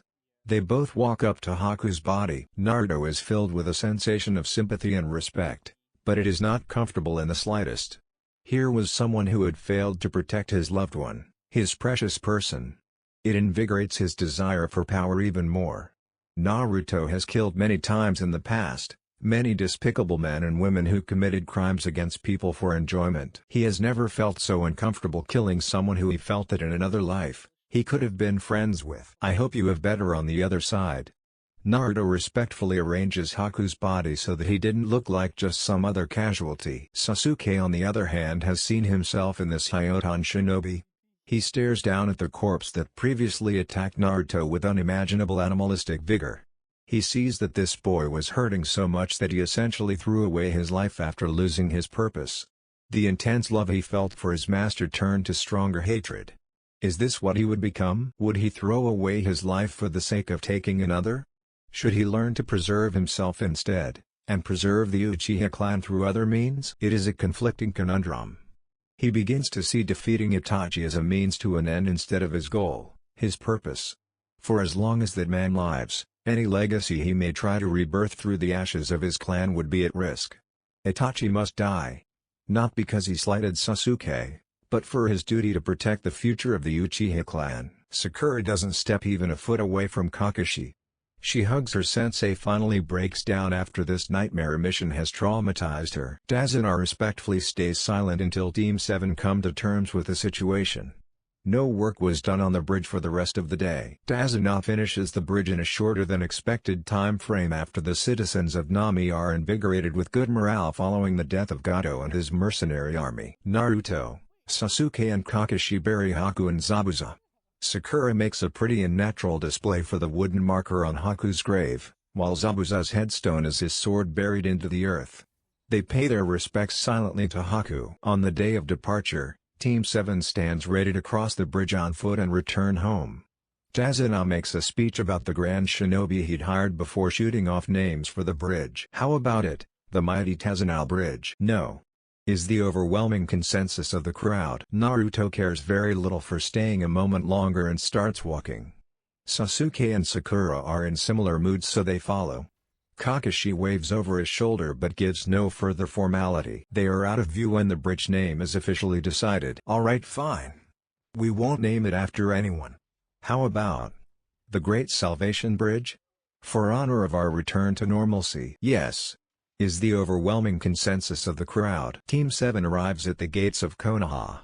Kakashi dismisses them, gives them the spiel about getting rest and bids them goodbye while he goes to the Hokage Tower to make his report. Naruto makes a beeline for home. This mission has taken more out of him than he thought. Not physically, but his mind had been toiling over what happened for the entire trip home. He needed something to distract him. After stepping out of the first warm shower he'd had in 3 weeks, he looks at himself in mirror and is startled by something. This is Naruto takes in the pattern on his Sharingan. His hands trace around his eyes, he pulls the skin around them as if to get a better look. "Mangekyo, we've received a hidden message in an invoice from Kuba Town. They export iron to us to craft shinobi tools. They are currently suffering attacks to steal refined iron before they send it out. Evaluate the situation, act as necessary." It is not a smart idea to steal from one of the big 5 nations. Kuba Town is but one of many sources of Konoha's iron within the Hinokuni. But one does not simply steal from Konoha without retribution. If the culprit refused to cooperate and leave town for good, well, they wouldn't be lasting much longer. This is Team 7's 5th C-rank mission. Thankfully none of the C-rank missions they have done since Nami no Kuni have been particularly dramatic or dangerous. Mostly actual escort missions, with one valuable stolen item retrieval thrown in too. The town is only a day away from Konoha, and Team 7 quickly questions the residents to understand what's happening. Bandits have killed 2 townsfolk for resisting and they return every week to collect the majority of the iron that is mined. They do not wear any markings that denote them as operatives of a village, although a village may be buying the resource that they're stealing. Naruto and Sasuke have proven that they are capable of working on their own, so Kakashi tells them to let loose if the culprits decide they can take on a unit from Konoha. Unfortunately, hungry men are desperate men and the desperation of the bandits tells them that they are not laying siege out of greed, but for survival. 30 bandits are the entourage of one man that appears to be running the gig, and they arrive in town a few days after Team 7 does. Kakashi attempts to negotiate. He tells them to return home as hunters of meat and as farmers or craftsmen. "We don't have a choice. Our lord," the middle-aged leader spits the word, "is arming shinobi. Shinobi that kidnap our children if we don't comply." He and his bandit allies arm themselves with mediocre weaponry. "I am sorry, then." Kakashi draws a kunai. The boys immediately set to work dividing the bandits into groups by each killing a few of those who rushed at the start. Sakura herds them apart by projecting a genjutsu of an earth wall between them. She uses this on a few bandits in the middle to cause them to bump into the others who are looking for an alternate route. Anyone who gets past the 2 boys is met by Kakashi, who defeats them swiftly and cleanly. Naruto's group attempts to flank around a building, so he pursues. He is too quick for them to really compete. He cuts them down one by one until he is left with a lone survivor.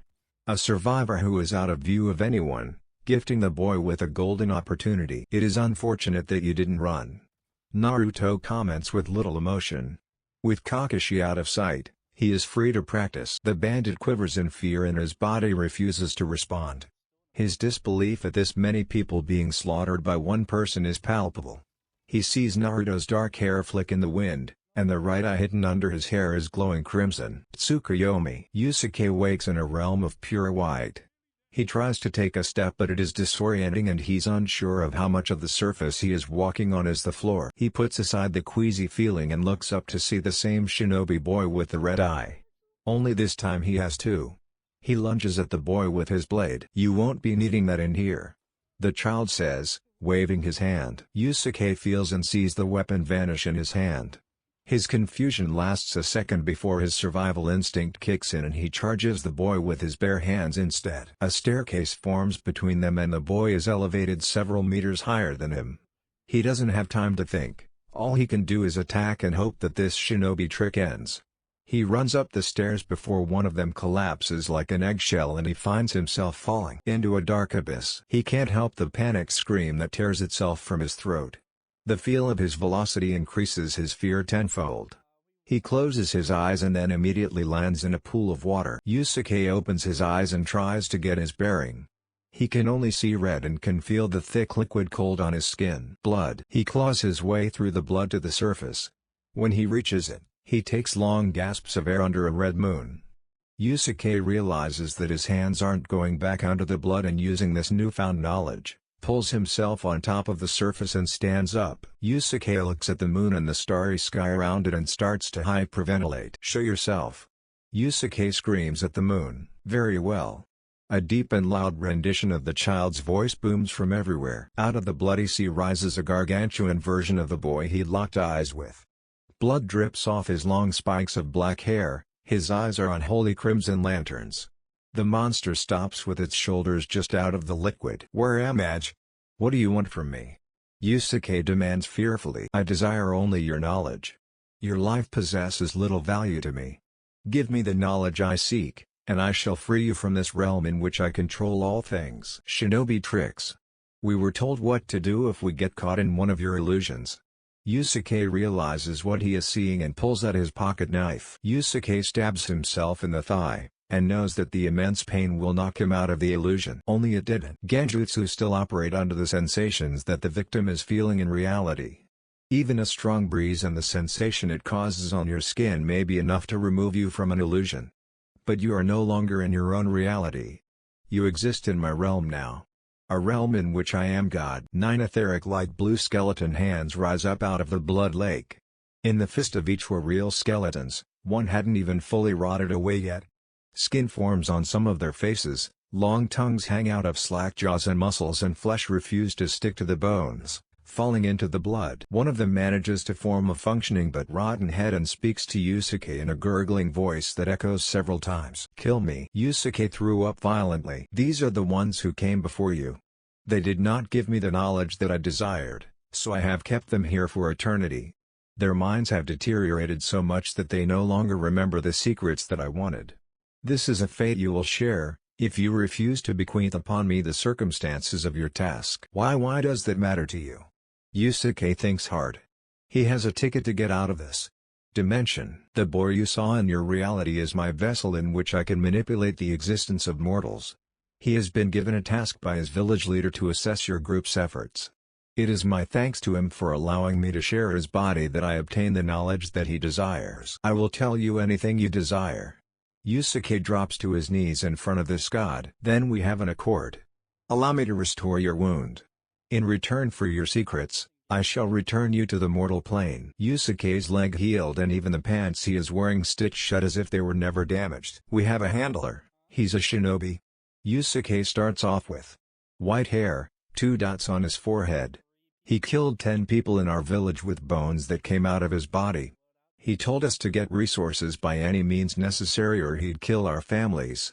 He's apparently a part of some new ninja village in Oto no Kuni. The lord of our land is giving the leader of this new village free rein to do whatever he pleases to us." Naruto cancels that Tsukuyomi early.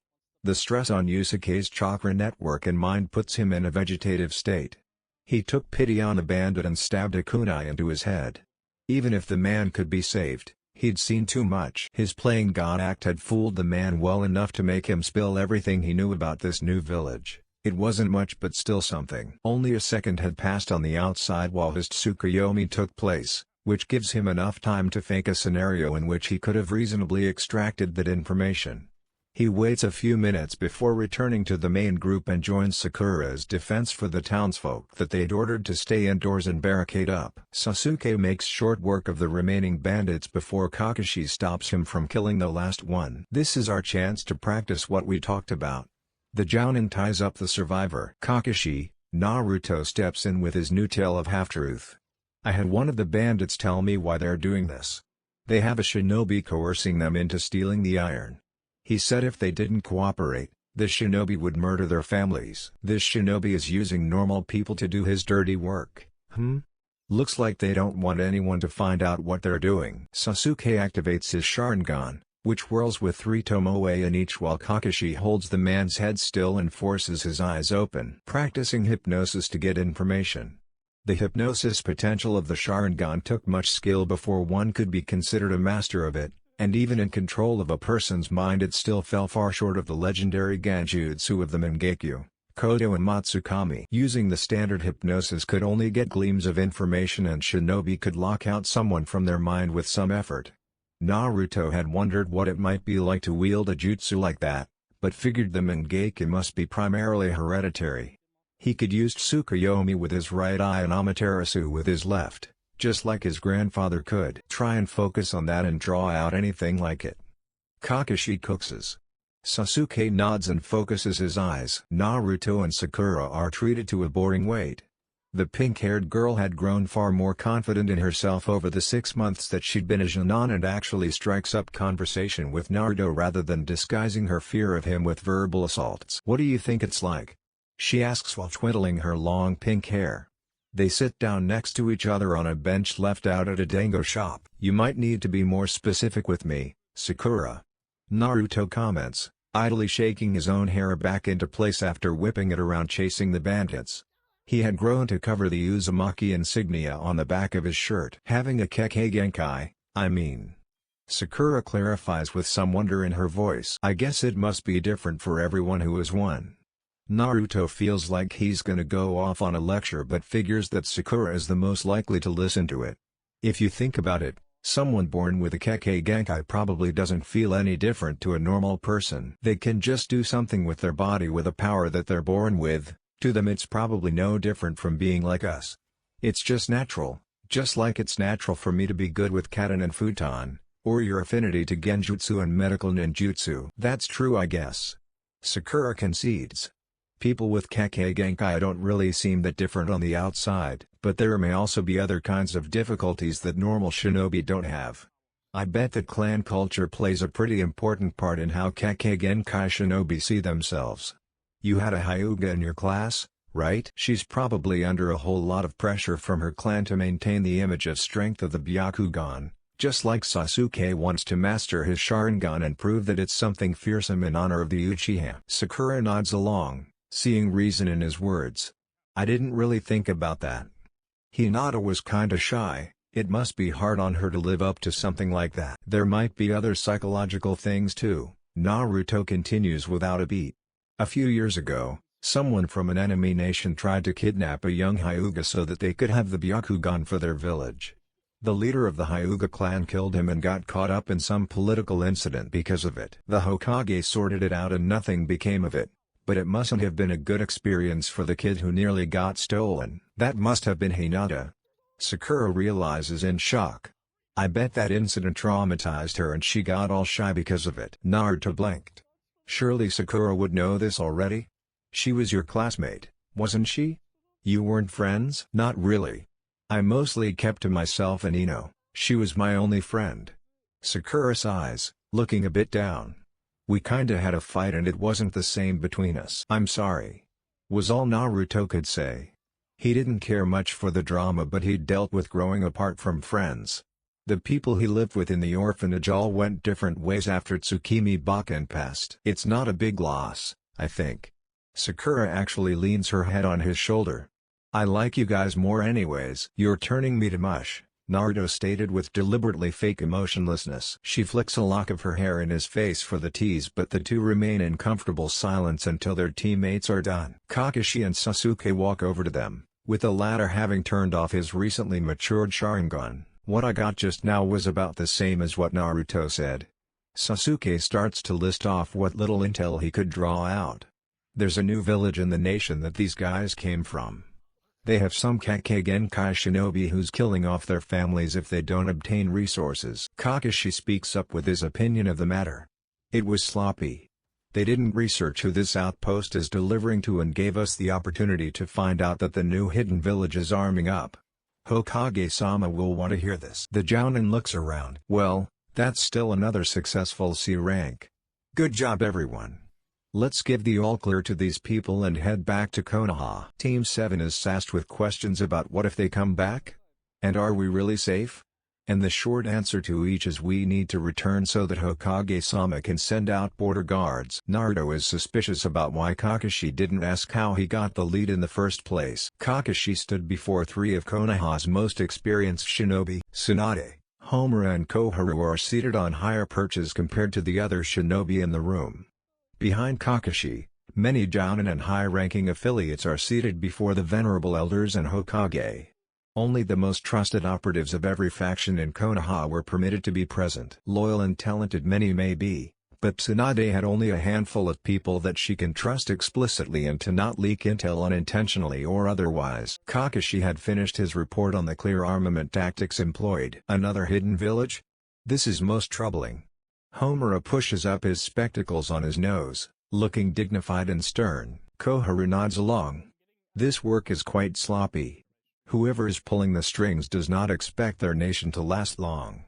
It is clear that this village in Tano-kuni is serving a singular and temporary purpose. We must investigate immediately. They have even changed the name of the hosting nation. The daimyo has elected to rename it to Oto-no-kuni. I believe the initial investigation should be into daimyo's court and who he interacts with that may be causing this sudden armament. Homura suggests reasonably. We have also received this as of a week ago. Tsunade plants a stack of folders on the table. This is all of the Chunin exam nominees from participating nations. One of them is listed as Otogakuer. They're only sending one team, but the timing is too suspicious to ignore. I'll send word to my best agent to discover as much as they can, as soon as possible. You mean? Koharu almost looked disapproving for a moment before shrugging it off.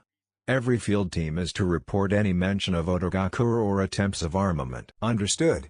Is the chorus of affirmatives from the elites. All right, all of you with Jinan teams remain behind. Those of you leaving, please let the Jinan team leaders know they're expected to enter in 10 minutes. No sooner. Tsunade orders, looking rather tired. Kakashi, I need to have a word. Tsunade waits for everyone else to leave. Homura and Koharu remain, and neither appeared to lighten up. How did Naruto obtain this information? Tsunade asks without hesitation. I don't know, Kakashi replies honestly. But I do know that it is some kind of jutsu that requires an enormous amount of chakra. Whatever it is, it functions instantly and can be performed without needing to gather chakra conventionally. A high-level interrogation technique.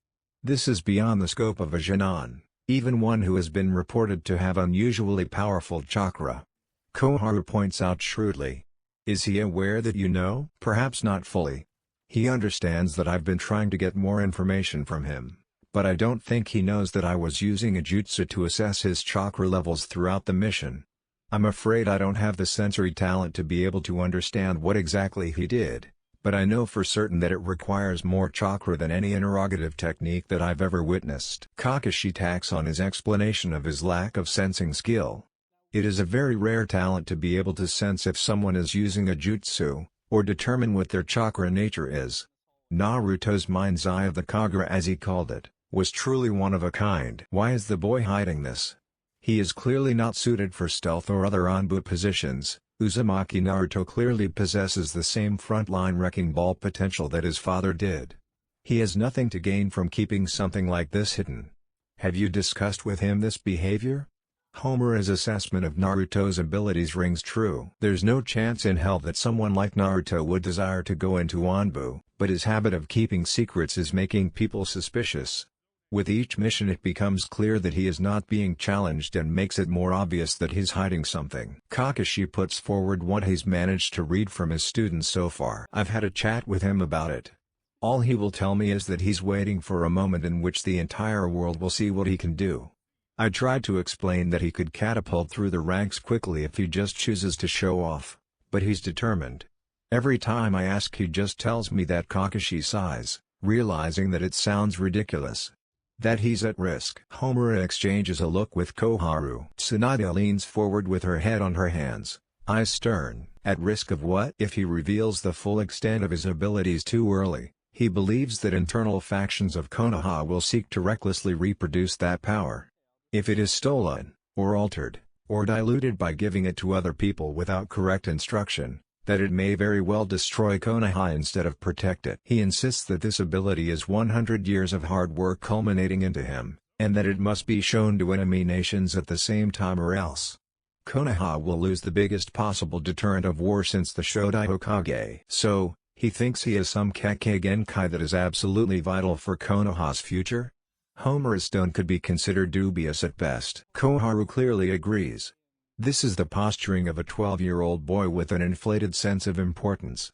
Uzumaki Naruto may be a prodigy of even the same caliber as his father, but unless his ability is clairvoyance, then I suggest that you continue to pry information from him, and determine if he is whispering promises of being a savior for the sake of deflecting attention from an ulterior motive. What does he mean by internal factions?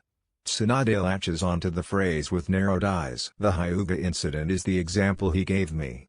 Kakashi tells a condensed version of the story he got from Naruto. I think he isn't aware that distrust toward him is high right now, because he is focused on the potential that Konoha may very well be like Kumagakure. In his mind, Konoha trusting him isn't the issue. It's Konoha that needs to earn his trust by proving that it will not manufacture circumstances that will rob him of agency within the village hierarchy. You are saying that Naruto thinks there's a chance that we will turn him into breeding chattel? Tsunade asks quite disbelievingly. Ridiculous. Koharu mutters. Regardless, that's the story he is sticking with and hasn't deviated from. Kakashi is dubious of it himself, but he doesn't know anyone who is more stubborn than Naruto. Asking too many questions of Naruto is the fastest way to get him to make fun of your weak efforts. And Naruto makes waves everywhere he goes. Tsunade sighs and rubs her forehead. Word of the incident at the start of his Jonan career involving several Chunin has spread around the village. His graduation was also quite public and showed nearly all of the current clan heads that he's worth paying attention to. Throw in a rumor of him completing an A-rank mission, and every eye in the village is on him and most of them are friendly. If we try and get this information from him without allowing him to show it himself, it will brew discontent that a young, talented and friendly shinobi is being picked on by higher-ups. He has weaved the circumstances leading up to these Chunin exams quite well, intentionally or otherwise. Homura also adds a more current issue. We cannot afford not to have Team 7 compete in this exam. They are by far the strongest team of Jonan and Konoha. If we wait any longer to show their skills we may face scrutiny for holding back a team and waiting until they are strong enough to decimate any competition. It would be the same as letting actual Chunin compete, and you know that the other nations will cry foul. This appears to be the perfect conditions for Naruto's terms of revealing his true power. Sunagakure is sending a team composed entirely of the Kazekage's children, one of which is a Jinchuriki. Without your team causing a ruckus, the Jonan heirs of important clans within Konoha are at extreme risk. You know very well that the parents of those children will push for their sensei to recommend them for the exams. Sasuke is the highest profile target on the team, and with your teachings it is likely that he will ally with fellow Konoha Jonan and provide a deterrent towards teams in the forest that are seeking easier targets. Koharu provides a blatant opinion that the Jonan clan heirs are weak, and that Team 7th may be the only ones with the potential to protect them through the team survival phase. Kakashi gets the message. He was going to recommend them anyway, but Team 7 must compete. The suspicious behavior of a new hidden village and the unusual amount of teams participating made it likely that some foul play would be involved. I'll slip word to my team that they're to keep an eye on friendlies. Good. Tsunade pushes the intercom on her desk. Send in everyone who's here for Chunin exam purposes. Finally. Kakashi thought tiredly. The evening is nearly over and he could soon flee to the comforts of home. His screaming, tantrum-throwing little ray of sunshine is a preferable alternative to being stuck in a meeting. Alright Uzumaki-kun, I'll add these to your medical record for later review. Same as the others. Thank you. I can't help but be curious, however. The doctor turns his chair and looks Naruto in the eye. I hope you understand. From the tests you've asked for over the past 5 months, I can easily see from the scans that you're developing new chakra pathways in your brain and to your eyes. Your vision and reflexes seem to be, well, improving. Then there's no cause for alarm? No. He shakes his head. I know that you must be up to something, but if you've found a way to do something like this, surely you must understand that whatever you're doing to yourself could help many people with impaired vision. Naruto nips that in the bud quickly. I can't tell you what I'm doing. What I can tell you, since you've been a good sport and presumably upholding my confidentiality, is to bet on me in the upcoming Chunin exams and you'll see for yourself what's happening to me. Confident, are we? He smiles indulgently, realizing that Naruto wouldn't respond if he asked any further. You have no idea how sure I am of my victory, Ieyashi-san. My wife would kill me if she caught me betting on children killing each other. Ieyashi comments dryly. Your loss. Naruto states but leaves it at that. He stands up and puts his forehead protector back on. The doctor gets his last word in. Please do be careful, Uzumaki-kun. I don't know what you're doing, but ninjutsu that affect the eyes and brain are no joke. Anything could go wrong if an unpracticed method of improvement is used. You don't have to worry. Naruto assures with no doubt in his voice. If all goes as planned over the Chunin exams, then you probably won't be seeing me again anyways. Ieyashi raises a brow but doesn't push it. Well, I'll cheer you on for your imminent victory. He indulges the bravado of the black-haired boy. Remember what I said. Naruto slowly shuts the door behind him. Bet on me. Naruto knows for certain that he will not be defeated by anyone during these exams. He would be able to use his full power freely and without restraint. The doctor all but confirmed this over the past few months of him having awoken the Mangekyo Sharingan. At first he'd been extremely hesitant to use it at all. Naruto used it sparingly for practice purposes only and started booking in monthly tests to see if the enzymes in his brain released from using the Mangekyo were making his eyesight deteriorate. But as it turned out, nothing was causing his vision to fail. After the first 2 visits, Naruto got bolder with training the use of his newly awoken abilities. He could bring all sorts of things to set on fire with Amaterasu into his hideout where his grandfather spent most of his last days. Tsukuyomi had to wait for missions and privacy, but even then he'd managed to use it on some poor souls. Naruto has no fear of losing the light in his eyes. Madara's meddling has ensured it will remain. That thought made him reflect on the stories and memories that the old man had imparted unto him. Madara had used Tsukuyomi on Naruto only once. The reason for him doing it had several purposes, chiefly among them was to explain with reason granted by experience Madara's hatred of the Senju, his distrust of Konoha's elite structure, the circumstances of his turn from Konoha and the Uchiha clan, and the new secrets of the Sharingan that no other man had discovered before him. These memories given to him using Tsukuyomi however were not Naruto's. He didn't experience them, and while he could feel the burning rage and hate, the woozy desperation, and intoxicative love, these were not his memories and therefore took some concentration to bring back out. Madara had only used it once to ensure that Naruto's brain wouldn't start adjusting to match Madara's. If too much information were imparted directly to Naruto's mind, the body and brain would follow suit as best as it could and the then 11-year-old boy would inevitably have a mental breakdown and identity crisis. 72 hours is already a long time to be in another person's sandals. A little boy would not be able to handle the strain. What still needed to be discovered is the reason for the fundamental differences in the development of his Sharingan compared to his grandfather. Uchiha Obito had been implanted and augmented using strange organic material. The matter functioned as replacements for his destroyed organs and limbs, and vitalized the body by cycling chakra from what remained of the implantee's body through new artificial pathways. The chakra sent to the Zetsu matter would return to Obito's real flesh. And since the Zetsu matter was created through cloning Hashirama's life force, the result would have the implantee gaining the characteristics of Hashirama's chakra. Obito had gained the ability to use a rudimentary form of the Makuten Kekkei Genkai. His wounds began to heal rapidly, his chakra strength magnified and most importantly to the Uchiha, he didn't go blind from consistent use of the Mangekyo Sharingan. This led Naruto to believe that his immunity to blindness from using the Mangekyo is due to the powerful influence of the cells in his body that are similar to the Senju. The Uzumaki are a walking Kekkei Genkai.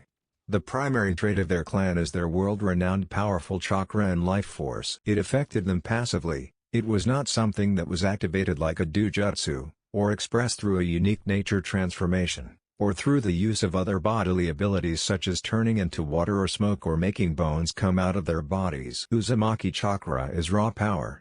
Every Uzumaki was on a different level for any jutsu they use. Near endless stamina, monstrous reserves and an incredible lifespan and natural ability to bounce back from injury. It was no wonder why the Uzumaki were so feared that 3 entire nations had banded together in fear to destroy a clan whose size barely matched that of the Uchiha and Senju. It made him wonder if he'd learned to use the signature adamantine sealing chains that his mother possessed. And it also made him quite sad to know that he'd never get to meet his Ka-chan. But while the immunity to blindness could be explained by the abnormal strength of his life force, the conditions in which his Mangekyo had awoken is still a mystery. Even Obito, augmented to barely be an Uchiha anymore, had awoken his unique power by experiencing a mind-shattering loss. The grief and stress matched every other known instance of it occurring in the entirety of history. Madara was the pioneer who discovered the intricacies of the Sharingan, but even his wealth of knowledge could not be drawn from because nothing similar to Naruto had ever occurred. Naruto had felt Madara's pain. He knows what it takes to awaken the Mangekyo Sharingan, and he knows that he hadn't experienced such strong negative or even positive emotion before. Sasuke's initial Sharingan had awoken from need and desire. Naruto's Sharingan awoke really just out of the blue. Just because. He doesn't want to boil it down to a simple answer. But all he can think of was that Madara's Sharingan had become whole after transplanting the Mangekyo eyes of his younger brother into himself. No longer did his vision degrade through overuse, and in fact, it seemed that his mastery had grown tenfold.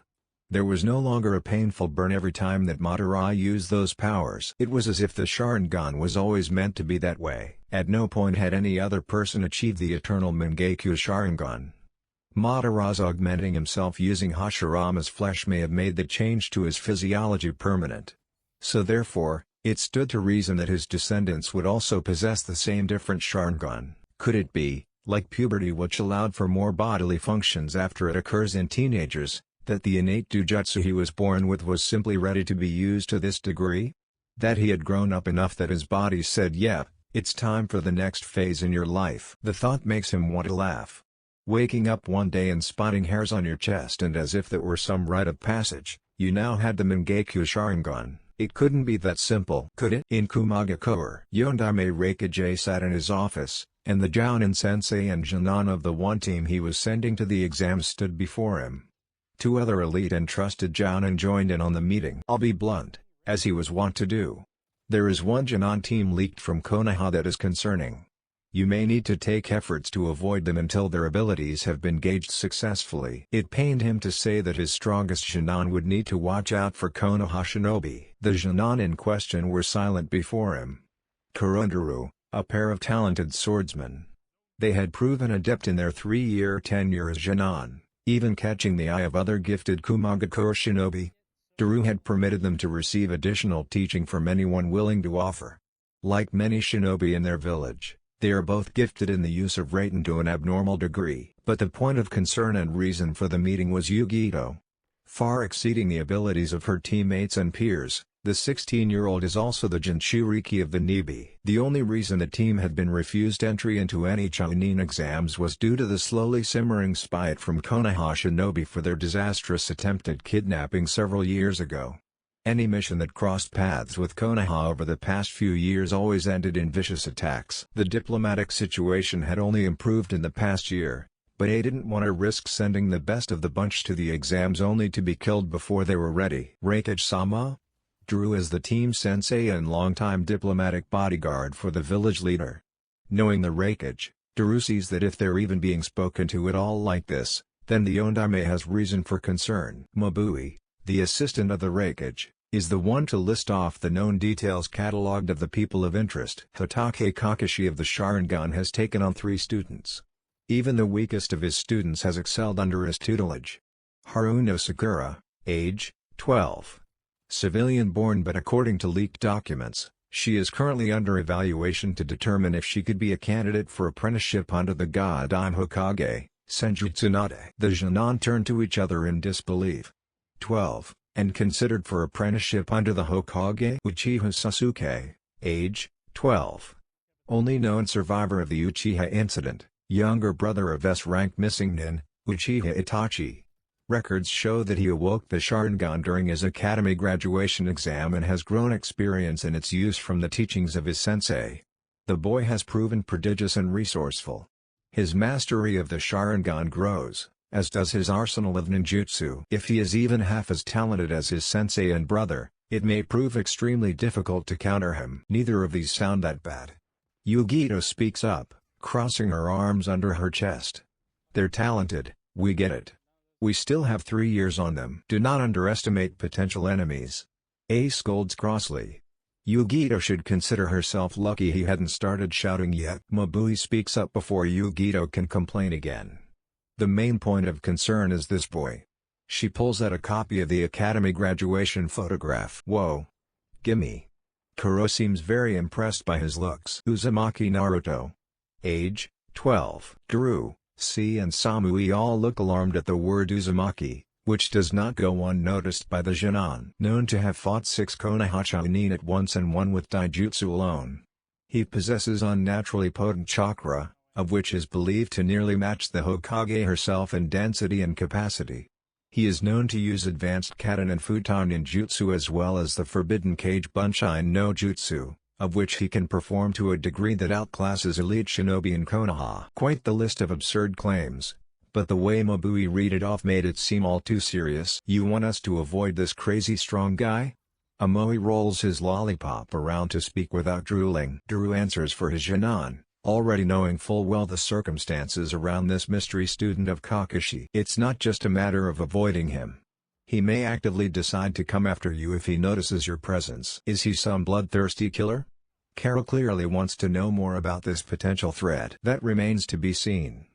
Mabui replies clinically. But if the boy is aware of the history between Kumagakure and the Uzumaki clan, he may very well single you out for that reason alone. The history is lost on the youngest people in the room, and they seemed a bit too nervous to ask outright. Ace stood up and faced the window. He peered out onto his village. The decisions made by him and his forebears over the past 40 years had severely affected national relations towards Kumagakure, and his people were struggling because of it. Dissatisfaction with his leadership is at an all-time high, so any plotting done would have to be for fixing their broken image. We can't afford not to send a skilled team this year. A says. Although facing the glass panes, his voice carries through the room easily. Samui, who had been silent so far, spoke up. Our daimyo and his office have been giving many missions to neighboring nations. Our geographical location already made it harder to obtain missions outside Kaminari no Kuni. The Sundaime Raikage attempted to fix this nearly 40 years ago by creating an alliance to attack the number 1 village who was accepting these redirected missions. The purpose of the attack was threefold: destroy Konohagakure's number 1 ally, re-obtain the mission contracts sent to Uzoshio-gakure, and to destroy the Uzumaki clan, said to rival and in some ways surpass the Senju and Uchiha clans.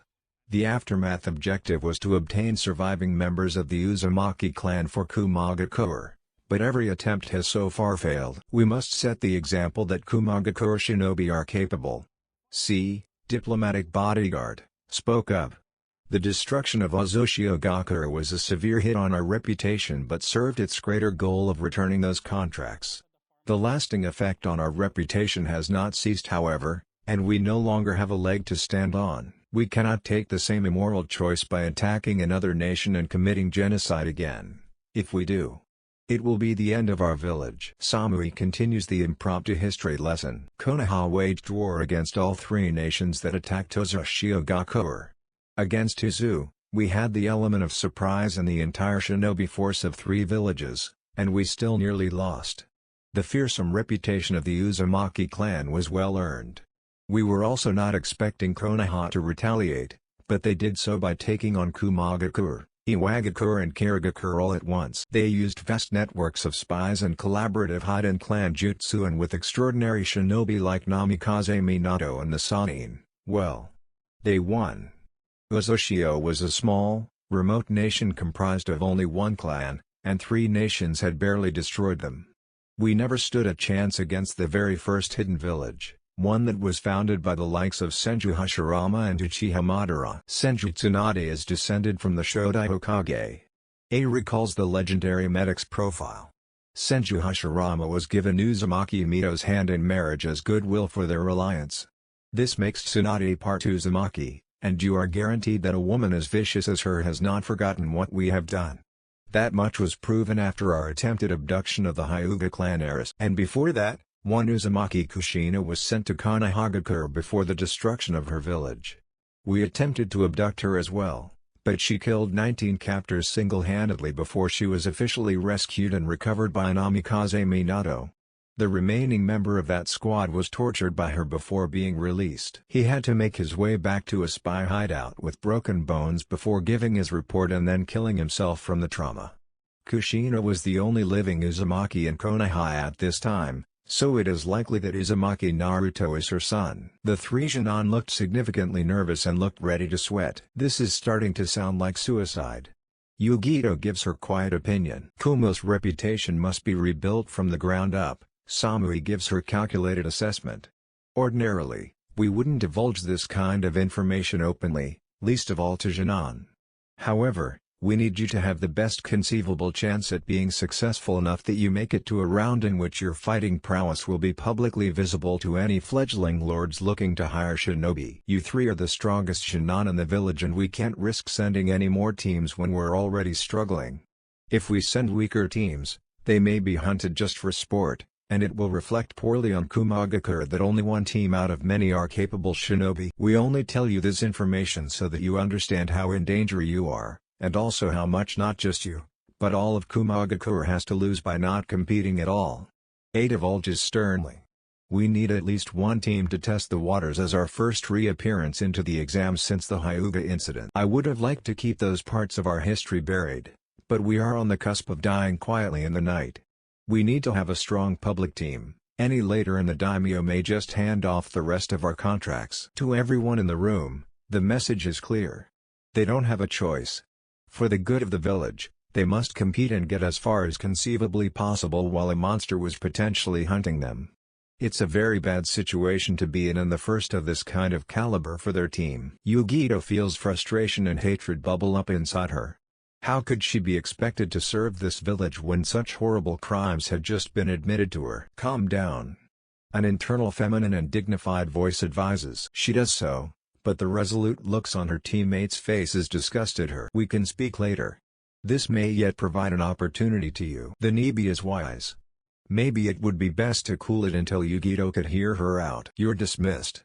A states, sitting back down at his desk with the near-perpetual scowl he'd worn for nearly a decade now. The Jonin leave and the Raikage is left with his closest jounin. It is suspicious that this information has leaked from Konoha. Not only that, but rather detailed information as well. Almost as though it came directly from a personal record. Samui picks up on the unusual happening. This is a bribe, I think. Daru observes with a tired demeanor. Whoever leaked this information to our spy outpost wants us to join in on their little operation to hinder Konoha. This new village is exclusively attacking Konoha-led infrastructure and trade partners. We will act only at the last moment and no sooner. A says decisively. Only if Konoha's destruction is guaranteed. If not, we leave as though nothing is happening. This is too delicate a time to be placing all our faith in a clumsy plan such as this. Samui and Darubo and leave. In the seal of Yugito, she and her Baijiu conversed. Your home is bringing about its own destruction, and you may be powerless to stop it. I don't want to care. Yugito huffs bitterly, tucking her head to rest on her knees. Muratabi acknowledges the careful don't want to, meaning that Yugito still does for reasons she knows already from a millennia of experience. Indeed. I understand that humans desire a home. My father was unusual for a human, but even he desired the security and peace of mind that a home provides, not only for himself but for all of his children. What's that got to do with anything, Muratabi? Yugito asked impatiently. Patience, my dear. What I am going to tell you will not make you happy, because it is not an easy choice to make. You have broken the shell of indoctrination that your village impressed upon each of my previous hosts. It is only right to tell you that you do not owe this nation anything. Tabi? The human asks confusedly. The boy from that Photograph? Mutatabi recalls the word humans used for it. He bears an uncanny resemblance to the one who could control the strongest of us without being a Jinchuriki. My father was a loving man, he loved all of humanity despite their flaws, but he loved his children more than anything. His human children were no exception. This Konoha was founded by his descendants, and it appears that some live on strong to this day. Yu-Gi-Oh! That nation will never truly fall. It may be burned to the ground, it may be blown away, but the sons of the sage will never be extinct, and their home will be rebuilt no matter what. Action against them will only incur the hatred embedded in them towards us. Father blessed his children with potential unfathomable to normal humans such as yourself and everyone else who ever lived and died in this village. Mutatabi, what are you suggesting? That I just let Kuma destroy itself and go live my own life? You heard for yourself what the Uchiha and Senju's village do to those who murder their people. Even branded a traitor, you would be safe in the arms of that village. Treason. Yu-Gi-Oh gulps and clams up. Yu-Gi-Oh vanishes from the sealscape, but Mutatabi feels that her pragmatic reasoning will at least be food for thought. The life and happiness of her favorite human is at risk after all. It took her 1,000 years to reach this point, but she truly had grown different from her father. Mutatabi is her own being, and makes her own decisions. Regardless of Hagoromo's philosophy, these villages would never get along. Such is the nature of man. In Kirigakure, Mei glared at the flippant Mizukage. He had grown a habit of disregard for the lives of his subordinates over the past few years. Just send a handful of the weak ones and we'll call it a day. Yagura chuckles, apparently not seeing the issue of village image being damaged. Yagura was nothing like this when he first stepped in as Mizukage. He'd been an earnest young man, full of hope and aspirations for a better Kiri. Despite being a Jinchuriki, he was a bright and loving person. For reasons unknown to them, his moral code started to degrade.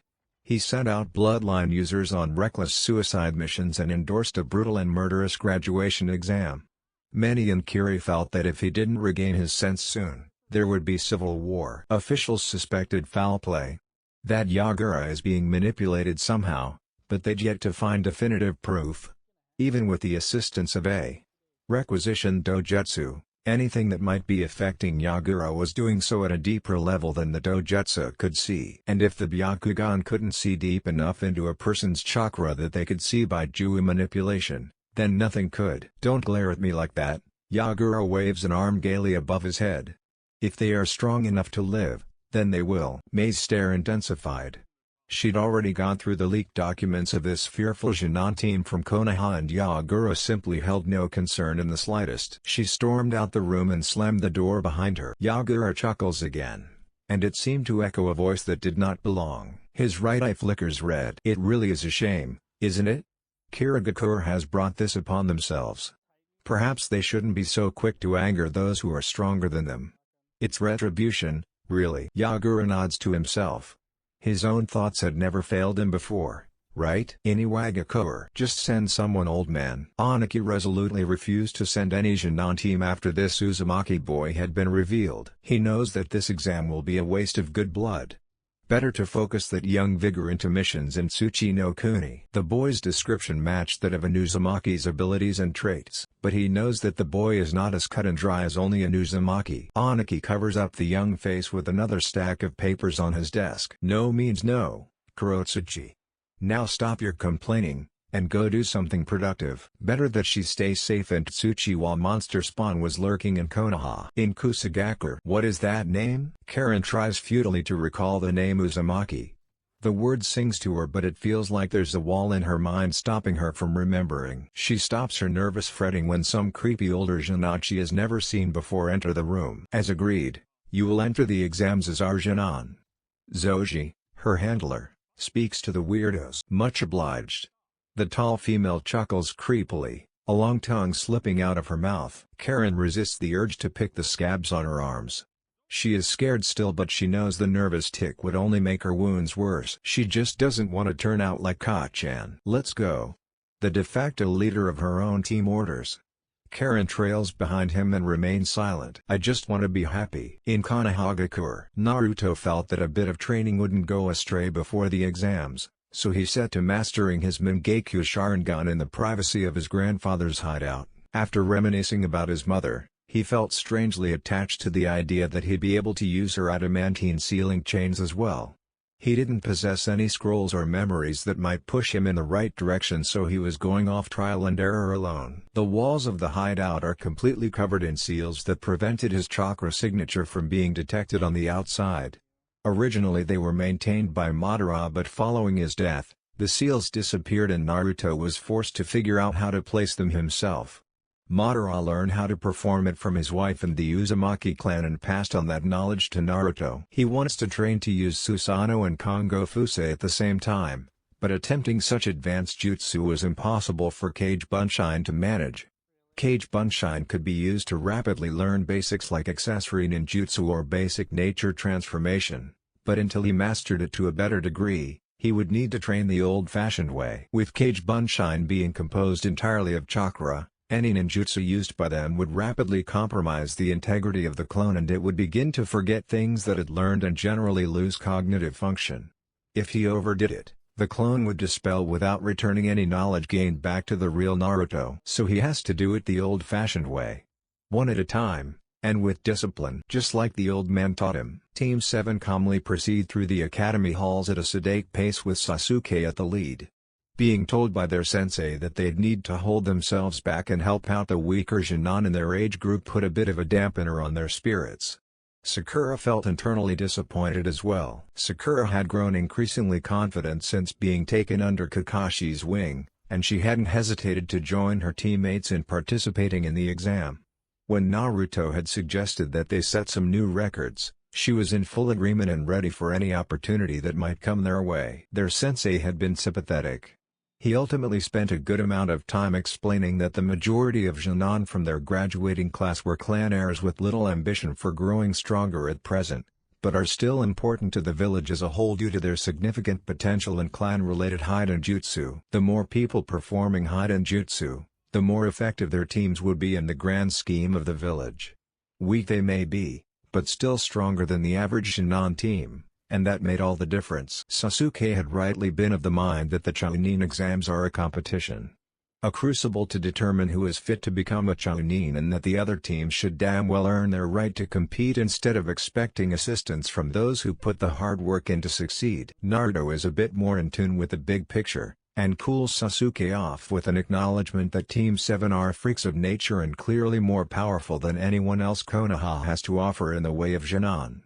He follows it up with an agreement that the clan heirs should not be competing if they require help, but doesn't reiterate Kakashi's point of them having strong potential. He instead insists that maybe they didn't have all the information, and perhaps their parents were pushing for them to compete in order to wise them up to the brutal reality of Shinobi that they hadn't seen in an entire 6 months of being Genin. The pink-haired girl had been thoughtful at that. Maybe it isn't the fault of the clans or even the Genin, but of their teachers instead. Sakura didn't know where they would be without Kakashi-sensei, but maybe she would see if they met their fellow graduates. Who else could claim having the legendary Kappinen as their teacher, after all? You there? Please wait. A boyish voice speaks to Sasuke as they pass more and more loitering Genin. Sakura snaps out of her thoughts and sees another Konoha team. One of the boys wore a green jumpsuit and had the thickest eyebrows she'd ever seen. The boy next to him looked comparatively less eccentric but held the characteristic pale eyes of the Hyuga clan. An exasperated-looking girl stood behind them. She nearly grins when Sasuke starts to walk slightly faster. He is clearly trying to ignore the weird green guy and is seemingly giving the impression that the stranger must be talking to someone else. After 6 months, she has developed an understanding that there are very few people that Sasuke is willing to stop for in the street, and it's obvious that he's tired of sycophants talking him up and bullies attempting to establish a misplaced and unearned sense of superiority. Bullcut frowns and steps in front of Sasuke. Sasuke-san. The boy is cut off when Naruto steps up and lightly pushes him out of the way. Uchiha-sama will not be taking questions at this time. You may direct inquiries to his agent, Hitake Kakashi. Move along, young man. Sakura can't help the snicker that escapes her. Just leave them alone, Lee. The girl with her hair done in buns says with a sigh. Don't bait, Naruto. Let's just get on with it. Sasuke is in no mood to play around with strangers. The Hyuga boy steps in this time.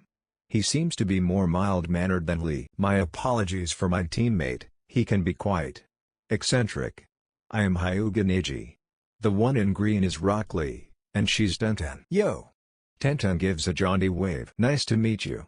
Sakura's eyes flitter to Naruto, and she sees a frown under his bangs at the presence of the Hyuga. Neji continues like he hasn't noticed. What Lee was trying to get at is, as fellow Konoha, it would be nice to watch each other's backs throughout the exam. There are more participants than ever from other nations, and it would be wise to ally in case they attempt to team up against us as they have done in the past. Sakura and Sasuke immediately turn to Naruto, whose serious gaze is unsettling to the other Jonin. His clan is scared that the Kumagakure Jonin are going to make another attempt on the Byakugan. Naruto translates stoically. And he seems clued in as to why I might want to team up as well. Neji looks slightly sheepish at the accurate guess. Well, that's one way to put it. But yes, the Hyuga clan has expressed concern that unscrupulous factions that are competing this time won't be able to behave themselves. I was also told of the extensive criminal history of those nations against the Uzumaki clan. Uzumaki clan? Sakura mouthed to Sasuke, who seemed equally unsure. You don't seem as stuck up as the other Hyuga. Sasuke comments instead. Sakura feels that this particular assessment is true. There are too many snobby Hyuga in the village. Hinata not included. The influence of my father, I assure you. Neji's smile is kind and disarming. It clearly takes no effect on Naruto. He remains stern and focused. Well, I don't see why not. Sakura looks up at Naruto, deferring to him as the de facto leader of the team. No. Naruto refuses. Neji, Lee and Tenten all blink. As do Sakura and Sasuke. No. Naruto turns on his foot and heads in the direction they're meant to meet Kakashi. His teammates are puzzled but make no fuss for now. Lee springs in front of Naruto, stopping him from walking again. I dislike it when geniuses underestimate others. Lee states fiercely. Presumptuous of you to believe that we are underestimating you. Naruto looks down at Lee, who is a bit shorter than he is. Then why do you protest an alliance? Do you somehow believe that we would hold you back? Naruto remains cool-headed as usual when dealing with people like this. Don't put words in my mouth. We aren't obligated to give you an answer, either. Sakura admires Naruto's confidence. This Lee is huge for a Jonin, and the green spandex makes his muscles stand out even more. But Naruto is brave and decisive, and it doesn't hurt that Naruto is taller and just as built under the loose shirts he usually wears. She knows that Naruto would probably be more cooperative if Lee hadn't annoyed him, but giving the situation even a second thought made her understand that their secondary task in the exam should be kept on the down low. If more people know, it's more likely that the information would spread around. And information being passed around in a village full of foreign diplomats and competing shinobi about the weakness of the current generation of valued clan heirs would be very, very bad. Let's just go. Sasuke suggests tactfully, but the annoyance at the current situation combined with their orders had bled into his voice. Lee scowls at him, and Sakura's shoulders stiffen. From experience, that look meant impending attack. Without warning, Lee drops low to the floor and sends a blurring kick at Sasuke's stomach. Before it connects, another figure in green catches the kick in his hand and punches Lee hard enough to send him tumbling down the hallway. Lee. The newcomer thunders at the nuisance Jonin. Guy-sensei. Tenten looks rather relieved. Guy turns to Team 7 and in great contrast to his demeanor when stopping Lee, smiles brightly and offers them a thumbs up. Kakashi's Jonin. Guy booms in joy, making Sakura reel back at the volume. It's wonderful to know that my eternal rival has taught such disciplined students. Hi. Sakura replies weakly, weirded out by how similar the sensei is to his student, along with the creepy eyebrows. Guy doesn't notice and instead hurries them along. I must exercise my own discipline on my misbehaving Jonin. You must hurry along. Kakashi is waiting for you. And without another word, he storms down the hall and picks up Lee. Neji and Tenten chase after without a glance back at Team 7. What the hell? Is all Sakura can say. They meet with Kakashi but a minute later, who gives them the spiel about being unable to compete if even one of them didn't show. He gives them unwanted pats on their heads and reminds them of their standing orders to help the other Jonin. They each receive a slip of paper with which seat they'll be required to sit in and sends them on their way. He just smiles when Naruto asks if they could sabotage the clan heirs to prevent them from competing at all. Naruto leads his team into the examination room. He can feel several powerful chakra sources inside. It makes him glad to know that his holding out on revealing his abilities would be rewarded with strong opponents going forward. No Chunin exam is complete without some international competition. He opens the door and as he expected, there are dozens upon dozens of Genin, ages varying greatly though most of them appeared to be barely older than he is. They enter and take in their surroundings. Naruto spots the Konoha Genin their age loitering at the back of the room with the Hokage's assistant. Slowly, all eyes in the room turn towards Team 7. Naruto takes note of the recognition on their faces, as if somehow these people that he'd never seen before knew of not only him, but Sasuke and Sakura too. Their killing intent rolls in on them. Predictably, it takes no effect on him. It is tremendous in only how pathetic their combined effort to intimidate them is. But Sakura trembles beside him. Her chakra is disturbed and she is frightened by the psychological assault. Sasuke is unnerved but handles it better than their teammate does. Killing intent is essentially a jutsu. It affects humans on the base level of fear. It is an animalistic technique to weaken the prey of its user. By expressing their chakra into the environment or directly at a person instead of using it to take control and place them in genjutsu, it affects its victim by overloading their senses. Just as one might see a dangerous beast or hear its roar, killing intent abuses its victim's desire for survival. If they cannot conquer their fear, they will remain rooted and vulnerable. If they overcome their fear, they live on stronger than ever. But being the victim of the combined killing intent of many more experienced Genin is not fair play, and it makes Naruto angry that Sakura is the undeserving victim of an attack like this. She hasn't done anything that might warrant a cowardly assault. One or two teams she could probably handle. Being around a walking pool of unnaturally strong chakra like him would probably desensitize her to it over time, but this many is clearly too much for her. Kakashi, genius that he is, can do the opposite of killing intent and inspire the people around him with bravery or other positive emotions. He sees their gleeful faces. He feels rage at the joy they have at making his team suffer. Naruto doesn't know how to do what Kakashi can do, but he doesn't need to. These children have clearly never met an animal with teeth sharper than all of theirs united. Yugito sees the pink-haired girl crack first and joins in the group project with a bit of her own killing intent. This is not a good idea. Do not provoke that boy. Chunin exams are team missions. If one of them leaves, then we won't have to deal with the other two. Yugito tries to reason with her by Juo. It scares her that this Uzumaki Naruto is completely unaffected by all of it. But if they can make the girl back out. Naruto narrows his eyes at all of them. Yugito sees the floorboards beneath his feet crack first. A near-invisible explosion of chakra blasts out of him and washes over the entirety of the room. She swallows thickly when she realizes that the floor broke from just releasing his chakra and that the retaliation hasn't actually hit her senses yet. Then she feels fear. She feels her eyes strain and blur. She feels raw hatred rake across her skin.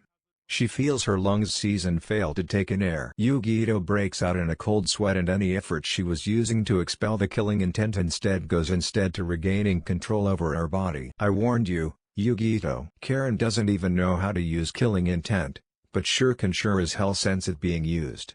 She doesn't even attempt to resonate her chakra with the vile attempt at getting this team to quit. The monster Genin gives back far more than everyone else gives him. She feels the chakra wash over her, but it is careful around her. Cautious, and prodding her skin tentatively as if to test that she's real. She raises her head when she realizes that she alone is unaffected by the display of intimidating power. Looking around, she sees that every other person in the room save for the creep imposter from Otto and the gourd guy from Suna are being affected intensely. The Otto hag pokes her tongue out and gives a shiver-inducing flick, and gourd guy looks about ready to froth at the mouth. Figures that two unstable freaks wouldn't sense imminent danger. Many of them are shaking violently. Some even have tears streaming out of clenched eyes, and though the room is mostly silent, there are noises of strain coming from throats as they clearly struggle to breath. Why aren't you hurting me? Karen wants to ask when she looks at the monster. She sees him staring back at her. Oh dear. Before she can hyperventilate at the thought of catching his attention, a huge plume of smoke erupts at the front of the room. A giant scarred guy and a number of other ranked Konoha shinobi stand at the ready behind him. The scarred guy puts a hand on Naruto's shoulder and in an instant, the killing intent vanishes. Karen breathes a sigh of relief. Naruto smirks openly when he feels the proctor reach out to him. He cuts the stream of the most vile emotions he can muster and turns to the man. "Funny how you step in now. Where were you a moment ago when my teammate was being assaulted by this foreign trash?" The proctor looks down at him unamazed. "I don't want my exam ruined before it even starts. Now find your seat." He gives a weak explanation for his choice. "HMN. I don't see how that's my problem. Maybe I'll give them a little more? Thin out the weaklings so that you don't have to." Naruto's voice carries through the silence and he is happy to note that every other Genin in the room recoils at the suggestion. "If you do, I will disqualify you. Now take your seat, Genin." "Come on, Naruto." Sakura tugs him arm nervously, and at least leads him into the gap between desks before he can indulge in another psychotic urge. "You're gonna rip my arm off." Naruto lies in an almost playful way. Sakura shakes her head at him and whispers before they part ways. "Thanks, Naruto. See you when we finish this stage." Naruto gives her a nod. Sasuke looks like he wants to say something to him, and the muscles around his eyes give away that he isn't going to take no for an answer if he does ask. But since they're short on time, Sasuke just swallows the bitter pill and looks as though he is resolved to ask later. Sasuke gives him a reluctant nod and separates as well. Naruto passes aisle after aisle and feels several peculiar chakra types on the way to his seat. Their chakra is so wildly different from normal humans that it is practically a broadcast to say "look at me." The two that stand out the most must be Jinchuriki. How exciting. It's almost enough to get his blood pumping at the thought of fighting and defeating a Jinchuriki for the first public display of his true power. They would be useful tools in springing him up into the role of international deterrent. But even more interesting to him are the two seemingly human sources of immensely strong chakra in the room. One of them is unlike any other human being. It pings at him as though it is normal, but normal chakra doesn't grow that powerful without extreme effort or tampering of the body. This Kuzujinan has a foul tinge to her chakra, and it is a messy conglomerate of several weaker chakra types that seem to serve symbiotically to the host chakra. So his bet is on the latter reason. And of course, the girl with red hair. He knows that kind of chakra from Madara's memories. She is Uzumaki. His family. Naruto resolves to poach her at the first possible opportunity. He'll take on all of Kuzo alone if he has to. "They will not keep you from me." Naruto is rather proud of his solution to the don't get caught cheating exam. He does eventually realize that the exam can be beaten without so much as answering a single question, but that felt weak. Escaping from participating due to a technicality didn't seem like it was in the spirit of the exam. True, this stage isn't about cheating or espionage. It is about nerve and how well the Genin could perform under pressure. The fact of the matter is, Team 7 would not break from an exam like this, and it wouldn't be rewarding to him if he just sat still for an hour waiting to win. But Naruto didn't have access to the tool that he would normally use, the Sharingan. He fully acknowledges that he isn't a reconnaissance-type shinobi. What would happen the day that he does need to pull some slight trick that the Sharingan couldn't do? Unlikely, but Naruto feels that the challenge of cheating without getting caught might give him a moment of inspiration that could help him in the future. He invents a ninjutsu on the spot. He fails several times trying to get it to work, but he isn't caught doing it once. Sogo Kawarimi no Jutsu Mutual Substitution Technique. The act of replacing an object with another in an altered form of the Academy-taught Kawarimi no Jutsu. Instead of using himself as the replacer, he would use two separate objects. After training in the use of his Kongo Fusa, he has gained better chakra control. The increased control allows him to reach out to another object and imprint it with his chakra, the same way one would to a log to substitute themselves with. The chakra is very thin and invisible to non-dojutsu wielders, and it is functionally the same as using genjutsu. He imprints his own paper and tries to swap it with another piece. Small as the paper is, the jutsu is significantly harder to use than the Academy Jutsu for the fact alone that he only just made it and has never practiced with it. Naruto does get it down eventually and swaps his paper with an indignant Rock Lee, who is seated several rows in front of him. The look on the annoying Genin's face when he sees the blank paper with only a poorly drawn rendition of Naruto's face on it truly made his day. An explosive introduction from the next proctor sends all of the remaining Genin to the next stage of the exam. And so Team 7 finds itself waiting at the sign-in area for access to the 44th training ground, The Forest of Death. It's truly a sight to see. The entire forest is dark, blanketed with the foliage of massive trees. Wild birds sat on the surrounding chain-link fence, and the distinct noise of predatory animals from within could occasionally be heard. Pathetic. Naruto states openly but simply when all of the other Genin give his team a wide berth. Naruto, Sasuke starts, and Naruto tries not to sigh at an impending interrogation. He instead goes for his immediate tactic when Sasuke is being annoying by being equally annoying. Wondering how I beat that test?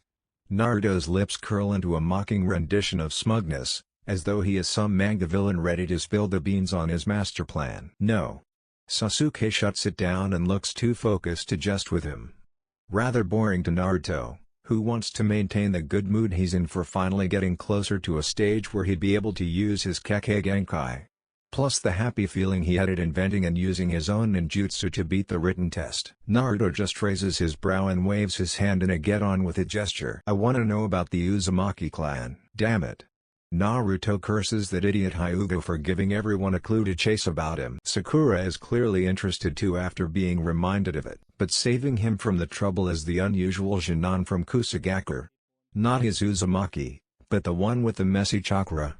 He can't tell it's a male or a female. Oh my. The Uzumaki clan? The mystery Genin asks in a rhetorical way. It approaches them fearlessly, which alone is enough to make Naruto suspicious. Don't butt in. Sasuke dismisses the wanderer. Kukaku, so-called Konoha-kun. Kuzunin chuckles sickly.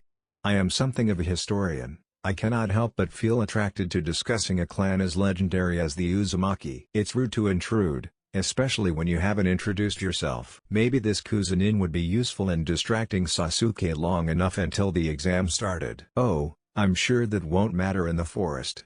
The perpetual smile doesn't fade from his face. HN. Sasuke grunts with a sneer. If you don't have anything useful to say, then leave. The Kuzunin chuckles again, completely ignoring the rude tone Sasuke had taken. I am rather surprised that you need to ask about the Uzumaki. After all, they were a key component in the creation of Konoha. It is said that their strength was matched only by the Uchiha and Senju in that time. The Uzumaki pioneered Fuinjutsu as a shinobi art. Even your Yondame Hokage used Uzumaki knowledge, and became feared as the Yellow Flash all across the world. A most valuable ally, but even they were not immune to tragedy. All of their mythical strong chakra was not enough to stop them from being slaughtered. Naruto narrows his eyes at the wording used. It made that long week of fighting that the Uzumaki went through sound like a quiet death in the night. A kunai is slung through the air and slices the tag off the Kuzunin's sack. The Kuzunin doesn't so much as flinch, and instead smiles a little wider. Mitarashi Yonko, the proctor for this stage of the exam, looks none too pleased with being ignored in spite of the grin on her face. I think you'd better go back to your team, Kuza-chan. Anko's smile is disturbingly similar to the subject of her torment. Kukaku, of course Proctor-san. The Genin gives her an unsatisfactory response and leaves as requested. What a creep. Sakura shivers when the Kuzunin is out of hearing range. Naruto nods and his stony expression doesn't change. Gather round, idiot Genin. Anko summons them with the same fantastic attitude she had while introducing herself. Team 7 does so while huddling closely, giving the illusion that they're the kind of team that keeps things to themselves. Mysterious enemies are more dangerous opponents when fighting at this level, so it is a tactical deterrent they use pre-exam stage that might come in useful if they come across other Konoha teams in need of assistance. After Naruto's display in the previous stage, enemy teams may be convinced to leave by their presence alone. Anko explains the rules briefly, and several people seem upset with the idea that they could be in there for 5 days. Line up. Each team will enter the tent and be given a scroll and a number for which gate they're starting at. Naruto leads his team into the tent and they are given the Heaven Scroll. You're making us run a marathon to get to our gate? Naruto's lip twitches irritably. Punishment for nearly spoiling my senpai's test 2 hours ago. Anko doesn't even hide her glee at Genin suffrage. Anything else, stupid Genin? Does your mother let you go out dressed like that? Not that I'm complaining. Team 7 is forced to flee from a hailstorm of kunai and sprint to their gate. The opening of the gates is synchronized via stopwatch. As soon as the padlock dropped, they dashed into the darkness of the forest. 1 day passes and Team 7 is taking a leisurely approach to this stage. They encounter some of the weaker teams, but they make no effort to kill them. Naruto demands only their scrolls in exchange for their lives. So they had obtained 3 Heaven Scrolls. The one they started with and the 2 they'd collected within the first day. We're developing quite the collection. Sasuke wears a sardonic smile. I sure hope we only get more Heaven Scrolls. Don't jinx us. Knowing our luck, that might just be what we get. Sakura doesn't like the idea of an impending procrastination to obtain their required scroll. But if we did get all of the Heaven Scrolls... A mite of mischief in Naruto's voice told Sakura that in any other occasion, he'd be glad to completely ruin the exam. Then no one would pass. Anyway, listen. Naruto's voice changes to something more serious, and it gains the interest of his teammates. There's this girl, a redhead who's wearing glasses. She's part of the other Kusagakure team. I'm abducting her. A few seconds of confused silence passes. What? Sakura shrieks at him. What the hell would you need to abduct someone for? She's an Uzumaki. I'm certain of it. Naruto appears dead serious. I'll grab her and keep her from Kusagakure by any means necessary. You know damn well it's not that easy. Sasuke retorts sharply. You can't just take a foreign kunoichi. Look what happened with Kuma the last time they tried. It'll be an international disaster for Konoha. Family or not, you can't just make rogue efforts for the sake of bolstering your clan. You could be arrested for sabotaging Konoha, or worse. Naruto is inwardly disturbed about Sasuke's outlook on the situation. Surely he of all people would understand his desire to unite with his clanmate, and protect her from these scum foreigners? I damn well can take her when she's my family. Naruto's brow furrows deeply in anger, and it makes Sakura visibly nervous. Sasuke glares right back at Naruto. Do you even understand what you're saying, you imbecile? I understand perfectly. Konoha has a duty and obligation to save Uzumaki refugees, and I am going to make sure that agreement and alliance is still being honored. We could go to war with Kusagakure. Innocent Konoha Shinobi could die at the hands of Kusa for just one girl. Naruto's chakra explodes out of him and cracks the branch they're standing on, making Sakura reel back in fright at his anger. Then I will slaughter those pigs myself. I'll kill anyone who dares to defy me. Sasuke grabs Naruto's shirt aggressively and looks him in the eyes. My brother murdered my clan to get what he wanted. An action like this will put innocent people on the line. Are you willing to have that on your conscience, Urk? Sasuke is cut off by Naruto picking him up by his neck in one hand, strangling Sasuke. Do not compare me to a traitor that murdered his family and betrayed his village. Naruto snarls viciously. My decision to save that girl does not just satisfy my desire to protect her, but it fulfills the agreement between the Uzumaki clan and Konoha, and strengthens Konoha by increasing the population of one of its premier clans and bloodlines. Her home is with her family, not in an enemy nation where she will be only of use in aiding the destruction of Konoha Shinobi. Naruto throws Sasuke backhandedly into the trunk of the giant tree, right next to Sakura. Konoha has an obligation. What makes you think? Sasuke coughs weakly. That she even wants to be saved? What makes you think Konoha won't just cut you loose? You might be strong, Naruto, but you overestimate your value to this village. If the higher-ups think you're not worth the trouble, then you'll be all alone against the whole village. Sometimes people don't know what's best for them, and as the strongest it is my right to decide it. I am selfish enough to pursue my desires, and I will take on the whole world if I have to in order to get what I want. You're mad. Sasuke says in utter disbelief, while Sakura tends to him at his side. They're both wide-eyed at the sheer selfishness and arrogance Naruto is displaying. Only from the perspective of a weakling, Naruto spat out. You disappoint me. You of all people should understand me right now. Sasuke Sharingan whirls and his face shows hatred at Naruto. Naruto takes a few deep breaths while Sasuke isn't speaking and tries to calm down. Then he senses a huge influx of futon chakra. He turns to see branches in the canopy of trees part rapidly by near-invisible force, but they are blasted apart and the moss growing on the tree bark rips off, signifying the approach of a jutsu too fast and powerful to conventionally counter. Get down! The jutsu slams directly onto their branch and shakes it so violently that it cracks and falls.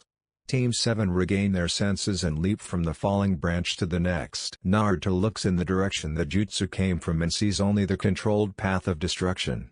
He uses his mind's eye of the Kagura to sense the impending arrival of the Kuzujinan that spoke to them yesterday. He then senses the arrival of several more chakra types, distinctly non-human. His sharp eyes detect plumes of smoke revealed by the light from the shaking leaf canopy. Summon animals. Naruto realizes, a bit stunned. How could this person have something as rare as a summon contract? These creatures are far too quick. He needed to act fast. This Kuzunin is clearly not a Genin, but an imposter. Naruto focuses as much chakra into his lungs as possible and weaves as few signs as possible to get the job done quickly. Kaden, Goku Mesetsu. A violent flamethrower is breathed out of his mouth. The jutsu is designed to expand on impact, and travels an extraordinary distance to the trees he felt the summons nearing. It crashes into a massive trunk and burns away at its middle so quickly that it falls not long after. The burning tree dives and lands on the ground with a deafening crack, and falling from the tree is a half-cremated snake so massive that Naruto realizes that they are dealing with someone even he cannot defeat right now without attracting the attention of a traitor more foul than any other. We have to run. Naruto orders quickly, before half a dozen more snakes wrap around and climb the tree that they're standing on. Sakura flurries through signs to try and distract the snakes, but they are massive enough to be confident that any object she tries to redirect them with would just be smashed through. Naruto curses and directs chakra to his back and lungs simultaneously. Two dense light blue chains sprout from under his hair. They are gilded with a thin veneer of gold chakra, and their tips sported pointed dragon heads with glowing gold eyes. They spear into the head of a snake each. The snakes are effectively nailed to the tree before they can strike. The adamantine sealing chains function as negation or conduit of Fuinjutsu instead of ninjutsu, so it dispels the two summons without more effort required. Sasuke wildly fires off his Hosenka no Jutsu and Naruto tries Ryu and Hoka. The cunning snakes learn from the failure of the previous two and travel on the underside of the branch using chakra, not unlike the tree walking exercise. Naruto recalls his chains back into his body. Go. Now. They leap from branch to branch with as much speed as they can. The tree they leap to already has a snake climbing up it and meets them before they can run again. Naruto sends another chain with blinding speed at the head of the snake from his palm, but just as it is about to connect, a human hand reaches out of the snake's mouth and grabs the chain behind its dragon head. A familiar figure climbs out of the mouth of the snake, covered in slime. There is only one shinobi with that kind of affinity to snakes. Kukaku, Naruto-kun. I see that your Uzumaki blood runs true. The Kuzunin flicks its long tongue in disgusting pleasure. Orochimaru. Naruto tries to retract his chain back into his body. The snake Sanin whips the chain and yanks Naruto off the edge of the tree branch. He then lets go of it before Naruto is pulled towards him. Futon, Daitapa. Orochimaru seamlessly blasts Naruto with wind the same strength as the first assault. Naruto barely has a second to breath before it slams into him, and his chains aren't quick enough to latch onto something. With no solid ground to stick to, Naruto is sent flying away and deep into the darkness of the forest. Now Orochimaru tastes the fear exuded by Sasuke and Sakura on his tongue. They are rooted to the spot in terror. Where was I? Kukaku tilde. Naruto lands too far from the battle to be effective. He slams into a tree with such velocity that he can't help but wheeze in pain. Nothing is broken but his whole back is going to be bruised. He shakes it off as best he can and deftly drops to the forest floor. He tries his best to conceal his chakra signature to attempt a surprise rescue of his teammates. 6 giant snakes have caught his scent however, and are completely unaware of his disguised chakra. I can't beat these without more power. Naruto feels disgusted in himself for his inability to combat these summons. He has no choice. He can't save Sasuke and Sakura in an acceptable time frame if he doesn't use his full power. Any delay will jeopardize their lives. Naruto activates his Sharingan and activates a jutsu with his left eye. Amaterasu. He lets the black flames disintegrate their target, and controls another snake to eat the other. Naruto frees his chakra from the stranglehold he has kept on it and unleashes it in full force. Orochimaru retracts his fangs from the screaming Uchiha. A parting gift. He smiles evilly at the quivering pink-haired girl. Sasuke grips his neck helplessly and cries out in agony. Sakura sobs and throws anything sharp in her pouch. Leave us alone. Of course, my dear. Orochimaru soothes. He will seek me out of his own accord. Now, I really must be going. Do take care of Sasuke-kun for me, won't you? If you don't, well, things may end badly for you." As he gave his message, a hideous snake that exceeded the size of all the others before it appeared around the tree. It has zipped up with terrifying speed and left Sakura believing her end is imminent. The monstrous snake opened its mouth, and it looked to Sakura that it is about to strike. But there is no snapping motion to end her life. Inside the mouth of the summon is Naruto. What? Orochimaru is uncharacteristically stunned. Naruto is on a tiger sign when he is revealed. Katen, Goryuken no Jutsu. A massive dragon head erupts from Naruto's mouth. It rapidly expands and hits the branch Orochimaru is on with such concussive, burning force that it virtually disintegrates. Orochimaru is quick enough to leap away with unnatural agility, but the surprise attack has forced him to abandon his taunting.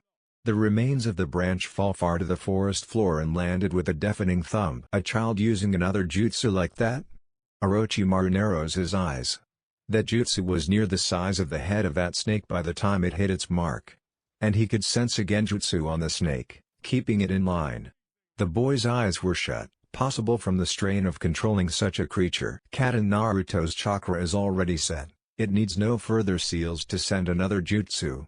Goryuken no Jutsu. Again? Orochimaru was intrigued.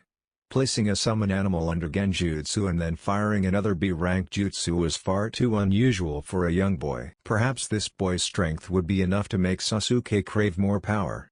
Perhaps his manipulation needed less effort than he thought. Orochimaru leaps to a higher branch before the Katen can turn him into ashes. Most impressive, Naruto-kun, Orochimaru hissed, mouth forming a 6-mile around his long tongue. I see that Sasuke-kun has much to live up to if he wants to use you as his stepping stone. Perhaps I'll test you a little more, I am always in need of strong disciples. Die, filth. A light blue ribcage manifests around Naruto and he leaps out of the snake's mouth. He sends the snake to devour Orochimaru while large skeletal hands pick up Sasuke and Sakura in each. Naruto leaps away and focuses his real hands into a ram sign. An intriguing jutsu. Orochimaru is forced to tend to his wayward summon and defeats it with an adjustable-length sword from his mouth. He chases Naruto and swings his elongated blade at the skeletal construct. Sogo Kawarimi no Jutsu. Team 7 vanishes, and is replaced by a single cage bunshine of Naruto. The sword of Kusanagi bisects the clone and it dispels instantly. Orochimaru smiles. A most interesting child you are, Naruto-kun. Naruto cuts all flow to the Sharingan and his Susanoo fades away. He instead throws up a sphere of chains around the team. A thin translucent barrier forms between them. The chains and barrier take on the flow of what chakra is he currently emitting, and so the sphere hides their chakra signatures from enemy teams and more importantly, Orochimaru. The Sannin is out of sensory range, meaning that they're safe for now. But the noise coming from Sasuke escapes his rudimentary barrier. He wraps a kunai hilt with the sleeve of his shirt and puts it into Sasuke's mouth to try and muffle the noise. Sasuke bites down on it and after a few minutes, passes out. Sakura is barely lucid and sobbing loudly. Sakura, listen to me. Naruto puts his hands on the sides of her face and makes her look at him through her hyperventilating. She can't even respond verbally but her weak and shaky nod gives Naruto hope that he'll be able to get her to focus. I need you to diagnose Sasuke with medical ninjutsu. Figure out why he's hurt. Focus on him. With a weak nod, she shakily weaves slow signs and sprouts misty green chakra in her palms. He hands roll over Sasuke's head. Bite wound and some kind of junjutsu on his shoulder. I don't know. She is breathing heavily and starting to panic. I don't know what's wrong with him. Naruto tries to calm her down, but she drops her head into the crook of his shoulder and cries silently into it. That's a start at least. Naruto maintains the barrier for a full day. But even his monstrous reserves began to wane. Damn it. Naruto curses as the barrier begins to fizzle. He retracts the chains to conserve what remains of his chakra. The mutual substitution he'd performed with his clone had chewed up a massive amount of his stamina and chakra. The range at which he'd done it did not make it easier. The Mangekyou Sharingan had strained him more, and the adamantine sealing chains are not some passive pretty light show either. Every link is a jutsu that consumes chakra to maintain. The gel food rations he'd been eating weren't enough to help him regain chakra at the same rate he was using it. At least Sasuke, in his unconscious state, is still instinctively able to swallow them when placed in his mouth. Naruto hoped the gel mixture would help to hydrate Sasuke, but he knew they'd need to find water soon. The fever he is developing can only be staved off briefly by Sakura, and she doesn't have anywhere near the amount of chakra needed to prevent Sasuke from falling ill. He hadn't slept since the attack. But Sakura has recovered mentally and offers to keep watch. "Sleep, Naruto?" Sakura asks of him. Naruto gazes into her green eyes with his own grayish ones. He's liking the idea of sleep more than ever. "Wake me when you need me." Naruto's head drops into her lap. Sakura brushes his bangs out of his face and places him down gently with a fond promise on her lips. "I will." Naruto wakes to the sound of pain screaming. He jolts up and sees Sasuke pulling on the arms of Minato Jinan. Sakura is trying to convince him to calm down. No wonder she hadn't tried to wake him up. She's asking about what the hell these guys have to do with Orochimaru. A connection? Sasuke is clearly delirious. There is a black flame pattern on Sasuke's body. And his chakra is far stronger than before. Did that joie increase his strength? Sasuke pulls the Minato Jinan's arms out of their shoulder sockets, leading to more helpless screaming. "We give up." The other male Jinan on their team surrenders. "Please, take our scroll and we'll leave in peace." It's an earth scroll, which is nice. Sasuke only lost one of their heaven scrolls trying to get Orochimaru off their back. Naruto kept the other two in his pouch, so they have at least one complete set. The Minato Jinan all flee and Naruto swipes the scroll up off the dirt. "Guess we can count ourselves lucky with this one," Naruto says mostly to himself, appreciating the karma at being put against someone like Orochimaru and being rewarded with what they needed to advance. "Sakura, are you alright?" Naruto looks at the disturbed and tired girl. He can sense some vulture Jinan around them, although they appear to be refraining from interacting with them. Before Sakura can answer him, Sasuke glares him down with his Sharingan. The black pattern on his skin whirls and covers more of his body. And then Sasuke attacks him. Naruto is forced to cartwheel backwards to avoid a furious flurry of kicks and punches at a speed that Sasuke had never been capable of previously. He is surprised, but his Uzumaki blood has helped him recover enough to avoid even these enhanced strikes. "What the hell is wrong with you?" Naruto begins to meet each rough blow. "You are what's wrong with me." Sasuke's bitterness is evident in his violent effort to beat him. "You hide your strength from us, your teammates, and then you admit that you're willing to destroy innocent lives just to get what you want. Your entire existence is a lie, just like my fucking brother." It takes some more agile dodging to get Sasuke at a distance that he might be able to reason with him. Now is not the time for an argument like this. Look what just happened with Orochimaru. We are surrounded by enemies in this forest. If you have something to say, then save it for later when we're safe. "Sasuke-kun, please listen to him." Sakura pleads fearfully. But Sasuke doesn't listen and continues his assault. That mark, it's not just increasing his power.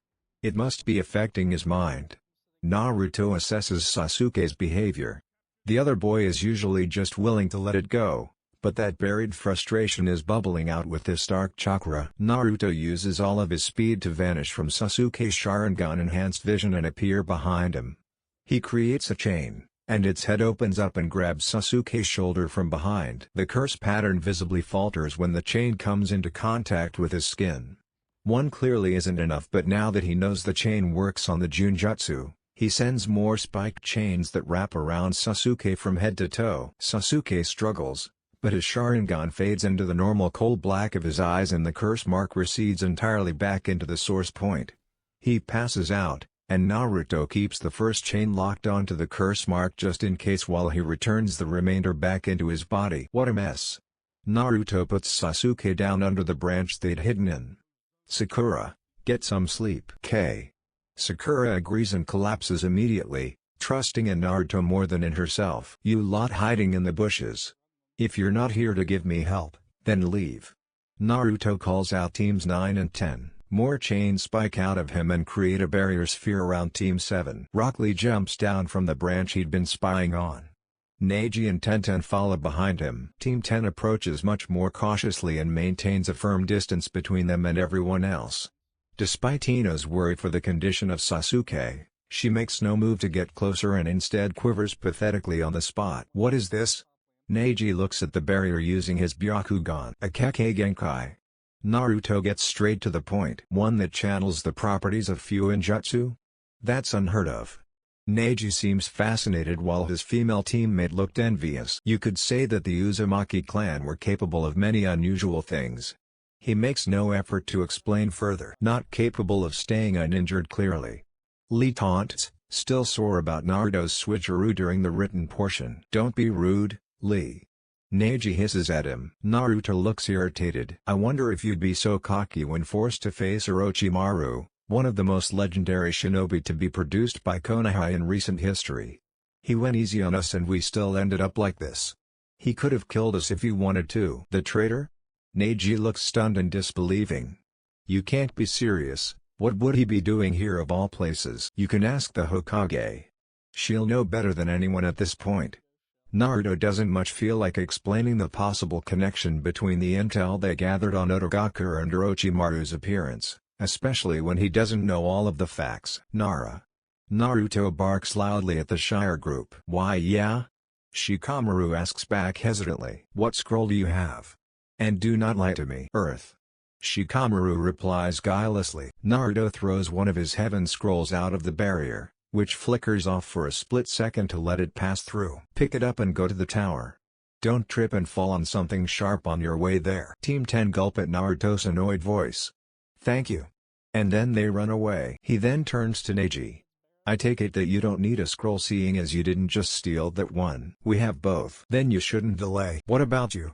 Neji appears to be more at ease around Naruto now that he's witnessed him being nice to another team. What Sasuke and Sakura need right now is rest and some quiet. I'll get them to the tower before the time limit is up. Lee looks like he has more to say, but Neji is the de facto leader of their team and he calls the shots. Good luck, Uzumaki-san. I hope to see you at the tower. Naruto gives the politest wave he can manage.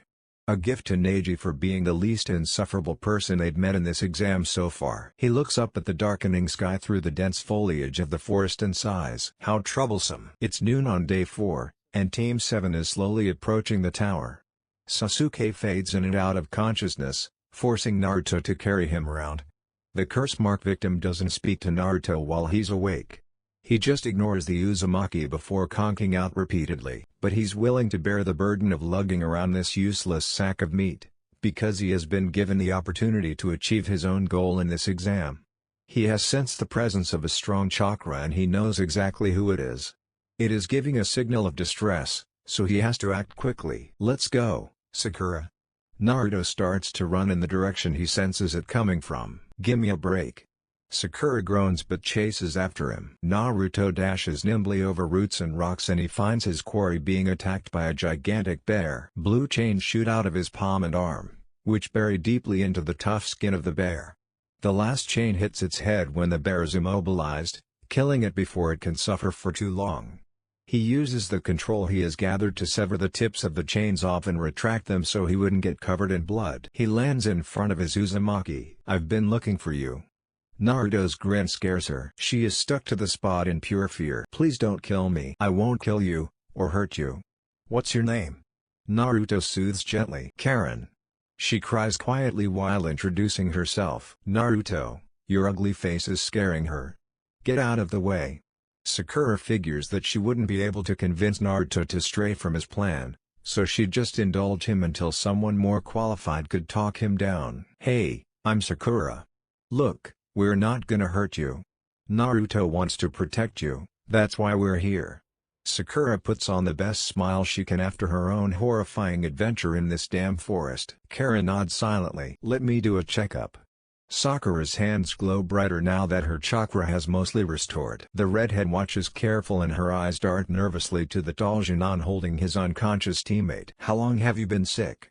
Sakura asks, looking mystified from the feeling result after using her diagnosis jutsu. I'm always sick. Karen answers honestly. Naruto activates the Sharingan hidden under his hair. He sees messy, swirling chakra clashing with Karen's in her arms. It warps and slaps the insides of her coils and is stopping correct chakra flow. Check her arms. Naruto orders stoically. Sakura first asks permission, like a normal person. Can I roll up your sleeves? Oh okay. Karen makes the first weak tug before Sakura's confident medic mentality lets her take professional control. Oh my god. Sakura can't help but stare. Karen shuts her eyes in shame. Hundreds of bite marks, leaving horrid red scars all over her skin, are plainly visible. The sizes range wildly, making it clear that this is the work of a great many people. Why? Sakura's horror is evident. Karen sniffles. My chakra heals people. Kuza makes its shinobi bite me to get better quickly. They used up my Kachan and they're doing the same to me. Sakura looks up at Naruto. His face is blank as stone. Now she's on board to liberate this girl from Kusagaku. I can stop the infections. I'll purge the foreign chakra slipping into your system every time you've been, bitten. You just need to never let anyone bite you again. Sakura gives her a standing order. I don't have a choice. Bitter tears steam from her eyes. You do now. Naruto insists. Karen looks up at him this time. The reason that your chakra has potent healing properties is because you possess the blood of the same clan that I hail from. You are an Uzumaki, and so is your mother by the sounds of it. You belong here, with me. Your family. Uzumaki? Karen's unsure repeat of the word sounds lost, as if she is trying to remember something. How can you be so sure? Naruto frowns deeply. You really don't know? The redhead shakes her head. Our chakra is similar. I used a sensory jutsu that is exclusive to our clan to determine that you are an Uzumaki. It's called Mind's Eye of the Kagura. My Kachan told me that. Karen's back straightens, memory coming to the forefront of her mind. My Kachan taught me that. Naruto smiles brightly, seeing that his wayward clan member is starting to see things his way. The Uzumaki clan also had a reputation for having vibrant red hair.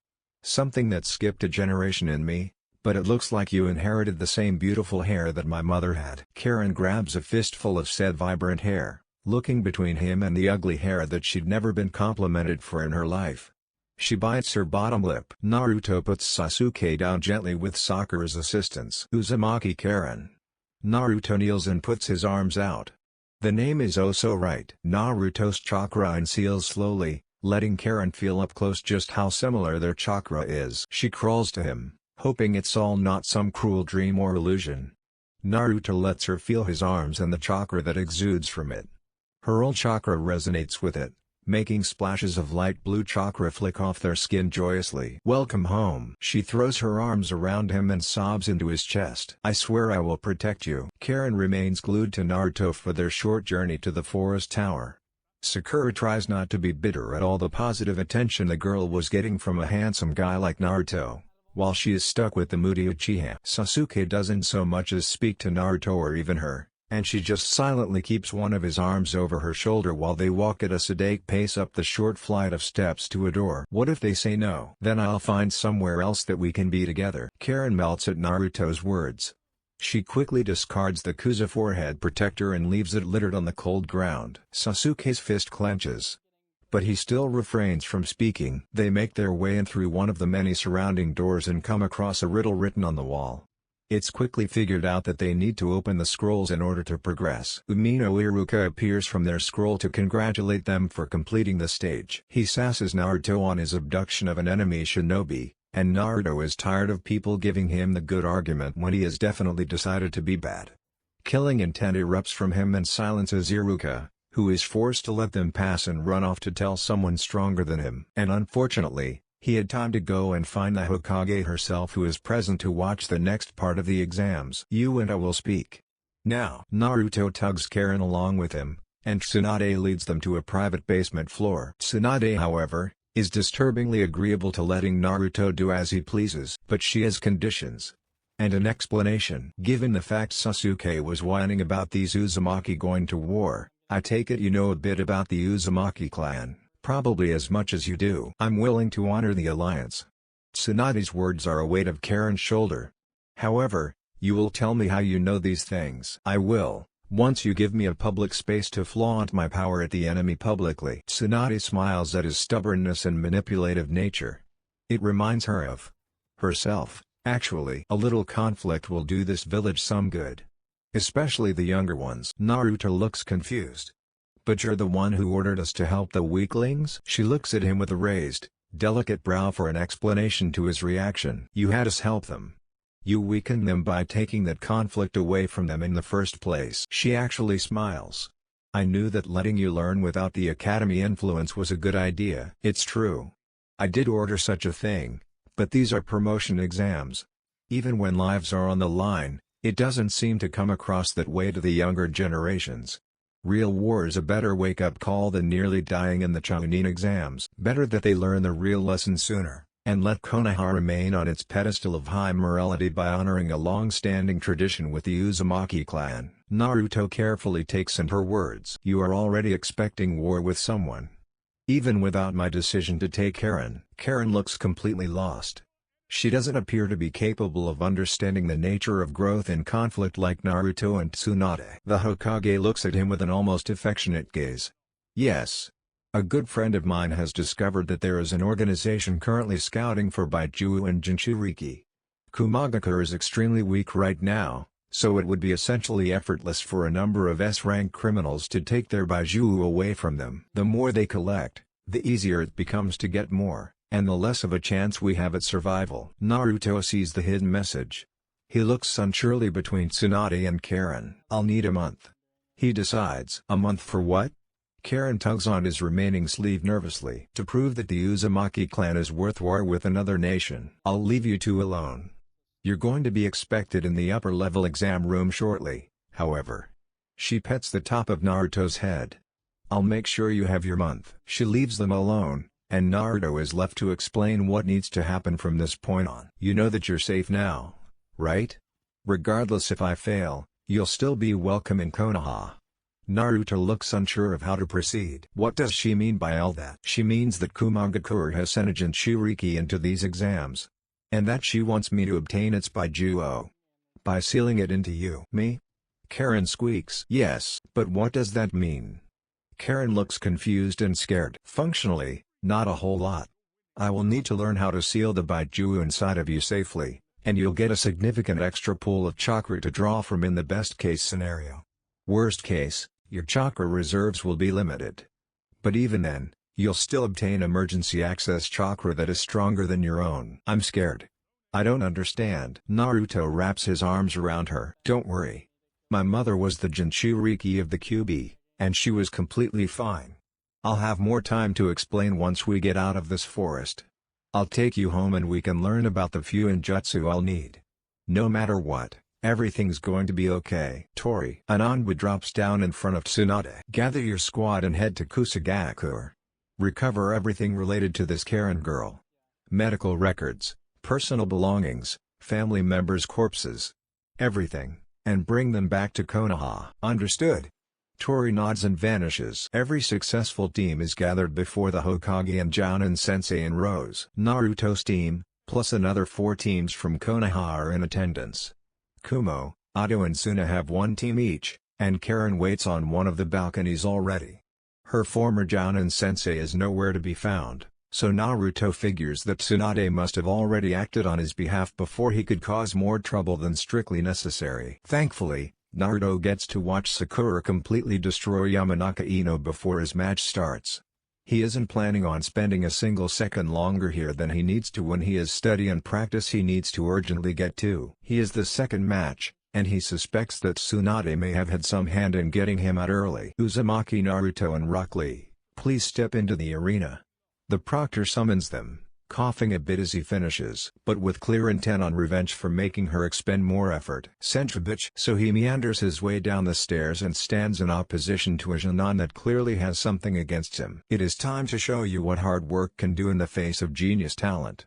Lee looks all too pumped. Do you think you have a monopoly on hard work? Give me a break. Naruto rolls his eyes at the pre-match trash talk. Lee narrows his eyes. I am tired of prodigies disrespecting the efforts of those born without talent. I don't care. Naruto interrupts with a voice that matches his words. Your juvenile outlook proves that even you don't value the hard work that those prodigies put in to achieve their goals. I don't care about what makes you think you're better. I don't care about your history that has made you this way. You clearly exist in your own tiny bubble that is free from understanding that every single living soul in this world has their own struggles. Even talented geniuses suffer from loss and have to learn painful lessons to become stronger. So shut your trap, and hope that you're a better fighter than you are a speaker or a thinker. The proctor doesn't need to say start. Lee has already launched into a taijutsu flurry that Naruto matches with some effort. He's as fast as Naruto.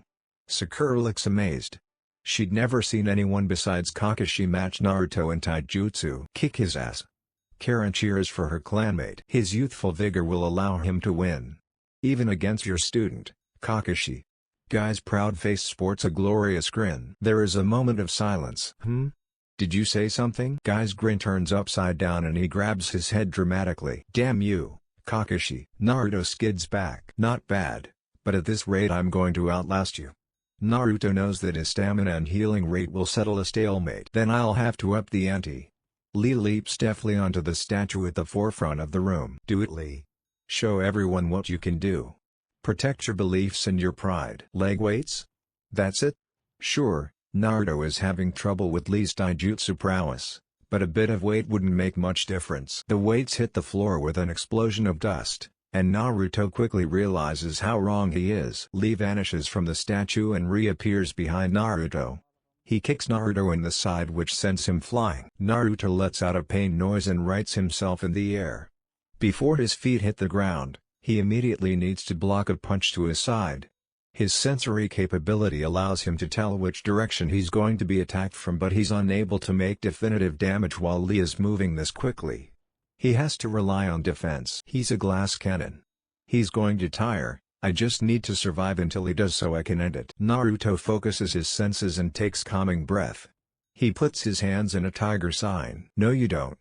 Lee shouts and unleashes a Darius barrage, but Naruto manages to avoid each. He makes blurring flips and weaves through the relentless assault at his highest speed and leaves the spectators amazed. Katen, Jingaku no Jutsu. His mouth bursts out an enormous cloud of black smog, completely blanketing the arena. Only Hinata and Neji are able to see through it, but it is not a jutsu designed to last. It's a quick escape, and only Karen can sense why Naruto did it instead of something more damaging. She's not spilling the beans on the trick, however. While hidden in the smoke, Naruto weaves several more hand signs into a variant of one of his own unique jutsu. Futon, Shenku Tabaikumu. Wind Release, Vacuum Dive. The same jutsu he'd used in Nami to save Sasuke, only this time it's a sustained version. The wind swirling around his form will boost each movement he makes with speed, and can be thrown off of his body in a last-ditch blast for the sake of making distance between him and Lee. When the ashes of his technique settle, Lee catches sight of him on the same statue he'd released the weights on. Guy's student makes no hesitation in attacking again. But with Naruto's now enhanced speed, he's too hard to catch. His evasiveness will eventually wear Lee down if he doesn't try something else. I will not lose here. Especially not to you. He takes an unfamiliar stance. And unknown to everyone but him in the room, the chakra-disguised ornamental statue with glowing red eyes in the corner is copying every move. Lee continues his grating monologue. The lotus will bloom, and I shall be the victor. Kaimon, Cumin. Kai Hachimon? Naruto is amazed, but knows that his life is on the line if he doesn't act fast. Katen, Ryu and Hokuno Jutsu. 5 dense flames take the form of dragon heads. Lee dodges effortlessly with his dramatically enhanced speed. The jutsu leaves huge craters from their concussive and burning force in the arena flooring. Not yet. Lee stands still for a moment. Simon. Shomon. Tamon. Kai. 5 gates. If he gets me, he'll damage me too much for me to heal it off. I'll die. Lee vanishes. Naruto can't keep up at present. He gets bounced around the room like a rubber ball before he realizes what's happening. His insides are being brutalized without a moment's rest to heal them. Naruto launches as many chains as possible out of his body in order to suspend himself in the air. He manages to form a weak and choppy barrier around himself and launches into a flurry of hand signs. Lee destroys the barrier with a punch and wraps his wrist bandages around Naruto's waist. Now, there is nothing between them. Even his chains are too slow to stop the impending assault. I need to time this perfectly. Urarenge. Lee's final move connects, sending Naruto into the ground and causing a devastating explosion of dust. For a moment, no one can see anything until Lee comes tumbling out of the cloud at the far end of the room. Looking scorched. His muscles are visible on one side of his body. His skin looks like it has been blasted off, and only his face is unharmed. It looks like he was the victim of an overpowered exploding tag, but the lack of a body in the crater left in the wake of his attack has made it all clear. Bunshin Daibakua. This fight is over. The statue in the corner of the room dispels its transformation, revealing an extremely injured Naruto who's substituted with the transformed Cage Bunshin. Hee hee, ha ha ha ha. Naruto's exhilarated laughter is the only noise that is heard in the silent aftermath. Naruto vomits up blood and crawls on his knees for a moment, but even his injuries are incomparable to Lee's. The winner is Uzumaki Naruto. The coughing proctor announces. A trio of medics run to Naruto and the remainder to Lee. But Naruto is already standing up. His grazes and cuts from slamming into the stone floor are steaming and closing themselves. His face develops bruises and swelling before they shrink and return to his normal light skin tone. Lee has been removed from the room. In the 10 minutes it took to prepare him for transport and for Naruto to walk back up the balcony to his Uzumaki, he had nearly healed from his fight with Guy's protege. "You're unreal. I was scared." Karen throws her arms around him. Naruto's ribs are broken and he lets out a guttural noise of pain from his throat. The medics take him away to tend to his broken bones and Karen follows. Neither see the following fights. Every Genin in the room looks like they don't understand what just happened. Kurina and Asuma are becoming increasingly unsure about having their teams participate, as do their students. Kakashi doesn't feel any closer to unraveling the mystery of his sensei's son. And the Hokage simply smiles. Jiraiya straightens his back and shuffles with only a hint of nervousness when he approaches his godson's apartment. He has never met Naruto before. Some godfather he is. But Konoha had been suffering under the weight of the Kyuubi attack, and as a strong proponent of the continued existence of his home, he had taken upon himself to expand his network of spies in order to protect Konoha from the kinds of threats that it is facing right now. So his visit serves a dual purpose. Try and connect with Naruto, and also obtain any intel possible from him and the Uzumaki girl he'd stolen. What a good lad he sounds like. Making an effort to rescue his family. It's hard to find conviction in younger generations. Jiraiya knocks on the door. One of the only times he actually uses one instead of coming through the window. "Coming." A much younger female voice calls out, and Jiraiya hears the pitter-patter of a child's feet run to the door. It opens, and instead of a redhead or even Naruto as he had been expecting, there's a silver-haired 4 or 5-year-old with calligraphy ink all over her face and ridiculous